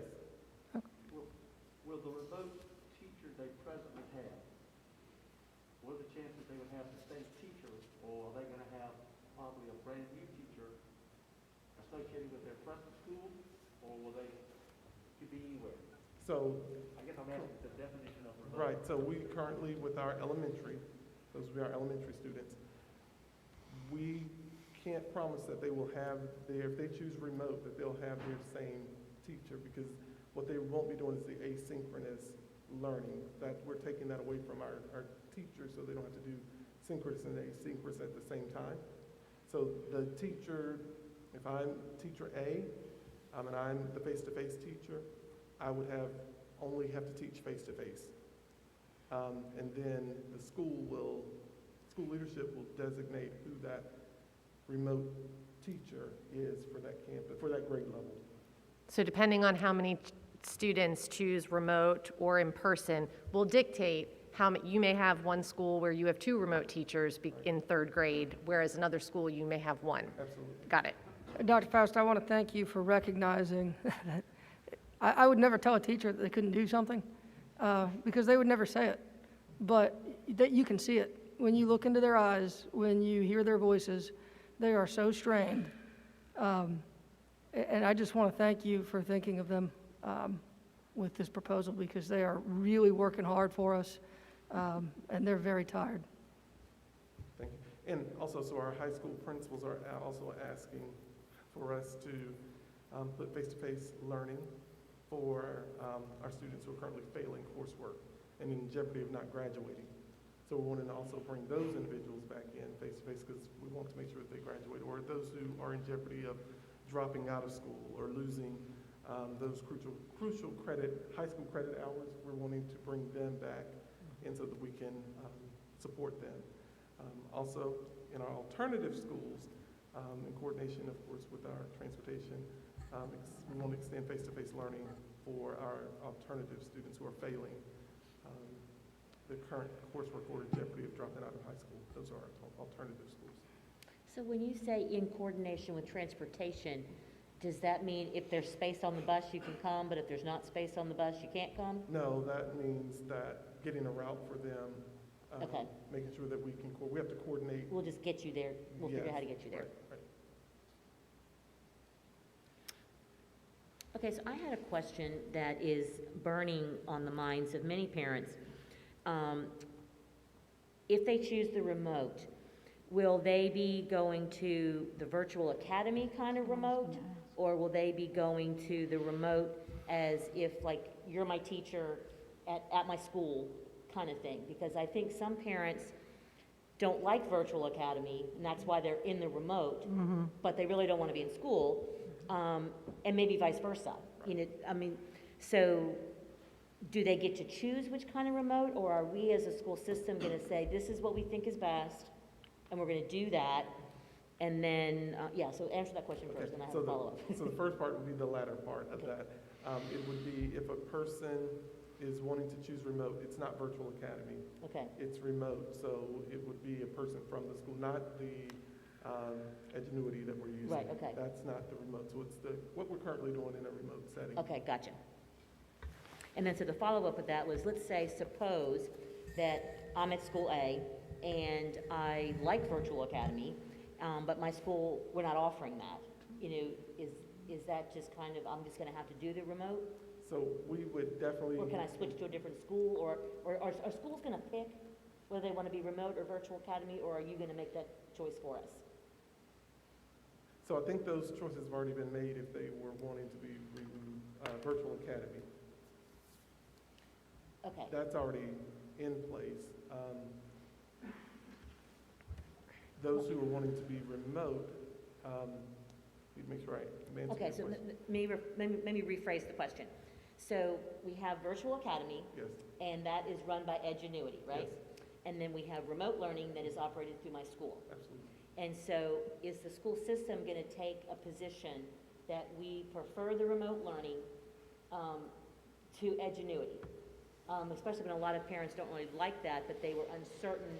They didn't want their kid being bounced back and forth, so they chose that just to have something stable. I'm going to defer to Yes. Okay. Dr. Smith. Thank you. Actually, last month, I believe it was, we made a presentation to the board, and overwhelmingly, the families who are currently engaged in Virtual Academy indicated that they appreciated the program and wanted to remain in Virtual Academy. We asked the question about whether they wanted to increase the asynchronous courses versus the synchronous learning opportunities, and it was really split 50-50. Okay. So we believe that families who have made that choice have made it in a very intentional way, and so it's available at all of our schools for families who want to choose that as an option. And so as Dr. Faust said, there would not be the forced choice into Virtual Academy, but if families wanted that, because it does offer flexibility. And I think it's important to know that there is a teacher behind the Virtual Academy. The software is Edgenuity, but there is a teacher that's associated with our schools that operates that. And so they can add content, delete content, parents can interact with those teachers, but it does allow a self-paced curriculum that does work for specific families within our district. And then also, in addition, Dr. Faust, I know you spoke about IEP students being able to continue with 4 days of instruction. We have also expanded that to include our students with 504 plans as well. So they're included in that group as well. Dr. Faust, I had a question about teachers. Is that okay? Was that done? I didn't mean to interrupt. Is that finished? Yes, ma'am. Okay. Thank you. I had a question. How are you choosing, or teachers are being given the choice, or have you designated teachers already? Have you spoken to them about You're it? saying for the remote face-to-face? Yeah, versus teachers that are designated remote only and teachers that are going to stay in school. Should we go to Plan A? That'll be a school leadership, because I don't know which teachers do better with technology versus those who are like, I'm a great teacher face-to-face, but I'm struggling on this side. So that would be up to the principal and the team, the grade level. So if teachers didn't feel safe going back, would they be given the option to do remote, or would they just say? So there is a process that we have put in place and the teachers are aware of what that process is for requesting remote work. Do you foresee any problems with maybe teachers leaving because of it? I mean, the only reason I ask that is because I know that would become a problem in itself. If staff decided they didn't feel safe going back, if they would, I'm not suggesting that, but thinking about it in the long term, I mean, we all have had to make decisions personally about how we handle ourselves, whether we wear masks or not, whether we stay home more. So, I mean, every person as an individual has to decide if that is something that they want to do. And I don't know, I guess I'm just trying to maybe head off a problem before it even starts. Because, I mean, I don't know the numbers for teachers, if there's a shortage, like a huge shortage of teachers because of COVID or not, so. So we do have teachers who are saying if we continue with this model, they're going to leave us. Right. Yeah. And so that's more, we've heard that loud and clear. And Mr. McManus, can you talk into your microphone, please? Thank you. Apologize. So you did canvass the teachers about their support for? No, we didn't say, would you, when we came to this conclusion. This is just the overall data collection that we've been getting, and then coupling it with looking at the instruction and also talking with other school districts that are surrounding us. And we sat with a school district and they talked about how they were doing their Plan A and what it looked like for their Plan A that was somewhat similar to our school district here in North Carolina. And then every Tuesday, I'm on a call with 12 other superintendents that are larger, same size to larger than we are, and addressing and hearing from them. And then, of course, we hear from the ABC collaboration. So it's been a plethora of data points, some that are literally qualitative and quantitative. But there is also, Dr. Smith has a committee that she also works with, that she hears from, but and I mean, she can address any of those questions too. Yes, so we have a teaching and learning work group that has consistently met since before school opened, at least once a week, and probably for the last 4 weeks we've been meeting twice a week, and specifically our goal was to look at how to improve the online learning options for students and the teaching and how teachers were delivering that instruction. And on that committee, we have high school, elementary, and middle school principals. We also have classroom teachers. We have representatives from our special education department and special education teachers as well, or folks that support directly special education teachers in the classroom. And they have made very clear to us that teachers are strained and they're stressed, and that teachers are looking at other alternatives because of what is being asked of them. And so our work has been to be responsive to that from the student learning perspective and also the teacher and staffing perspective. And so what Dr. Faust has shared with you has been bared out very specifically from the teachers who are part of our virtual academy and teaching and learning work group. So where do we envision our remote teachers teaching from? Will they still have a classroom in a building, or will they be teaching like from their home, or what do you envision for that? So that could be different settings. So let's say, for instance, it could be that if all of your teachers are, and I'm making this up as I'm speaking, let's say that you have a grade level of 5 teachers and they're all literally right now on campus. That teacher virtual would be doing that from her class. But let's say there's a grade level of 5 teachers and one is already remote, then it would likewise that person would assume the remote learning because they're already out on whatever their leave is. And so that would, in my head, that would be the best. But of course, we would have to, each school, each grade level would look different. Again, we would literally be talking through that with our school leaders. And if they have questions about it, we would help give them guidance on what's best for the teacher. Okay, because I'm thinking like, I know at some schools, the teacher-student ratio is a little bit imbalanced. You know, like I might be teaching 3 kids, remotely, and you're teaching 20, in an AABB model. So suppose our school doesn't have enough kids to be in remote. Like I got 3 kids, and so I'm the gravy train, So how do we balance that load? So then we would have to that would be a specific question. We would have to look at that one. Okay. To see what that would actually anticipate, and we would definitely walk them through carefully of what that would, because of course that could possibly happen. You could have everyone want to say, okay, we're all coming back, except for 2 people. Right. Or 2 students, and then what do you do? Do you give that remote for 2 students? We would have to really, truly examine what that'll look like. Would it be a possibility that schools might share? Like, you're at school A and you've got 3, I'm at school B, I have 3, and so now one of us is going to teach them all. And that if those numbers are that low, I would see that would be as a possibility. Yeah, I don't know what the numbers will be. Right. I'm anticipating some parents won't come back because they don't want to, but then some might go, yoo-hoo, I'm ready. And then our numbers get bigger. Right.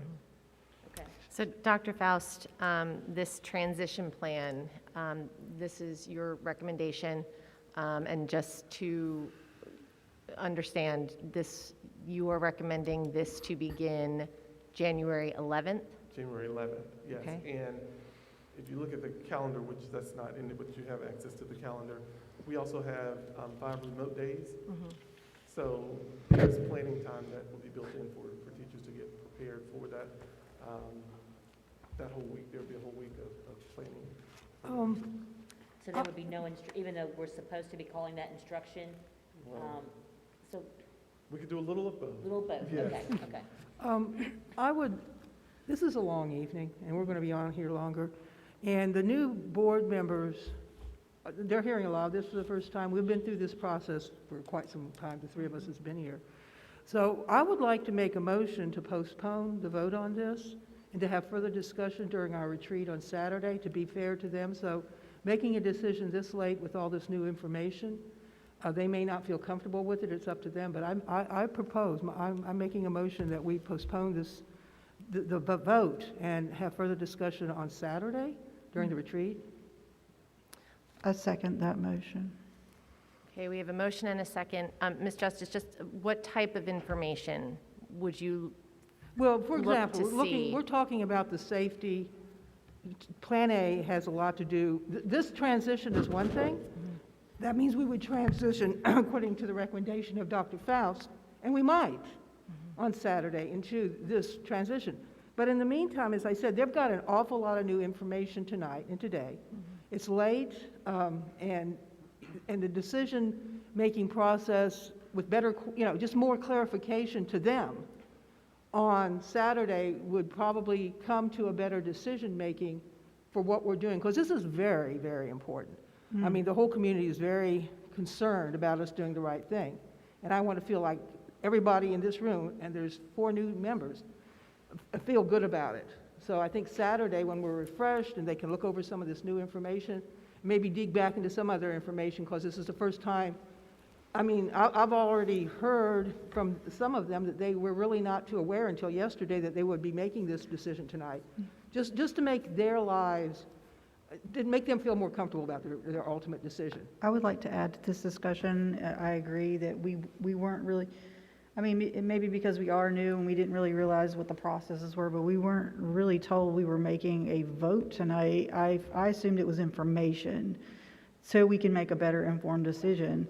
And when you see things happening out in the public, when you have county commissioners coordinating with school boards to do stuff, it kind of makes it harder for me to understand. Like, I get the motive because teachers are strained. That is definitely something I see as well. I mean, I don't have numbers, but I hear it.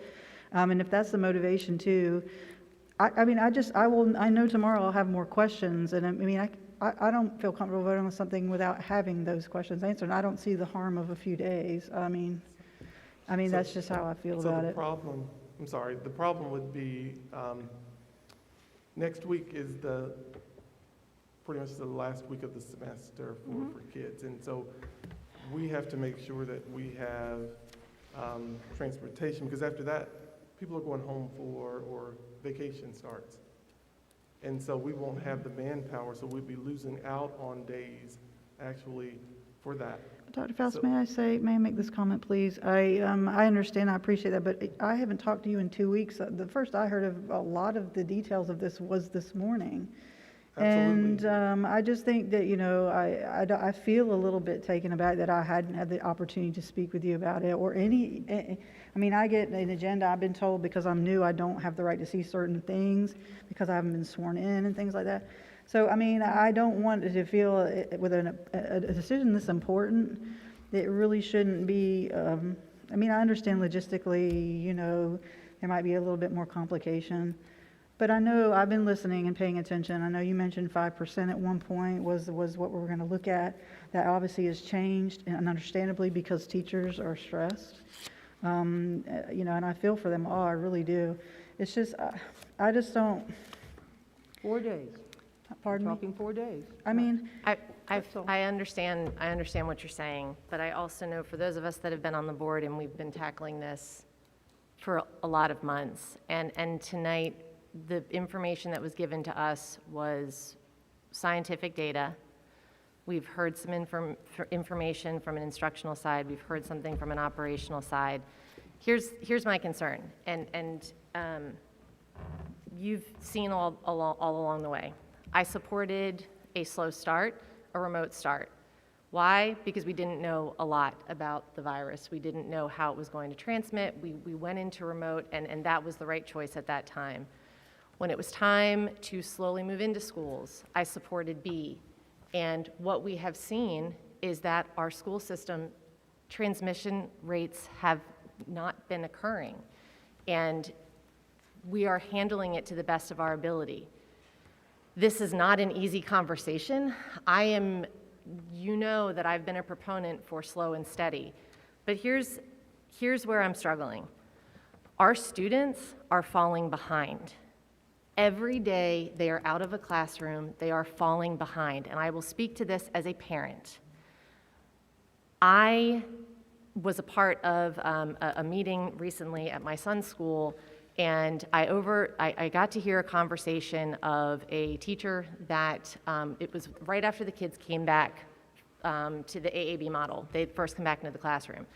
And the comment was, I have 10 students in my cohort. 2 of them have been keeping up with work, been doing what they've needed to do. They have walked into my classroom ready to move forward. I have 8 students that have not done anything for 9 weeks. What do I as a teacher now do, teaching synchronously and asynchronously with these 10 students that I want to continue to support the 2 that are academically on point where they need to be? How do I go back and support the ones that are so far behind? These are the daily struggles our teachers are facing, and our students are falling behind. They said, our public health department said, it's a public health crisis. Well, you've had this information, Ms. Adams, but the rest of us have not. And I would that really came wish from you would. tonight. No. I wish Right. you'd have provided it. This has been in the works on your end of it for a long time. But the rest of us have not been privy to a lot of this stuff that you know. You can present it, but what if I have more questions? I mean, I don't have problems with some of it. I get the whole logic with doing remote, and I get it. I really do get that part of it. But I'm talking about where we're transitioning to A. It is a big decision, and it's like, I have people that are concerned with distancing things, whether we're going to have protocol with, enough PPE for the little ones that don't have it right now. I mean, it's such a big decision, and as 4 new members, I mean, were you telling everybody else that, and I just missed it, and is there something I missed? I could say briefly, we don't have any different information. Okay, well, all of the information. That's not true. We don't, all the information, it's not private information. Yes, all of this information has been shared in public meetings for the last several months. There's no, this is new, yes, this dashboard is new, but the metrics for making this decision, at least for me, haven't changed, and that is the health and safety of our students. Well, you never call me, and you never call me You've to talk been about here. it. It just would have been nice to have had a heads up. I called you yesterday, but No, that's no, neither no, here no. nor there. That's not the discussion. Let's not go there. I mean, if you wanted to, for us as a whole school board to start united and really make good decisions, we never had a deep conversation about this kind of stuff. We did not. And I would have appreciated it. It's not as if I'm trying to stop things from happening. It's just, it's a big decision, and the people are looking at us to make it, and I want to make the best decision. It's not based on me personally having a disagreement with you or anybody else. It's just 4 days, that's all. It's not, I mean, I don't want to sound like I am upset personally about it. It really is just me trying to take my job seriously here tonight as a new school board member. That's all. I am happy to sit here until 1 o'clock, if that's what it takes to get Well, everybody comfortable with the People information. don't make great decisions at midnight or 11. I've been on this board, and this is something we do need to discuss in the future, is these meetings are not productive after a certain point, just out of practicality, because human beings don't make great decisions after 6-hour meetings. I feel like the county commissioners knew more about this than I did. And that's bothersome when I get calls from people that I'm not technically under oath yet to be known to know certain information, that I get calls from people asking me these questions. But the county commissioners somehow know, and they put it in their own agenda. The county commissioners are our partner, though, and they are just, they would like to see our kids back in school. They're I supporting agree with that. But it seems very coincidental that they have it in their agenda and then we have it in our agenda. That's all. Because it's the topic we've all been facing for close to 9 months now. This is affecting our community as a whole. It's not just a school system problem. It's not just a county problem. It's a state issue. And we're Right. all talking about it. And it is at the forefront of everything that we do. Every decision that we make Well, we need to make good revolves around decisions. COVID. Well, here's one of my concerns, and I would like to ask Dr. Faust, is 4 days going to make a difference, just so we know? And then two, I still have a whole long list of questions that I would like to ask, that I thought maybe if we ask more questions, then we might be better prepared to make a decision. But will we have access to some of the key question answerers, or are you going to be the big guy and, take all those questions on Saturday? Because that would be something that I would like to know, that we have like the right people. And I don't want to take up all of their time on Saturday, So They don't mind. the team wasn't invited. Right, So- that's what I'm saying. They weren't Right, so they're invited to our here. meeting. We're here to answer questions as long as we Right. need them. If we were to wait, just as I was stating, without a decision, that impacts the operations behind the scenes. For 4 days. So it's either, I hate to say it, it's either yes or no. I don't know what other information would be given to you on Saturday versus, no, I I'm have not like talking 6 about, yeah. right, I'm not talking about yours, Okay. but I don't know what other information we'd be able to give you other than what we've given you right now. Okay. On a Saturday versus, what we have here. Everyone from the team is available for questionings. I'm more than free, definitely will answer all of your questions and everyone else's questions for you. Dr. Can Fausto, we ask more questions before we take the vote? Or or is someone going to jump in and call the questions? I would like No. to ask more questions. This is the discussion. We have a motion and a second on the table right now, so this is We the didn't, discussion. I didn't hear oh, you did do a second. Yes, did, there's- I yeah, seconded it. So we're this having a is- discussion, We, yeah. we are in our discussion session, so yes, Can you I ask may a question? feel free to. When would, in your motion, when would you say we should take this vote? After we discuss. Yeah, because we can't do it Saturday, because that's not Oh, we an could take a official vote meeting. on that would be the purpose. We would postpone the vote and further discussion until Saturday. That was what the motion was. And it was Aren't there second. rules about that, about Our public agenda laws? Because we're supposed to be having a retreat. to Right, talk it's- about- We're going to be there anyway. It's a retreat, and senior staff is not a part of the retreat. And so they will not be there to answer questions. can So be if there's asked. questions that we have, then we need to clarify those this evening while we have the experts at the table that can share with well, us. They can be asked, though. Do Gina, not ask say this they question, can't. why And didn't the previous board vote on this? If they all knew, and if you all have been working on this for months, they were in session, they had the complete opportunity to do that before we got here. Because the process that the system has been going through, this was to get to the point now that there is a plan for a transition into A and what that would look But like. they could have, though, correct or no? Could they not have voted to do Not, this? at last month, we did not have, there wasn't a plan, it was in process. Even this dashboard, for instance, from the health department, that was just recently completed. Well, if So that's now the that case, then why are we expected to know it all as a new board if they can't do it? It's not about knowing it all, it's about having enough of the information to make a qualified decision. Exactly. And Exactly my that point. was the purpose of having the health experts here tonight, the senior staff here tonight, to be able to They were here answer tonight this. when the other board was here too. That's what I'm saying. The four of us, I really did not know till like 12 o'clock last night, we were voting on this tonight. I was not told that. That's all. Kind of forcing a vote, a yes/no vote, is what Dr. Right. Faust said to me today. And honestly, I'm sure that you can get several people there. The retreat's open to the public. We can add anything to the agenda that we want. Just because just because you feel it has to be done this way, there's no saying it has to be done that way. Could it be done That's why I lots of called different for this ways? motion. I think, I'd like to open the floor. The other board members that haven't shared, would you like to share some of your thoughts, either Mr. McManus, Mr. Wildeboer, just your thoughts on this discussion of pushing back a decision? I just want to make sure everyone has ample time to share. Anyone else want to share? Well, if they're not going to share, I'm going to just jump in and ask them more questions. You've got questions. Go for it, let's Ms. just- Crable. I would like to keep rolling on, at least in my mind, so I can start thinking if I want to vote to wait till Saturday. Okay? Because I've been talking with, parents and teachers and principals and assistant principals for a while, only because I knew Plan A was going to be coming at some point, and we have to start wrapping our heads around that. So we should have had a Plan A, in my opinion, like a long time ago. That we should have had like our parallel paths, but we didn't, and that's no big. We are where we are. So the last day of school is on Friday the 17th, and so we have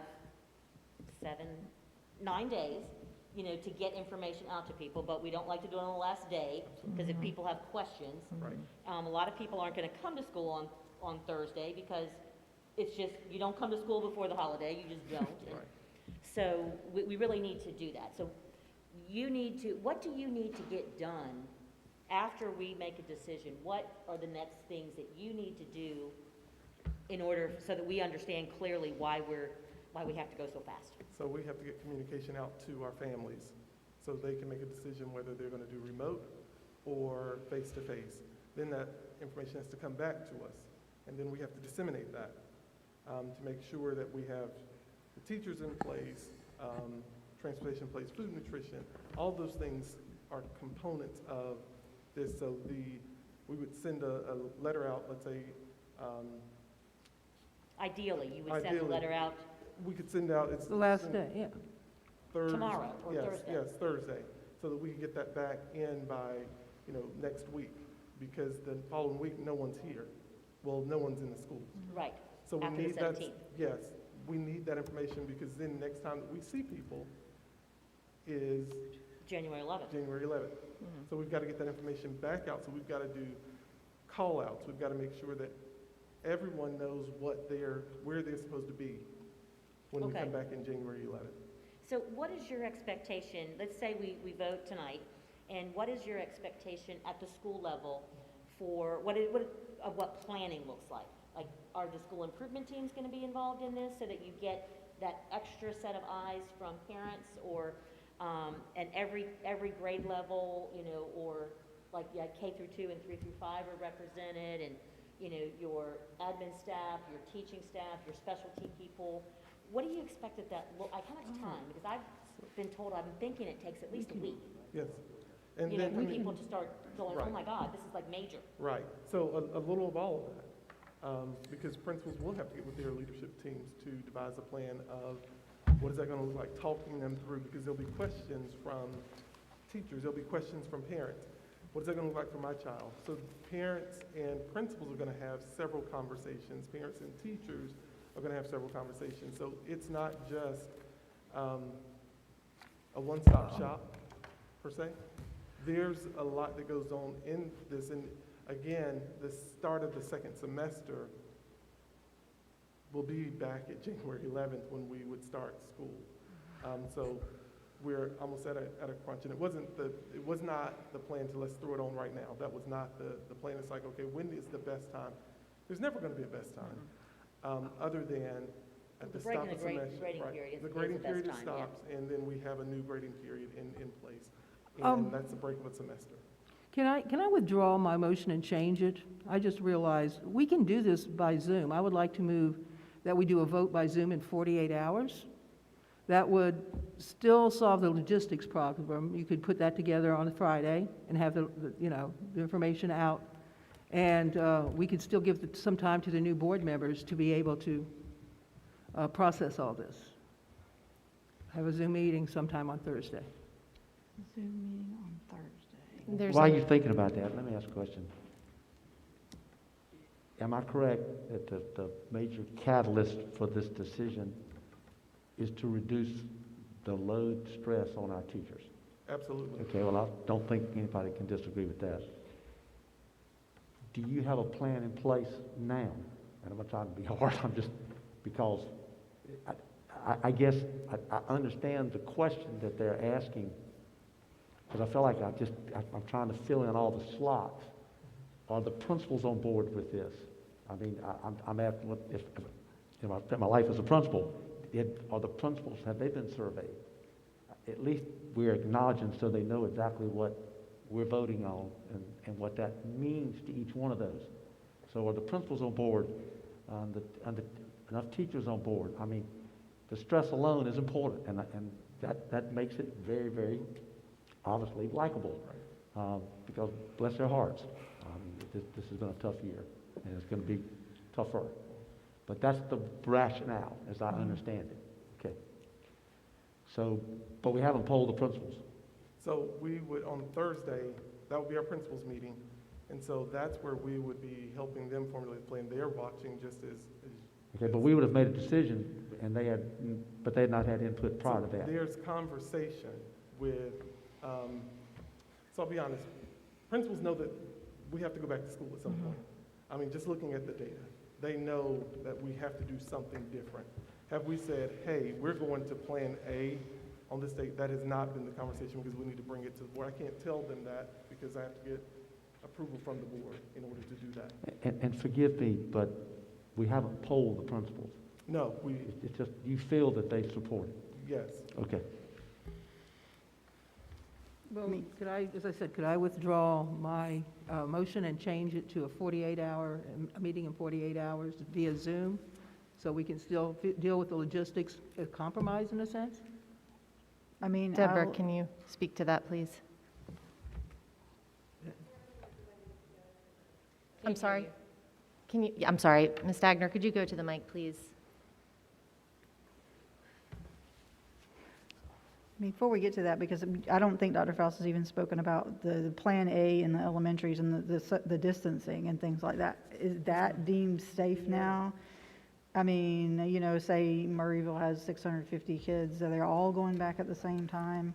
Are they all eating lunch in the cafeteria at the same time? Is there plexiglass? Is there pediatric masks? Like, these are the questions I'm asking. I know she's going to talk in a second, but I just... Well, no, but Ms. Walker, for process, I need to make sure that we're doing the right thing, because there is a withdrawal of a motion on the board. So, Ms. Stagner. So, Ms. Justice can withdraw her motion if there's no objection from the body. Okay. So is there any objection from the body to withdrawing the motion? No, not for me. And then she would need to make another motion. Withdraw your motion. Right. You can make another motion. Okay, my second motion was... I will note, though, that the 48 hours notice is got to be made the purpose of the meeting, and it has to be given in the format that it's required. Not just saying it in this meeting is not sufficient. Correct, for 48 and that's hours what, notice. yeah. So, Judy, before you do that, may I ask, 48 hours, is it because to match with the principal meeting? Is that why you said 48? No. Just to kind of cut it in half? Instead So of they it being- can do their 48 logistics. hours is required under the statute, Okay. under the open meetings law. You have to have notice of a special meeting 48 hours in advance. The board can take action at a special meeting, but it has to be noticed in the purpose of the meeting, including any action that would be taken, has to be included in the notice. Thank you, Ms. Stagner. All right, Sorry, so go ahead. Did I interrupt So you? I made the motion, you've made a motion to have a Zoom meeting in 48 hours emergency meeting. properly. Is there a second?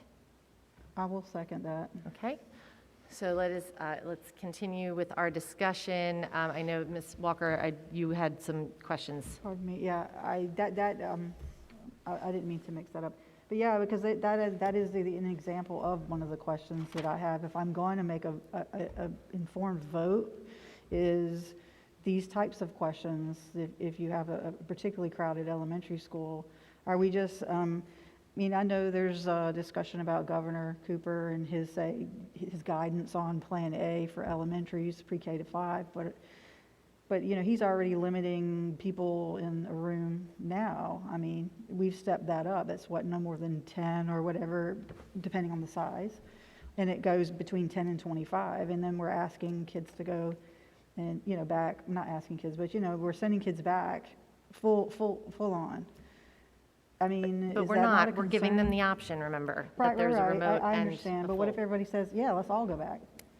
I mean, that is a chance that would happen.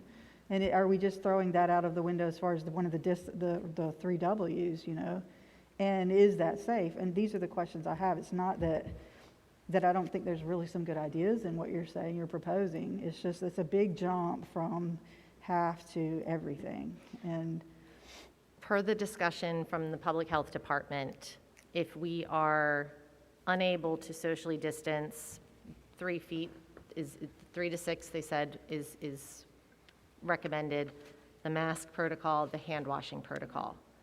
If And all we the are other ones adhering in to Swiss that, cheese. what's that? And all the other ones in Swiss the cheese, Swiss right. cheese model.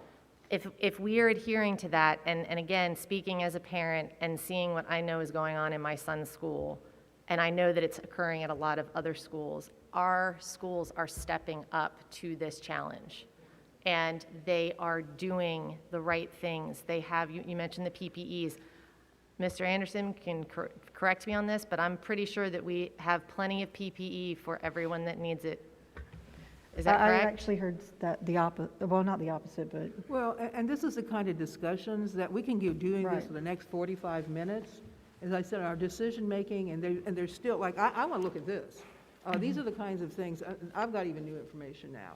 And this Right. is why I think in 48 hours, we could, those of us who want to look through things, those of us who want to formulate our questions more, it would just make I would feel much more comfortable with the decision, considering the circumstances. I guess I just don't understand what 48 hours is going to do with the information that we have been presented, and we need to give our district time to prepare for this. That's why just 48. So we have I'm sorry, do you want to? I'm sorry, we can't do 48 hours. It would be closer to 72. I don't think it's reasonable to expect people to wait for us at 10 o'clock at night on a Thursday. So we would have to move that to sometime on Friday. It's a big decision, Well, it's the principal's meeting So- all day, so we don't want to, but. I mean, that's if who we you're need Right. input from. Well, we can do it 5 or 6. And if you're going to force us to vote on things, if we still have questions, I mean, we just don't have all the information, and then that would force some of us to probably vote no. So, Well- I mean, do you want yes, or do you want, To Ms. Crable just made a good point. The principal's meeting is on Thursday, But it's over at 5, 4, whatever. but we still will not, we won't be able to have our meeting until Thursday after it is done. And so the people that need to be part of this conversation, that would need to know our direction that is coming from us to start their development plans, need that Thursday morning. I am very concerned about doing the right thing. It sounds like other people are Absolutely. also. Sounds like we have got a lot of information to process, and 4 new members that have heard this for the first time. And this is why we're here. This is a very serious responsibility. I feel much more comfortable, especially hearing what I'm hearing from other members, if we could give everybody, and I too, I would like to look over some of this information too. And because it's new, I didn't get it before, to process this to make the right decision. I'm concerned with making the right decision for our schools. So there is a motion and a second on the table. I think we should go ahead. Can I We've ask one more question? Yes. So if we were to vote yes and postpone for 2 days, is it possible, Dr. Faust, that you could sort of do that straw poll of the principals at your principal meeting? Or tell them ahead of time, can you just do a quick canvas of your campus? Are we even having teachers come back? Because there's so many of those little moving parts that if we could just have, for me, if we could just have, I guess I could vote right now, but if we could just have a little more information from some of the key stakeholders, that the PTA councilman, I made a phone call to the PTA council, and we're having a board meeting also tomorrow, so that we can get behind whatever the school system wants to recommend to us. But there are a couple questions that we're asking that we're still kind of, okay, I hear you, we have to put that in place. Is there any more, I'm just concerned we don't have enough planning time for everybody. That we have that 1 week that's supposed to be where teachers help students who are failing catch up. So teachers they don't even have to turn grades in, from what I understand, until Monday the 11th. So they've got all of that going on, trying to plan for a new transition. Do we have any latitude Planning time is a on huge question. January 18th? So the instructional level would not, our teachers know how to do Plan A when it comes to the. They do know how to do Plan A. They know how to teach. But not in this, they know how to do the teaching part of Plan A. Yeah. But all the cogs that are in the wheel going This is around. very complex. The safety protocols, who's going to teach remote. Principals have to have a chance to say, Stephanie, I want you to teach remote, and I'm going, no, I don't want to. Or So- Stephanie, I want you in the classroom, and I say, no, I don't want to, so I'm leaving. So I wouldn't be able to have that information for you in 48 hours. That's too much, like, that has to be, it's gonna take a minute for them to decide who's gonna be your remote. Right, that's what I'm saying. And is so I it's gonna can't, take- I wouldn't be able to have that for you. I'll just be honest with you, like, we have to make a decision. Yeah.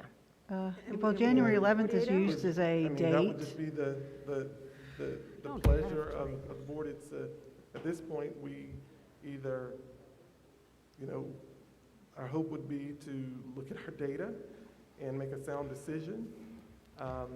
January 11th, may I ask about that date? I know that's in the next grading period, correct? Why That's is the it, I start of the mean, next why does it have to be January 11th? Like, I know why logistically you want to do that in a clean kind of cut way because of information and the holidays, et cetera. But I mean, can we say, hey, you know, January 11th is the beginning of the grading period, can we go a little bit further into it if we have to? Then Just we to have make to- sure we have it all right. So then, of course, so the other part of that is Power School. So then we have to change, there'll be some schedule changes, so we Right. can do all of that That's before the too semester difficult? starts. I'm sorry, because I just don't know about that. Power Is it- School is what we do our grading. Well, I know what it is, but like, it's so- too difficult to change things in Power School? It's easier to do it at the beginning of the semester versus when you're in the semester, when you're in the school.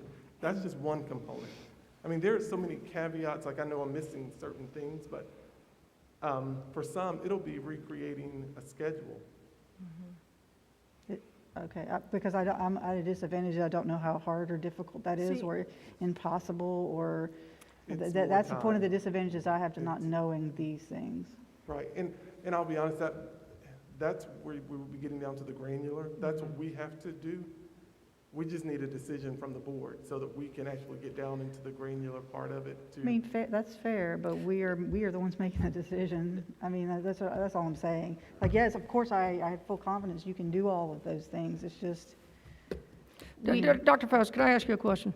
If we vote tonight, would you be willing, at a remote meeting sometime before the Christmas holiday, to come back and explain some of these things, and to be very frank and honest with us, and to say, look, the principals were absolutely up in arms, and to say that this is not a good idea, and to let us back off? If we give you that direction tonight to start a path, would you be willing to promise to come back to us and do that at a meeting sometime before the Christmas holiday? But by then, we would have made the decision. We need to, that's the. But we can always just hit the pause button and stay in Plan B if Dr. Faust says this is a really big mistake. We are the governance team, and they take their direction from us. Correct.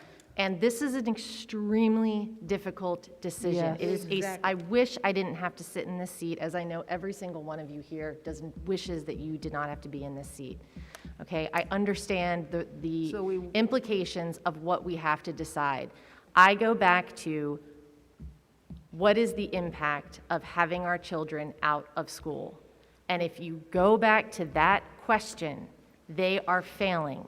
The data shows it. They are struggling. We know that our mental health and emotional health is struggling. We have teachers that are burning out because they are trying to teach remotely and in person at the same time. We've got to look at, I understand, the safety protocols, they're there.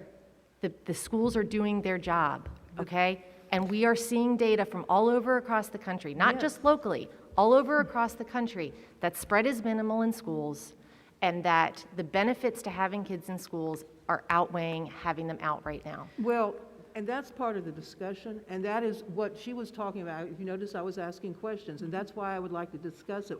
The clear head, with more questions, looking at this information that was provided, information to the new members who have not had a chance to look at this. I agree with everything that you say, but we have got new information, and we have got to feel comfortable in this very huge decision. I'm only asking for 48 Ms. hours, Justice, and we and- can still, excuse me, With all due respect, I agree, but this is a matrix. This is a template. This is not new information. This is something the school system would utilize to make decisions about how to open or close schools. Couldn't we at least give Dr. Faust the authority to start this, and then I'm comfortable going back and having a vote to reaffirm. Well, and this is what we can do. I can, as I would do normally, we can send you the updates of what each school, who's gonna be your remote teacher, but I can't do that. I mean, we'll tell you everything. It's like lunches, how that's gonna be. We can provide you a packet, so if anyone's asking you over the break, well, what is that gonna look like? Here's your talking points. We can give you that. Well, Dr. Faust, more importantly, the public needs to know that. I mean, like I say, I have confidence in you as a person to do these things. It's just, communication needs to be a lot, like, I guess, more open with parents and they're watching us right now, listening to this. Principals will be able to explain that to the parents. Right, that's what we need to I drive get that. that, but we the leaders here, we need to lead that way with communication and not just leave it to the principals. I mean, they've got a lot on their plate too, let's not forget. And I feel like a lot of the feedback I got as a candidate was communication could be a lot better. And then this is a perfect case of why this definitely, if people understood things a lot better and was explained to them a lot better, they would probably not be as upset at certain decisions that are made. And that's only just fair. And let's not forget either, this is COVID. This is a 100-year pandemic that is worldwide. This isn't just another day. This is why consideration is absolutely important, and we all care about everybody here, the kids and the teachers and staff. So like, I don't disagree with you. The numbers are this, that, and the other, but we just, I mean, I'm not saying delay it forever. I mean, I don't actually mind. I mean, I can't tell you right now. If we had to vote right now, I don't think I would be comfortable, but you know, I'm one vote, of course, you know. But I completely appreciate that, because I know how serious this is. I wrestle with it. I prayed last night, barely slept. Every time my wife coughs, I shudder. Yeah. She's with him every single day. And every day she comes home and she says, they are hurting. They are in so much trouble. And I understand the gravity of it. From my side, I mean, I don't want my wife to get sick. My God, we've been together since we were in 7th grade. That's my best friend. She wants to be with her students. So I think that just personally, I don't know how much different, I think no matter what the outcome is tonight, I don't think 2 days is going to make a difference. I don't know if I can answer that, but you know, I also have 2 children at home, and I agree with you totally. They have suffered social emotional damage. Academically, they could definitely be doing better. But, and I'm going to be real straight with you. I told you when I got in the car coming over here tonight, I got a phone call from my sister that my cousin died from COVID yesterday. This is very serious. And that's the second member of my family. My sister, last May, and I've told you this before, died alone in the hospital after 3 weeks of suffering, awful. Her husband of 50 years couldn't even see her. Now, this is very serious. I'm looking from both ends. I've got those kids. I want them in school. I'm so happy with the AAB schedule right now because they need to be in school. I'd love them to be in school every day. We got to think about this. I want as much time, and I know that everybody's tired, and this, you can tell this is a very emotional subject.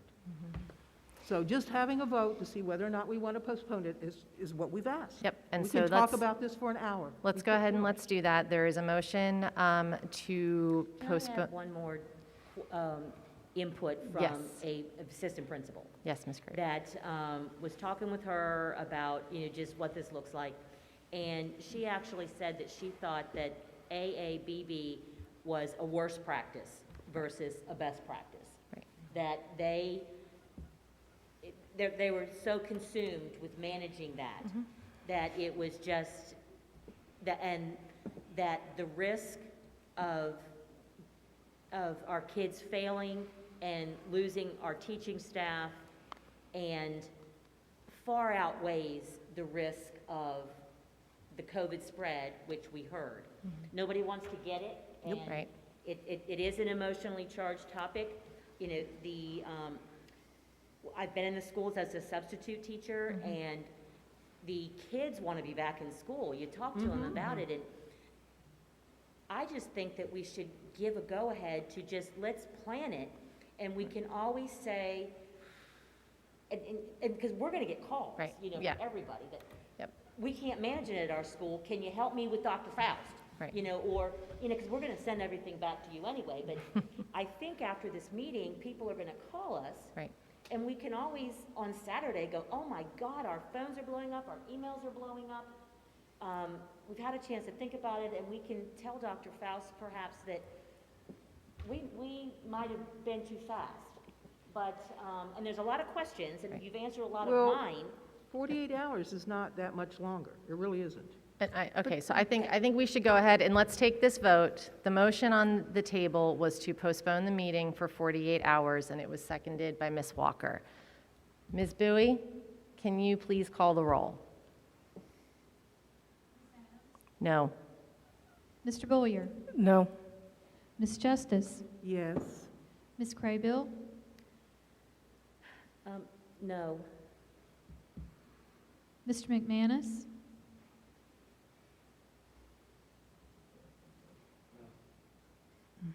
Ms. Walker, Yes. and Mr. Wildebohr.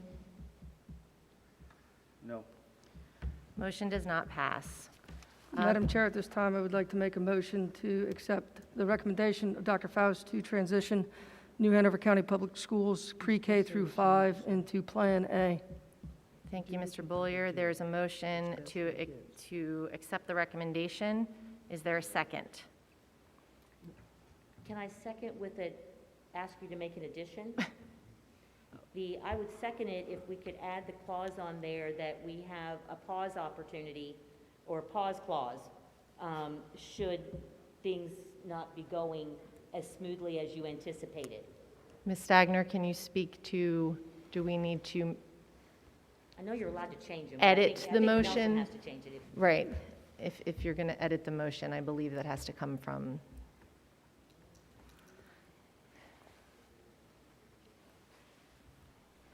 I'll move over here. So, Mr. Beaulieu can clarify or amend his motion before it's seconded, if he would like.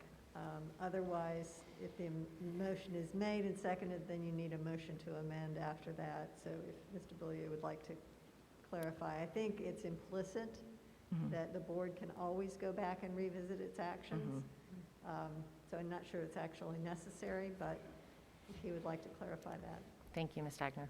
Sure, I could make the motion as you recommended it, or I can just tell you we can do that. It's up to you. I just think it would sit better Sure. with people who think we might be rushing. Sure. That to know that we have the opportunity, and Saturday would be a good opportunity for us to change our mind if we had to, based on what we might get. Sure. So you I don't change it if you want to. I don't know that we could, I don't know that we could vote on Saturday, but I would motion that we have an update regarding Dr. Faust's principal meeting, get an update on all that's happened from Wednesday through Saturday, and then if we feel the need, we can schedule a meeting next week, Madam Chair. Yep, I think we could do that as long as we're giving. So I move that we reopen pre-K through 5 on January 11th, pending an update from Dr. Faust and subsequent meeting to affirm this motion. In Plan A. In Plan A. Anyway, we Okay. can't get in from. All right, so there is a motion. That's- Is there a second? Second. All right, thank you, Ms. Craybill. I think we've had enough discussion on this topic. Ms. Bowie? Ms. Adams, Aye. Mr. Boyer, Aye. Ms. Justice, I would like to abstain. Ms. Craybill, Hold on one moment. If you abstain, I believe you have to publicly state, is that correct, Ms. Stagner? I'm more than happy. I don't feel like everybody has the information that they need to make a good decision on this topic. Thank you. Is that adequate, Ms. Stagner? Let me check just for a second, check the policy. Okay. I believe we have a policy that's going to address that.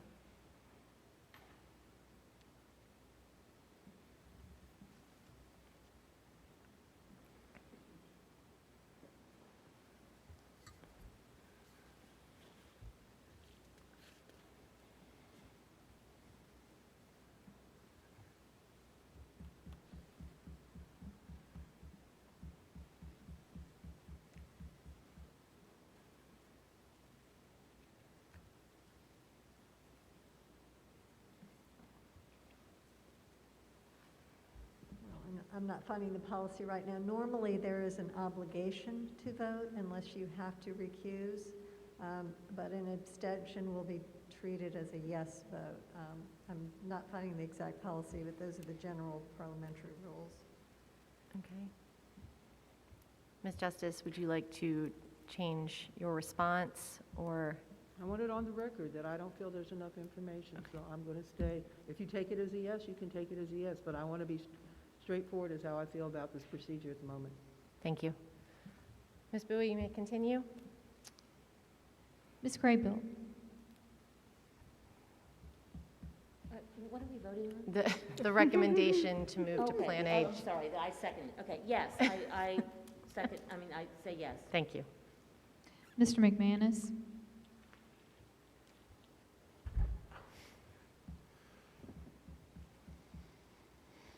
The teachers need to get out of stress.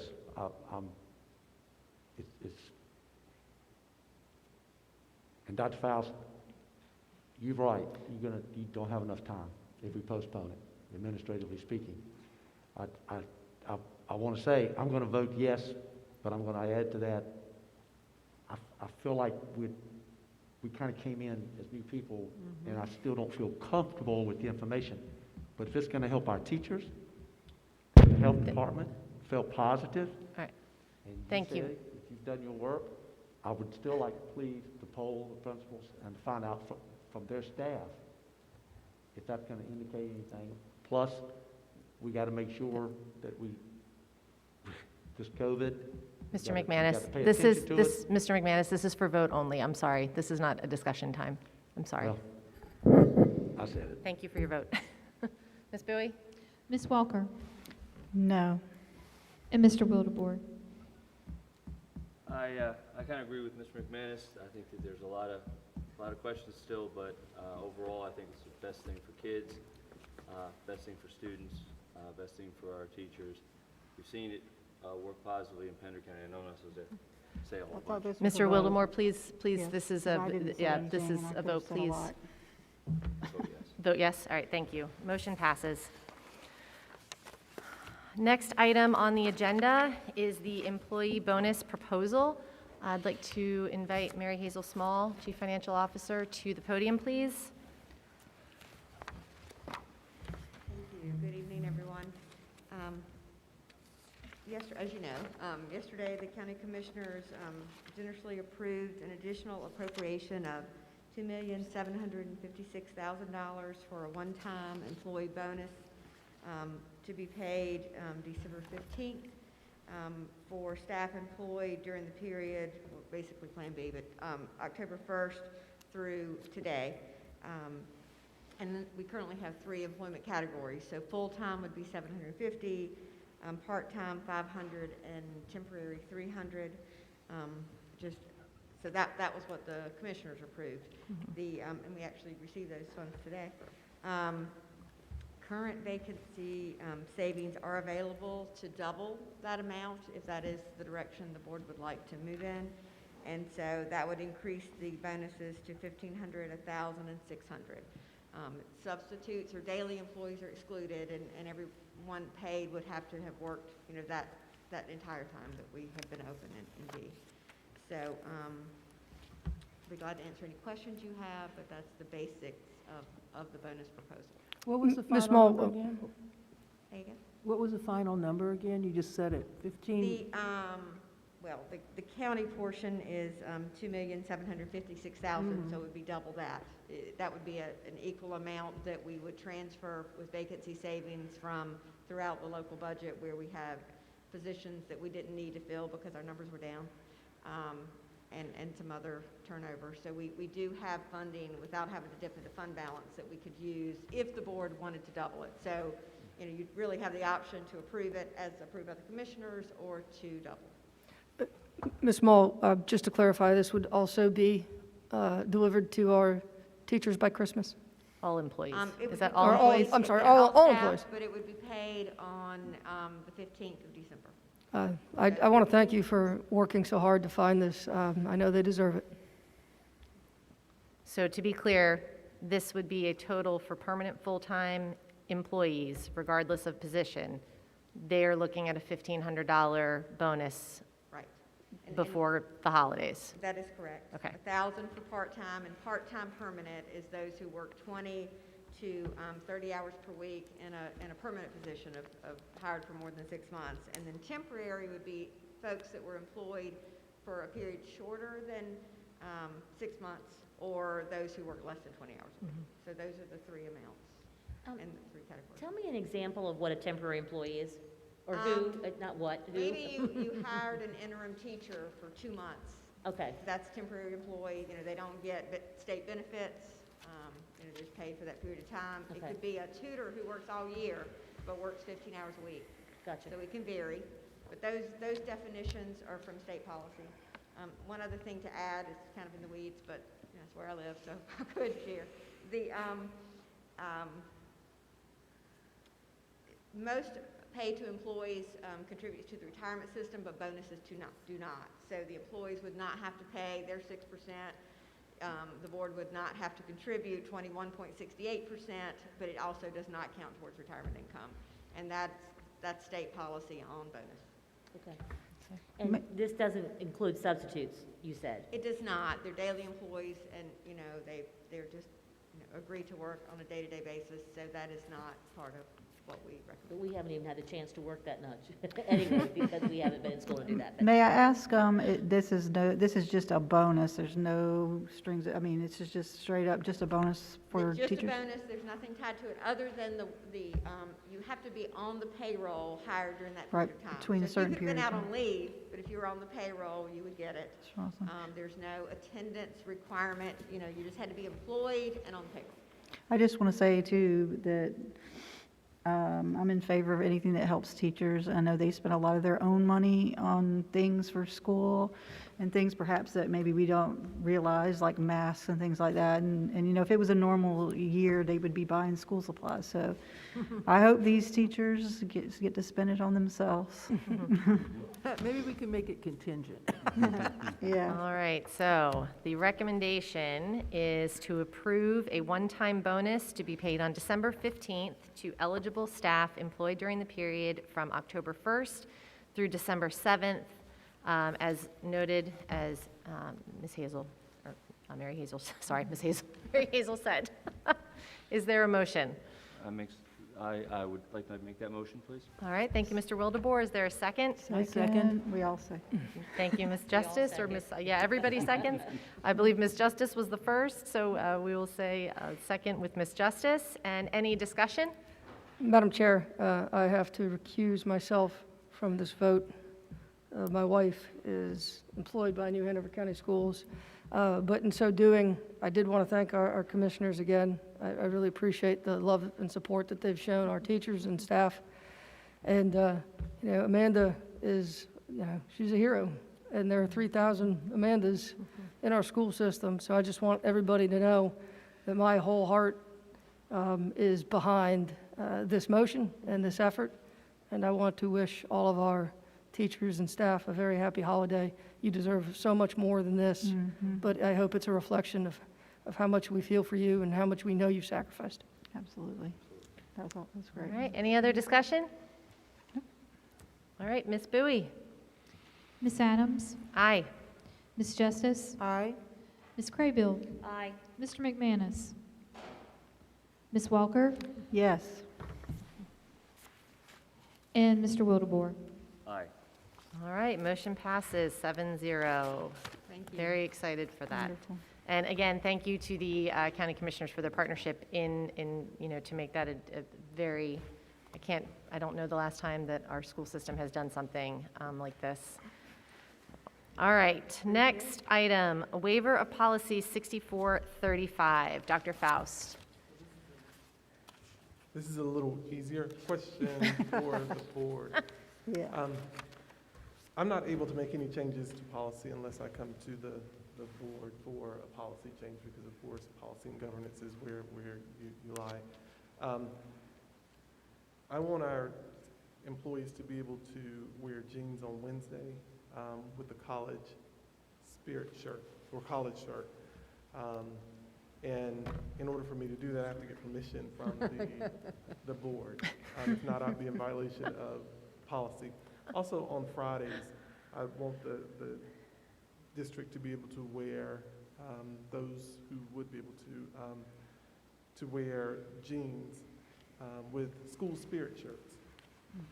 Not school spirit pin and jeans, but they have to have a school shirt that represents their school or one of the schools in the district.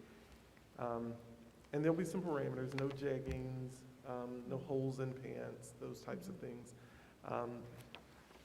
But I would ask that the board would approve this waiver for our employees, and it would start as early as tomorrow.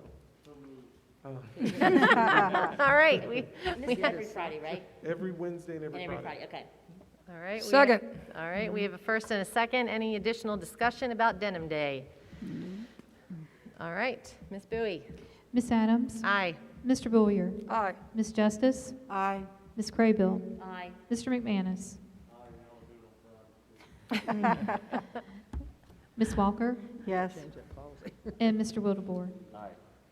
All right, motion passes. Moving right along to recognition of achievement.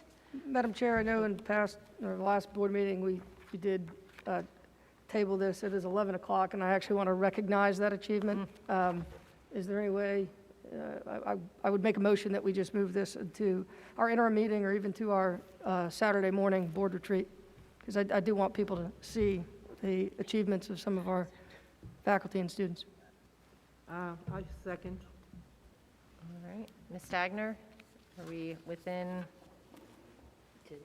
Yes, I mean, the agenda has been adopted, but if you have a 2/3 majority of the voting members here, you can amend that agenda. All right, so the motion is to move it to Saturday's board retreat. That's cool.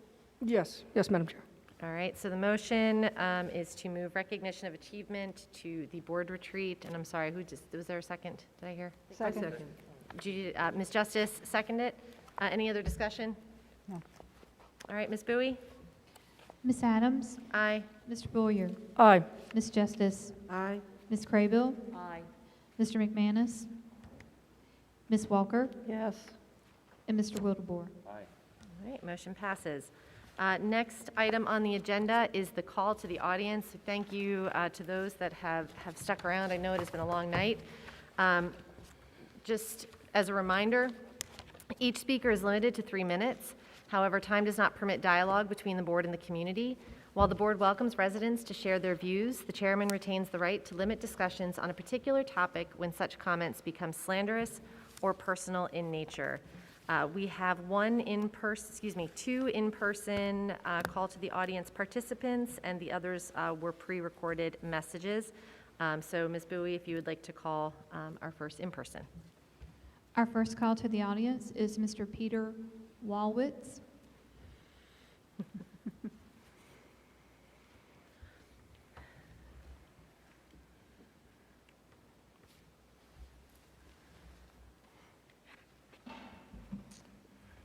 Thank you. I'll be speaking about the call to the audience and how to collaborate better with parents in the community. And I have 4 points. Board Policy 2330 has the call to the audience placed on the agenda before any of the action items. And there's a reason for that. The public must be allowed to speak before you vote on anything. And your vote tonight on the transition plan is shameful. My second point. Before you move on to your next agenda item, be courteous. Thank or acknowledge everyone who spoke. You do that for the people that are presenters. Do it for the public. A little courtesy would go a long way to making the public feel welcomed here. My third point, follow up with everyone who speaks or calls in. I did get a phone call from Mr. O'Brien the first time I spoke. That was wonderful. And I did get an email from Ms. Adams for last month. That was terrific. Makes us feel valued. but I know that not everyone who speaks in person or calls in gets that follow-up. It should be for everyone.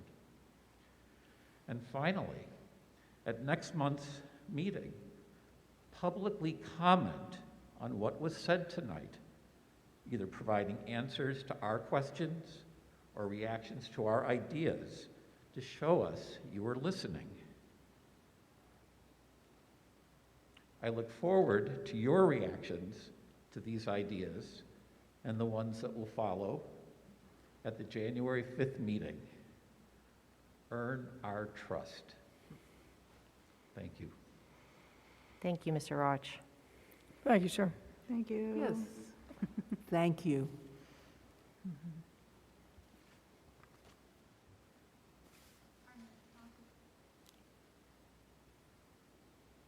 I think your mic's off.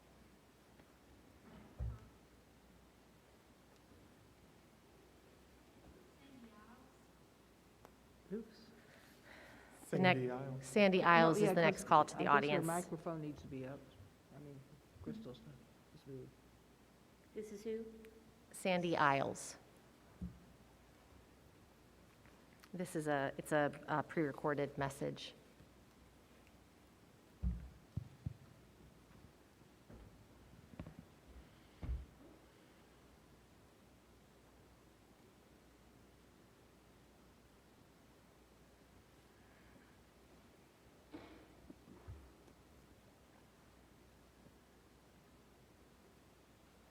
My name is Sandy Isles, and as you know, I'm a parent of 2 children in New Hanover County Schools. By the time you hear this recording, according to the agenda, the board will have already discussed COVID-related updates, heard from our health department, the ABC Collaborative, and Dr. Faust will have already presented his transition plan. Because my requests for a copy of this plan remain unanswered by the board and Dr. Faust, and because the board had not made the plan public as of this morning, I have no way of knowing what Dr. Faust's intentions are. The board also made a decision to move the call to audience after these action items took place, denying the public an opportunity to give input. Last month, you were serenaded by a community member asking you to earn our trust. Yet you have chosen to reject transparency and deter public input. Ms. Adams, to quote you in a recent email you wrote, "I know trust must be earned, and we hope our actions will continue to build it in our community." Is rejecting transparency, denying public input, and ignoring email requests how you define earning trust? So from what I can gather, one of 2 things will have happened by the time you hear this.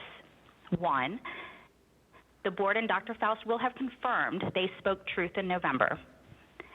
You recognize the severity of this virus, and you still support standing by metrics that were presented to drive decisions regarding reopening our schools.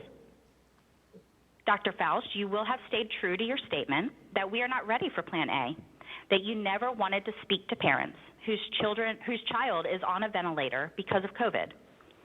Ms. Adams, you also will have stood by your word that you were not ready for schools to reopen when we spoke a few weeks ago. Or scenario number 2, the board and district will have lied to us, revealing your motives as soon as the county commissioners handed you money, buying the lives of each staff member for $750, rejecting the words spoken at the November board meeting. So, which one did you choose? Did you stand by your word, or did you deceive us?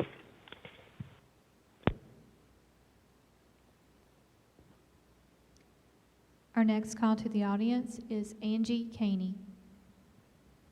Good afternoon. I am Angie Caney, a parent, a social worker, an advocate of 22 years in public education, and a co-administrator of NHCS United for Students. Allow me to give you some background on this organization, as I recognize that many of you are newcomers to the board, and to clear up any inaccurate information that may have been disseminated by those attempting to discredit ours and other advocacy groups in New Hanover County. NHCS United for Students was formed as an advocacy group over 2 years ago in response to the racial discrimination in the Spanish Immersion program and to empower the many victims of child sexual abuse within our school system. I hope that we can all at least agree that both of these things are shameful elements of our school system that we are not proud of and would like to rectify. Our group is far more than simply a Facebook page, as we offer a support group for victims, therapeutic services, referrals, technical assistance, and training, all free of charge. Perhaps the difference in us and some of you is that we think that families deserve validation, accountability, and retribution, and we are willing to fight for them in that process. I'm constantly confused how our stance in protecting children and showing no tolerance for predators has earned us the label of negative noisemakers by some and makes us your enemy. Shouldn't we share that common goal and be on the same team?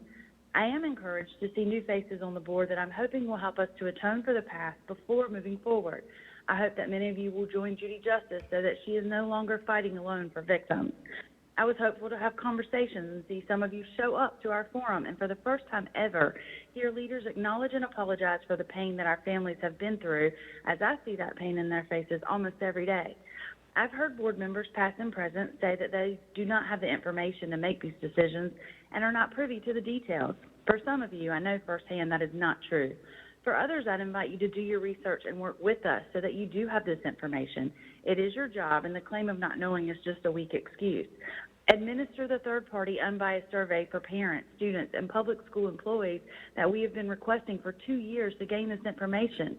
Now is the perfect time with devices accessible to families. Communicate with us as we requested all along. Our initial goal was for us to be allies, not adversaries. But understand that checking boxes without true intent to change and complacent acts of demotion or offering early retirement years after protecting predators and putting children at risk is not our idea of accountability.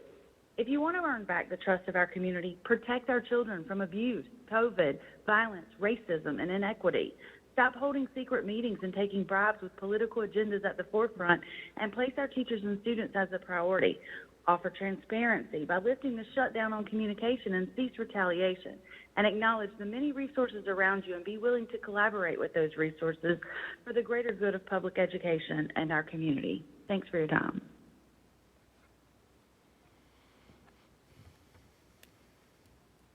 Our next call to the audience is from Leslie Martin. Good evening, Dr. Faust and members of the board. This is Leslie Posey. Last month, I spoke to you about regaining the trust of teachers and parents of New Hanover County.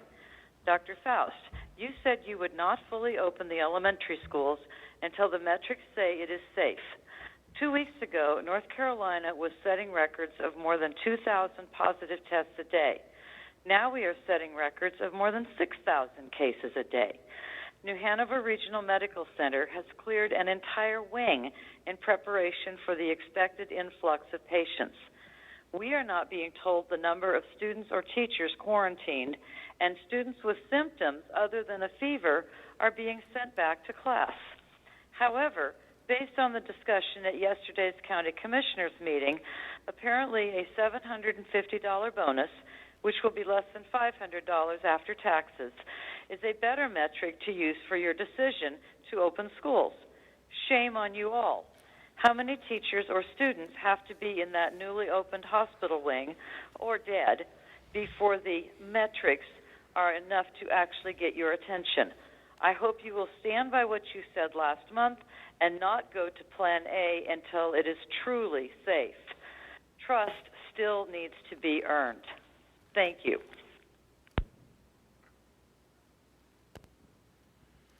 Our next call to the audience is from Barbara Anderson.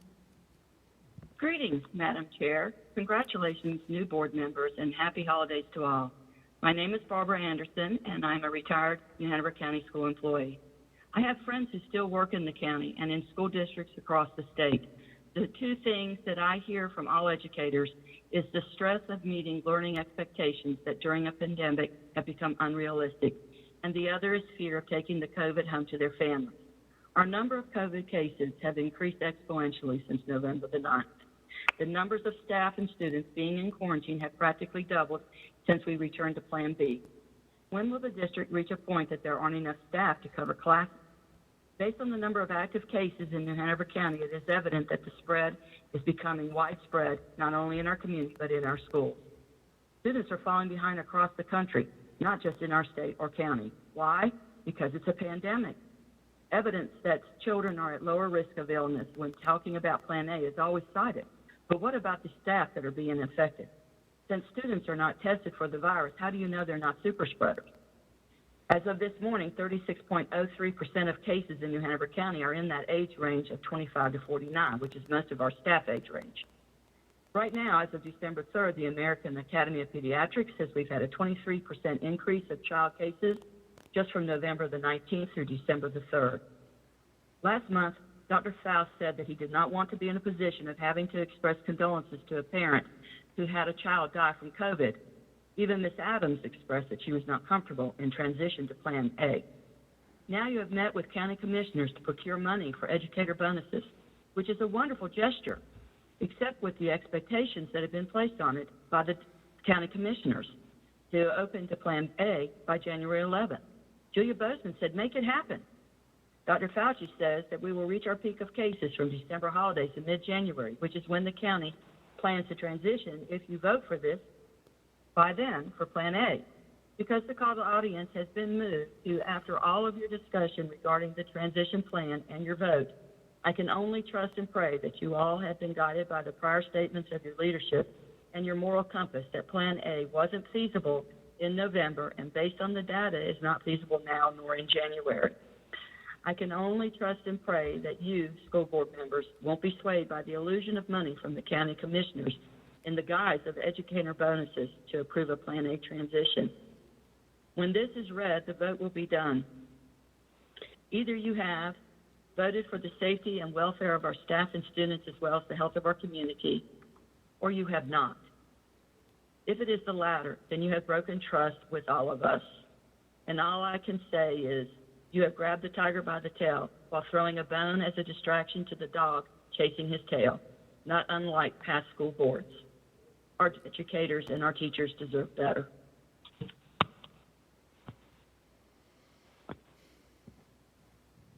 Our next call to the audience is Susan Kranick. My name is Susan Kranick, and I'm a substitute teacher for New Hanover County Schools. Right now, the situation we're in is very much, it's a lot easier to deal with in terms of sanitation and safety protocols. I have a lot of issues with us going back to full classrooms in January.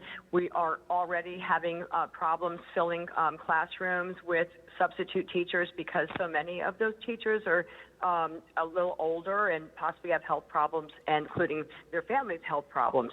So before you make this rash decision, I think you should consider the fact that when we need substitute teachers, that it's actually going to be worse than it is right now. Thank you.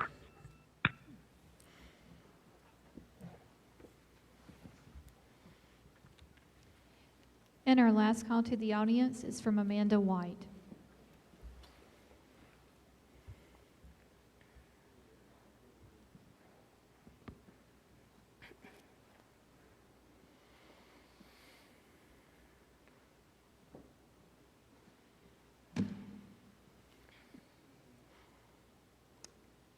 I don't really know what to say to y'all. Do you talk to elementary school teachers? Did any of them say that they were okay with going into a Plan A? Did any of them? Then you didn't talk to enough of them. Because every single one of them that I talked to thought that this was ridiculous because they knew that they were going to have 20 kids in there and they could not properly ensure that they were socially distant. And they are too concerned with the lack of education they're going to get when their entire class has to quarantine. So I'm going to say this. We sent you a letter, and the biggest concern was the 3 W's. And as soon as that is not adhered to, you will not be in compliance with what the ABC Collaborative has presented to you, nor will you be in compliance with what the state has presented to you. Wait 6 feet.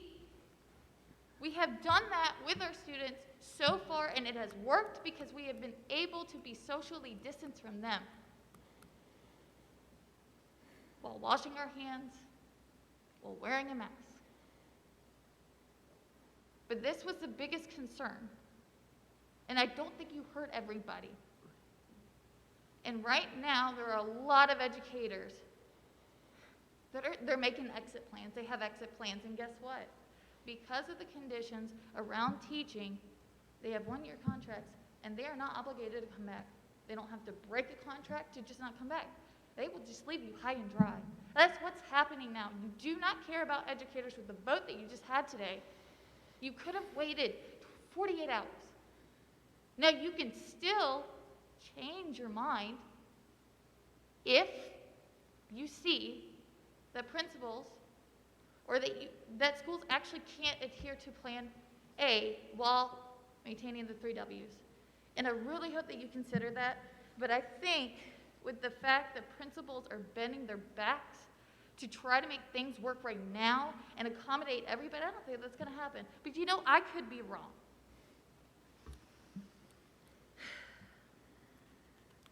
But right now, I know that the high school educator, our high school teachers right now, they're very concerned with their students who are failing right now because they have not checked in, and that's not our fault. They choose not to come into class. They choose not to come into Zoom. We can't find them, and we have our other students. So we do hope that the district does push to ensure that educators can focus on the students, to try to get them to complete enough coursework to pass this class and only focus on them instead of another 60, 90 students. Thank you, Ms. White. Thank you, Amanda. Thank you. All right, I believe that was our last call to the audience. Sorry, gotta pull up my... next item on the agenda is administrative personnel. Dr. Faust. Yes.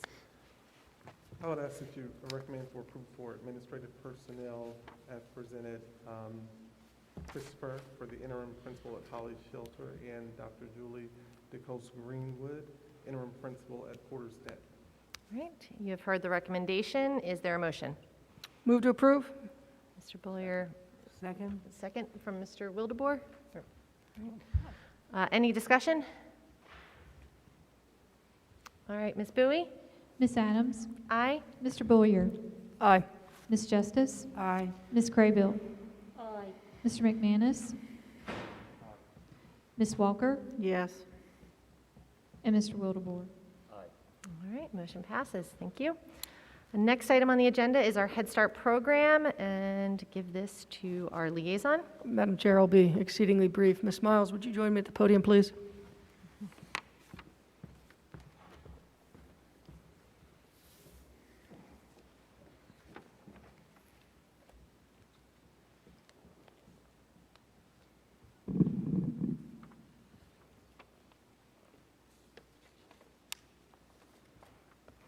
Madam Chair, members of the board, as you know, Head Start requires a monthly report to its governing body, this body. We do have an action item tonight. Is there any reason we could postpone the action item so they can look at it more closely on Saturday? We're going to postpone the action item until Saturday. But I did want to introduce Ms. Smiles. The fact that she is here at 11 o'clock at night speaks to the dedication and love she has for our youngest learners. And I wanted her to just tell you a little bit about our Head Start program, and you can handle the numbers. But thank you so much for being here at this late hour. I appreciate it. Welcome, new members, and great to see the returning members. So our Head Start is a federally funded program for 3- and 4-year-olds. So we have received funding for 260 students. Our fiscal year is in May. Our grant is due in February, and we will be bringing those documentations in our January's meeting. So that will tell you a little bit more about how we provide our services. And currently, our Head Start children, the 260 students, are housed at Johnson Pre-K Head Start Center. And you and our Policy Council, and that's what we have enclosed tonight, is our bylaws for our Policy Council. That is the structure and composition of how Policy Council has shared decision-making among program decisions with their children. It's composed of parents of Johnson Pre-K Center and community members. And we assign a Head Start liaison, Mr. Bullier, to help be our liaison and make that connection with board meetings and Policy Council meetings. So at a later date, once Dr. Faust and I have a discussion with Mr. Bollier, we'll have a program governance training. Typically, we do that in April, and we can dig a little bit deeper into any questions that you may have in regards to Head Start. And so please feel free to contact me or Mr. Bollier if you have any questions, and we're just so happy to be housed underneath the school system.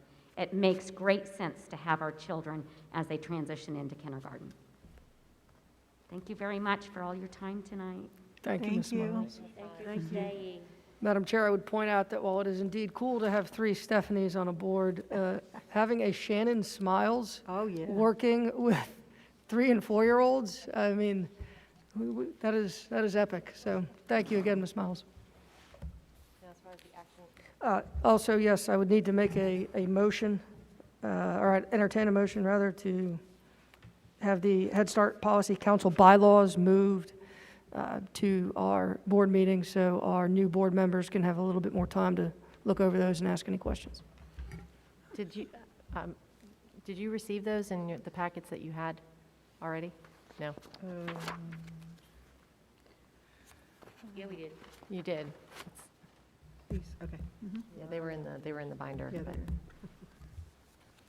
Okay. There's a motion to postpone the bylaws vote until the retreat?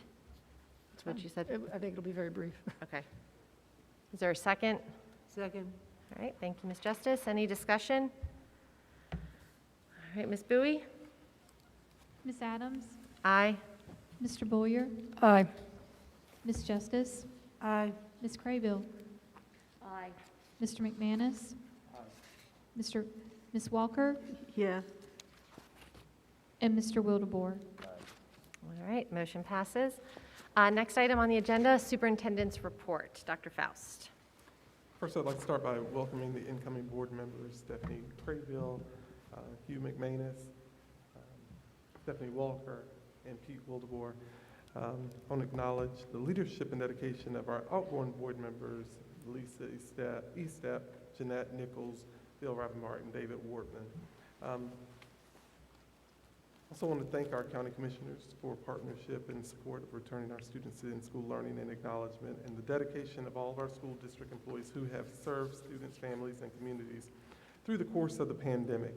Congratulations to our board chair, Stephanie Adams, for a recent graduate of the Learning the Way to Board Excellence program through the UNC School of Government. And I'm wishing board members, district employees, students, and families a healthy holidays and enjoy continuous vigilance over the holidays, and remember to follow the 3 W's over the break. Those are all the comments that I have for tonight. Thank you very much. Next item is Board Chairperson's report. I do not have a report this evening, but I would like to say a happy birthday to our incoming member, Mr. Hugh McManus. Happy birthday, Hugh. What a way to celebrate. Partying late tonight.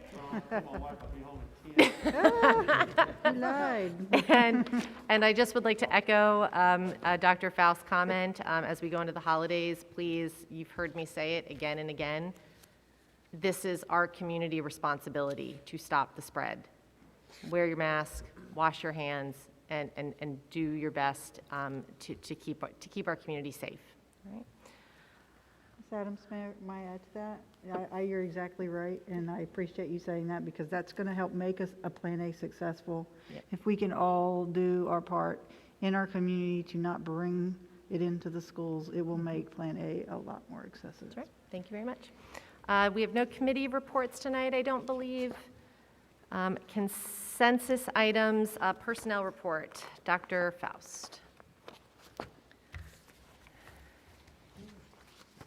The recommendation is to approve the personnel list as presented. All right, you've heard the recommendation. Is there a motion? So moved. Thank you, Ms. Craybill. Is there a second? Thank you, Mr. Wildebohr. Any discussion? All right. Ms. Bowie? Ms. Adams? Aye. Mr. Bollier? Aye. Ms. Justice? Aye. Ms. Craybill? Aye.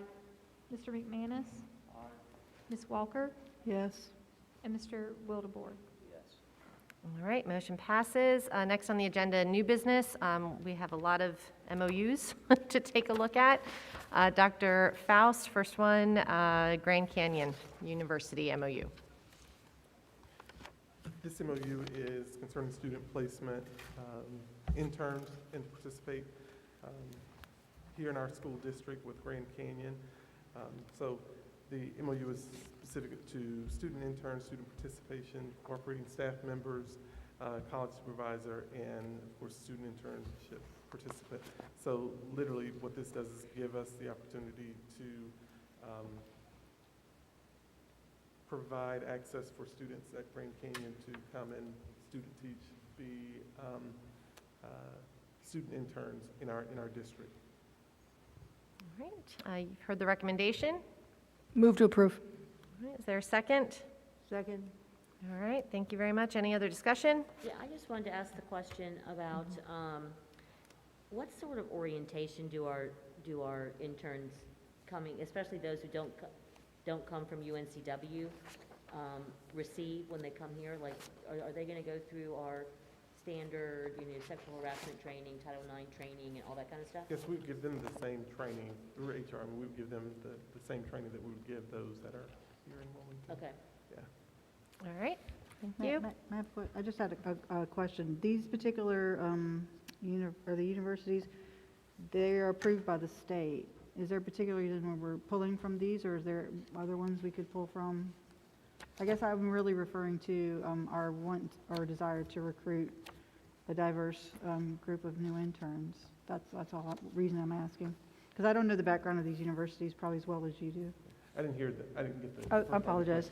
So no, the only it was just a curious question more than anything. Like, these particular universities are ones we work with. Well, no, obviously they're a member of Understanding, but we're pulling from these ones for interns, to make future teachers. So are we going to in the future be looking to other universities, perhaps for diversity reasons? Yes. Okay. So we'll be looking in the future. We just didn't have. We didn't have an MOU with this particular university. But I could have yes. said that better. I apologize. I was just trying to get it out. Dr. Faust, it's my understanding that these students live here in Wilmington, but attend college at these schools. Yes. And so we're kind of not doing them a favor, but it's in our best interest to help our local students with their education. Absolutely. So they're community members. Okay. They're helping the class too, bringing their perspective. Yeah, that's why I was confused. All right, Ms. Bowie? Ms. Adams? Aye. Mr. Boyer? Aye. Ms. Justice? Aye. Ms. Craybill? Aye.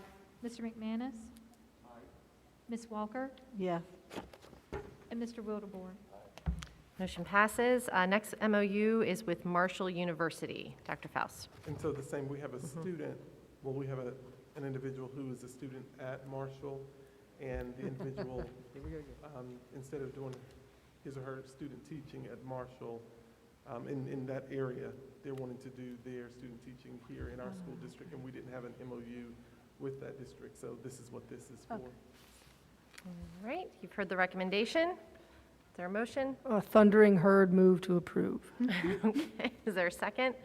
Second. Thank you, Ms. Walker. Any discussion? Ms. Bowie?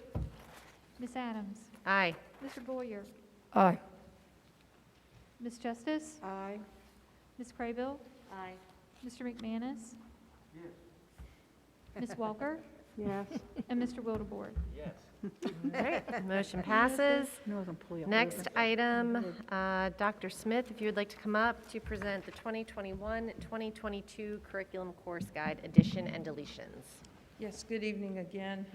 Would ask the board's approval of the Curriculum Course Guide additions and deletions for the 2021-2022 school year. Annually, the Instruction Division brings to the board revisions to this course curriculum guide. We do highlight the additions and deletions because, of course, the document is in excess of 100 pages. We provide a hard copy to our 9th grade students, and then we maintain the most accurate copy of the document online for access for our families and our community, because we do find ourselves making changes that are board approved throughout the year as different information comes to the state. So would ask the board's approval. All right, so you've heard the recommendation. Is there a motion? So moved. All right, thank you, Ms. Justice. Is there a second? Second. Thank you, Mr. Bullier. Any discussion? Yeah, I have one question about that, Dr. Yes. Smith. So it's my understanding that we had to eliminate some classes this year because of just the whole COVID thing. We couldn't accommodate. Is that correct? So I probably would need to know specifically what course you're talking about. Now, if you're making reference to when we High were, school level. well, are you making reference to when we were in Plan C? Yes, Or- I think okay. I was, yes. So specifically in Plan C, there are certain courses for which you would not be able to deliver them fully remote. For example, if there was a course that required a practicum, you would not be able to do that fully remote. So there were some courses that we were not able to offer when we were in Plan C. But that's not completely unusual.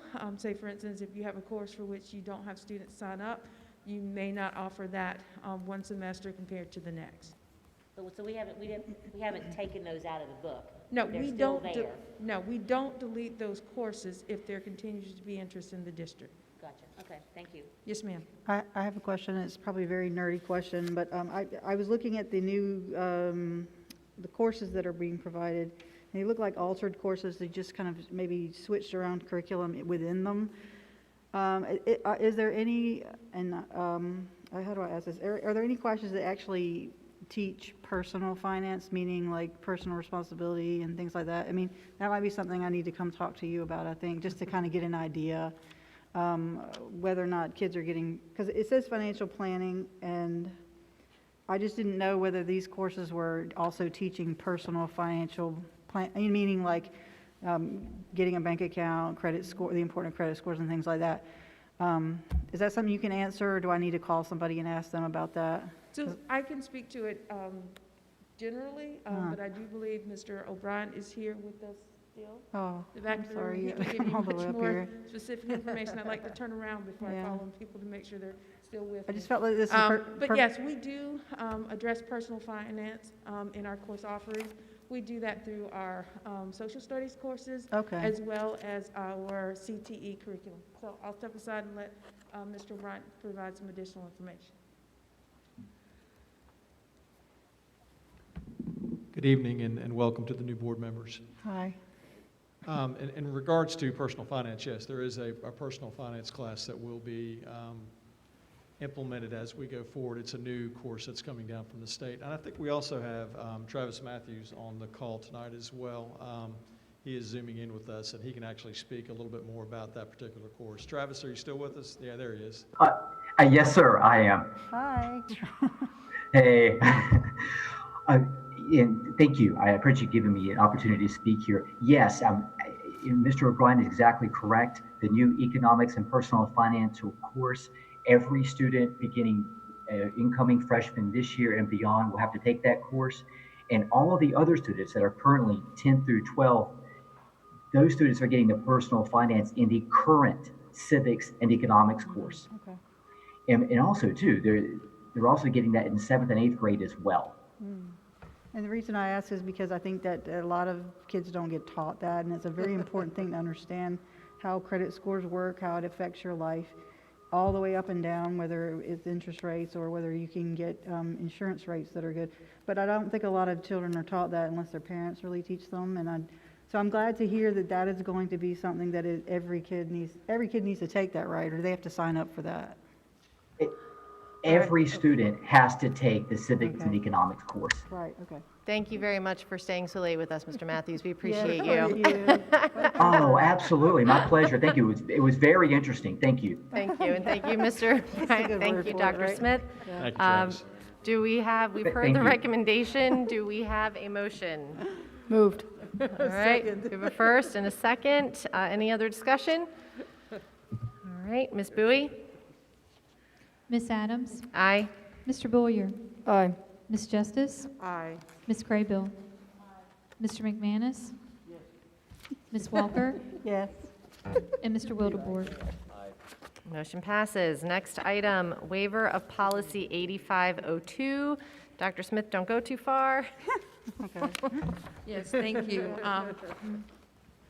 The division is recommending and asking the board's approval of waiver of policy 8502. Specifically, this is the policy that addresses the eligibility requirements for student athletes. Our current policy is above that, which is required by the High School Athletic Association.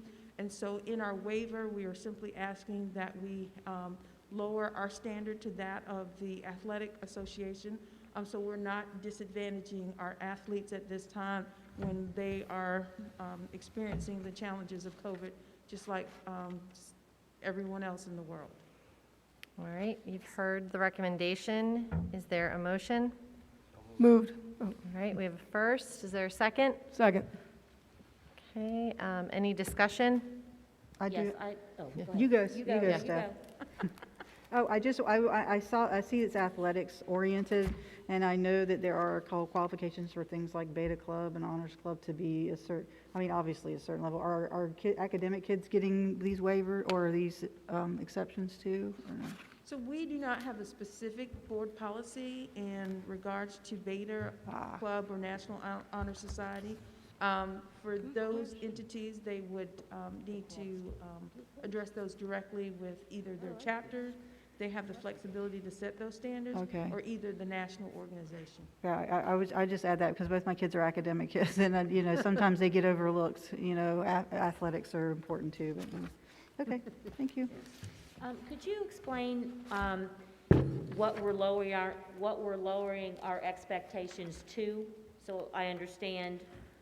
I want kids to play sports because sometimes that's the only opportunity they have to succeed, or not the only, but one of theirs. So I just want to know what we're actually lowering to. Yes, and I'll let Mr. O'Brien speak. Oh, there he is. A little more specifically to that. So specifically, our requirement is a 2.0, and you have to pass 3 out of 4 from the previous semester.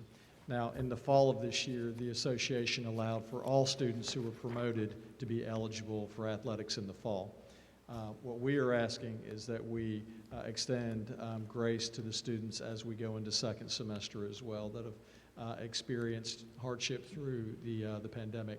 So basically what that means is a student would have to pass 3 out of 4 courses from the previous semester. So that would be, having at least a D moving into in 3 of the 4 courses to be eligible. And so are we talking this extension for the current basketball program, or since we're not done with grades yet, are they still falling under the last year's? So any sport that started in first semester and that rolls over to second semester would be impacted by this as well. So everybody was eligible in the fall if they were promoted. Okay. That being said, that would only impact 3 sports. That would be cross country, volleyball, swimming, and of course we do start basketball next week, but I don't think their first game is until January, I think. But so that would, it does bleed over if it is a sport that crosses 2 semesters. Okay, and the other question I had was around attendance. Since our attendance policy is pretty loosey-goosey right now, and we're kind of waiting to see if kids pass to even, to count them for attendance. Is it not possible to make the kids some incentive to show up to a Zoom class so that they can play? Yeah, we've got to get them to school somehow. I think our recommendation was more about helping kids become eligible academically, and I don't disagree with that comment or that line of thinking regarding student attendance. So I think you're probably referring to the last paragraph on the screen. Yeah, there's 2 paragraphs that you have highlighted with the attendance. That's absolutely, and that is actually congruent with what the Athletic Association would recommend as well. Our language is a little stronger. I think it says shall be required. I think they use recommended, Okay. but I think that you could actually take the highlight off that last paragraph, and it would still be useful and helpful to extend grace to our student athletes. And again, this is a one-year waiver. That we're looking at. Mr. McManus, did you have a question also? Or did it get, no, okay. All right, we have a motion and a second. Let's go ahead and Ms. Bowie? What question? Oh. So are we going to pass it all and do the whole thing, like with attendance and with the grades? The entire policy, 8502. Okay.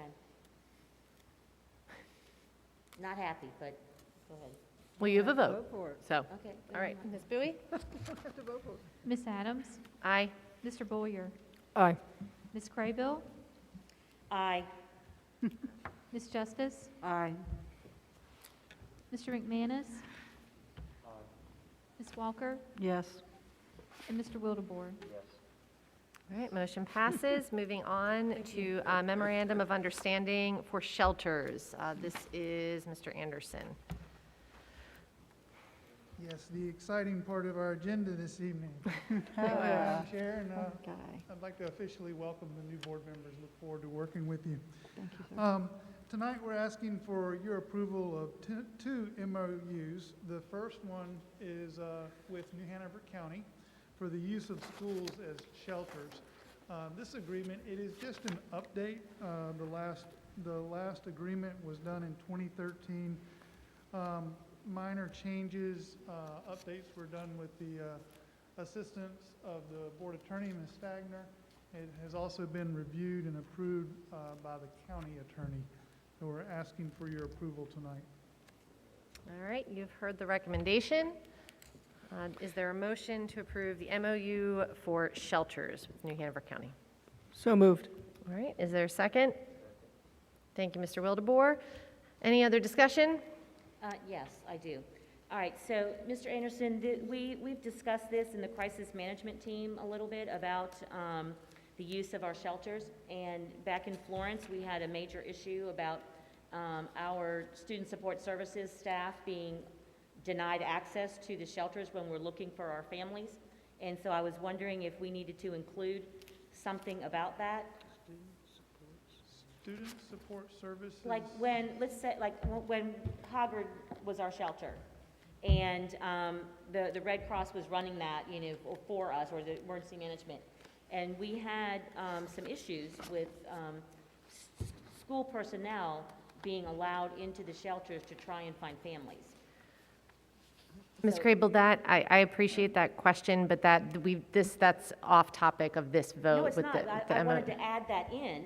And then I also thought we might needed to add a COVID disclaimer or something about that, because since this hasn't been updated in 2013, now is the chance to put some requirements in there about how many people we can put in a shelter, or just to say something around pandemic kind of operations. That's, since we're updating it, now is the time to look at those two specific. Those aren't the things that the school board would do. Who's in Right. charge of that? That's the county. Yeah, that's the county. We lease, I mean, this is an agreement to where we turn over the facility to the county. The county. They run it. They run the shelters. They would be responsible for running them in accordance with, you know, whatever executive orders, regulations, or guidelines are in place at the time. You know, as far as, it sounds like there may have been some specific issues in terms of Florence. I will say that, again, the county runs the shelters. Towards the end, they transition that over to the Red Cross. But school staff should not be treated any differently than the public. So if the public wasn't allowed access into the school to see or look for a family, school staff would not be allowed into the school to look for family. I mean, again, we're turning over the operation of the shelters to the county. It's just our facility. No, I understand it. Then we can maybe talk about that later, but I know, and Mr. Spencer probably, I'm sure he had input there, but that is just what I was, I know that was an issue. So and that's when I was reading it, I didn't see any mention that, you know, we were allowed to do that. But if the board attorney thinks that it's fine, then I'll go with it.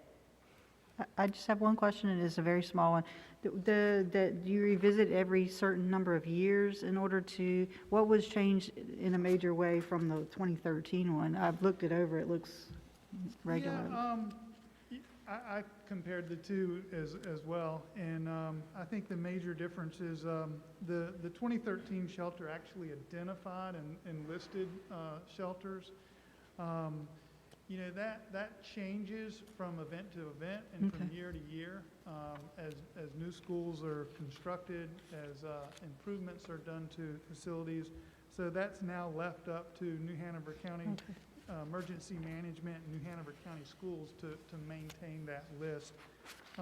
There's also some language added. I think since 2013, we've been accommodating families with pets, so we have a pet-friendly shelter now.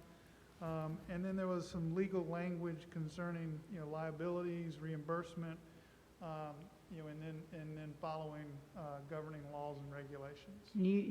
Or nobody else doesn't see any issue that needs to be added or changed? I mean, you feel like you've looked it over and it's okay? We have, Dave Spencer is the director of safety, and he looked over this. I have looked over it, as well as the county staff and the attorneys from both agencies. It was well looked over, okay. All right, we've got a motion and a second. Ms. Bowie? Ms. Adams? Aye. Mr. Boyer? Aye. Ms. Justice? Aye. Ms. Craybill? Aye. Mr. McManus? Ms. Walker? Yes. And Mr. Wildebohr? All right, motion passes. Next item, also with Mr. Anderson, is the Memorandum of Understanding for the use of the buses with New Hanover County. Yes, I will say, we did have a contract agreement in 2011. It was very short and sweet. And we actually, during events, oftentimes would you know, modify that on the fly. So we really wanted to update and formalize that. The new contract, or MOU, it does establish roles and responsibilities, obligations of both the county and the school system. Again, both staffs have reviewed this, and both board attorneys have reviewed it, and we're recommending your approval tonight. Is there well, I guess we need to have a motion. Is there a motion for the recommendation? So moved. All right, we have a first. Is there a second? Second. Thank you, Ms. Craybill. All right, discussion, Ms. Justice. Yes. I know the county rented a bunch of buses over this, at certain times during the school year, and they used them in political events, and they weren't using them for political events, they were using them for safety purposes? Well, yeah, we do not allow the buses for use in political events. Right, correct. We don't. The county was doing it for safety purposes, to use them as barriers. Remember that experience? Because I think I did call you. Right. Is there any way we could put a stipulation in there if the county, I know they're doing it for safety, but I got all these crazy calls from people upset, thought the schools was participating in some kind of political event, and I'm going, no, but it looks very bad for the schools I'm just saying that the misunderstanding would be very understandable from the public's point of view. I think we were able to address those concerns. Yeah, is there some way we could do that? It wasn't a political event. Yeah, so that if they need one of our, for, you know, for whatever their safety for a political event, any party, Well, it's just. Our buses were not at a political event. That was not a political event. That's what I was getting calls at. Apparently it was, you know what I'm referring to. I do. That's when President Trump was in town. Right. And helping to recognize the city of Wilmington as a World War II city. And that part I appreciate. I'm just saying, I got a lot of calls about that. Is there any? So the Secret Service reached out to New Hanover County Sheriff's Department and asked for use of buses. Right, for safety. And as long as it's not a political event and it's public safety is the concern, we've always allowed the use of those. Those we used actually are white buses. Right, and that's what, we had that discussion. Still had New Hanover County, and I was getting, and I don't think I was the only one getting calls. This agreement is for our yellow buses in the event that a declaration of, or an emergency So- declaration. These are two separate situations. Okay, when the other one comes across, maybe you'll. Does it need to be stated in here that are not for political purposes, or did I miss that? I mean, is that something we have Well, to this- actually put in there, or? This is specific, I think that is actually in a policy Okay. that we'll be reviewing. Okay. But this is specific to yellow buses buses. being used for emergency purposes by the county. Thank you for that clarification, Thank you. Mr. Yeah, that is Anderson. separate. All right, we have a first and a second. Ms. Bowie? Ms. Adams? Aye. Mr. Boyer? I'm feeling silly, I'll vote yes. I know, everybody's getting silly. Ms. Justice? Aye. Ms. Craybill? Aye. Mr. McManus? Ms. Walker? Yes. And Mr. Wildebohr? All right, motion passes. Next item on the agenda, Ms. Varnum, are you still with us in the virtual land for a memorandum of understanding with Brooklyn Arts Music Academy? I'm still here. Hello again. This memorandum of understanding with Brooklyn Arts Music Academy is for providing our preschool students at Johnson Preschool in their Head Start program with an opportunity for music engagement activities that also supports social emotional learning. And I would just ask that you approve this MOU. All right, thank you very much. You've heard the recommendation. Is there a motion? So moved. Thank you, Mr. Wildebohr. Is there a second? Second. And thank you, Ms. Justice. Any discussion? Yeah, I just wanted to ask the question, are we, I know it goes into effect on December the 8th. Well, I'm looking at the picture. Are we allowing this kind of people into our schools right now when we're trying to limit the number of people that are in our schools? I mean, I don't mind it being effective that day, but when did we plan on starting it? That's a great question. Thank you, Ms. Craybill. This is actually a partnership that has been in the making for quite some time. And of course, the 3 Ws will be followed. And it may be that in the near future, this can be a little bit more of a virtual activity, but there is a blended approach to bringing them into the classroom because the two facilitators for the Music is Life program are really focused on engagement with students and building that social emotional learning component through active engagement. And really that does require more face-to-face. But that's not to say that there might not be a blended or a hybrid approach until such time as there's more daily face-to-face opportunity. Yeah, that's all. I mean, I'm not opposed to it.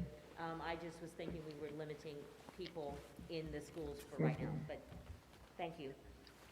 Right. Thank you for that question. All right, Ms. Bowie. Ms. Adams? Aye. Mr. Boyer? Aye. Ms. Justice? Aye. Ms. Craybill? Aye. Mr. McManus? Ms. Walker? Yes. And Mr. Wildebohr? All right, motion passes. Next item, MOU with NHCS and Education Without Walls in support of McKinney-Vento. Ms. Varnum, again. Yes, thank you. And again, just to clarify, McKinney-Vento eligible students are those students who are classified under a federal designation as being homeless or unaccompanied. And this memorandum of understanding outlines our provision of school-based mental health therapy and mentoring services for those students due to their homelessness conditions. So we just ask that you approve this MOU. You've heard the recommendation. Is there a motion? So moved. Thank you, Mr. Boyer. Is there a second? Second. Thank you, Ms. Justice. Any discussion? All right, Ms. Bowie? Ms. Adams? Aye. Mr. Boyer? Aye. Ms. Justice? Aye. Ms. Craybill? Aye. Mr. McManus? Ms. Walker? Yes. And Mr. Wildebohr? Motion passes. All right. Thank you. Thank you, Ms. Varnum. Next item on the agenda is correspondence. Does anyone have any correspondence they would like to share at this time? I have a question. Is this, this is the first time I've seen this, are we supposed to be sharing things that people send to us? Meaning like email or? I mean, I'm just- Information I'm that you'd like learning to here. share. No, it's, information you'd like to share, messages you've received. Oh. Any correspondence? Yeah, I think this was probably added to the agenda structure back in the days when people still wrote letters and Right. said, Yeah, emailed I was just everybody. wondering, I was kind of confused. Right. Am I getting a letter? I know, Remember back in just those to days? offer an example, I was on the Census Complete Count Committee, and I would offer occasional updates at this point regarding what the Census Count Committee was doing and how the school district could help. And it's just things like that when they say, hey, you know, Board Member Walker, there's this organization in town I'd like to talk to you. Those are the type of things you might just bring up and say, hey, this is a cool opportunity, maybe we should talk about it. Okay, thank you for the clarification. All right, next item on the agenda are announcements. The following are meetings in which board members are participating. This first one, I'm going to hold off. I don't know if I think we may be changing the title of the board retreat to a special meeting, so I'm not going to announce that. The Equity, Diversity, and Inclusion Committee will be held on Monday, January 4th, 2021 at 5 p.m. at the BOE Center at 1805 South 13th Street. And the January regular board meeting will be held on Tuesday, January 5th at 5:30, also at the BOE Center located at 1805 South 13th Street. We do not have a need for a closed session this evening. The final item on the agenda, adjournment. Is there a motion? So moved. Thank you, Ms. Justice. Do we have a second? Thank you very much, Mr. Wildebohr. Any discussion? I'd just like to say welcome to our new members. Let's get to work. It's been a long night. All right, Ms. Bowie? Ms. Adams? Aye. Mr. Bowyer? Aye. Ms. Justice? Aye. Ms. Craybill? Aye. Mr. McManus? Aye. Ms. Walker? Yes. And Mr. Wildebohr? Motion passes. We are adjourned. Thank you, everyone. Have a good evening. What a night. Or morning in 8 minutes. Yes, good morning.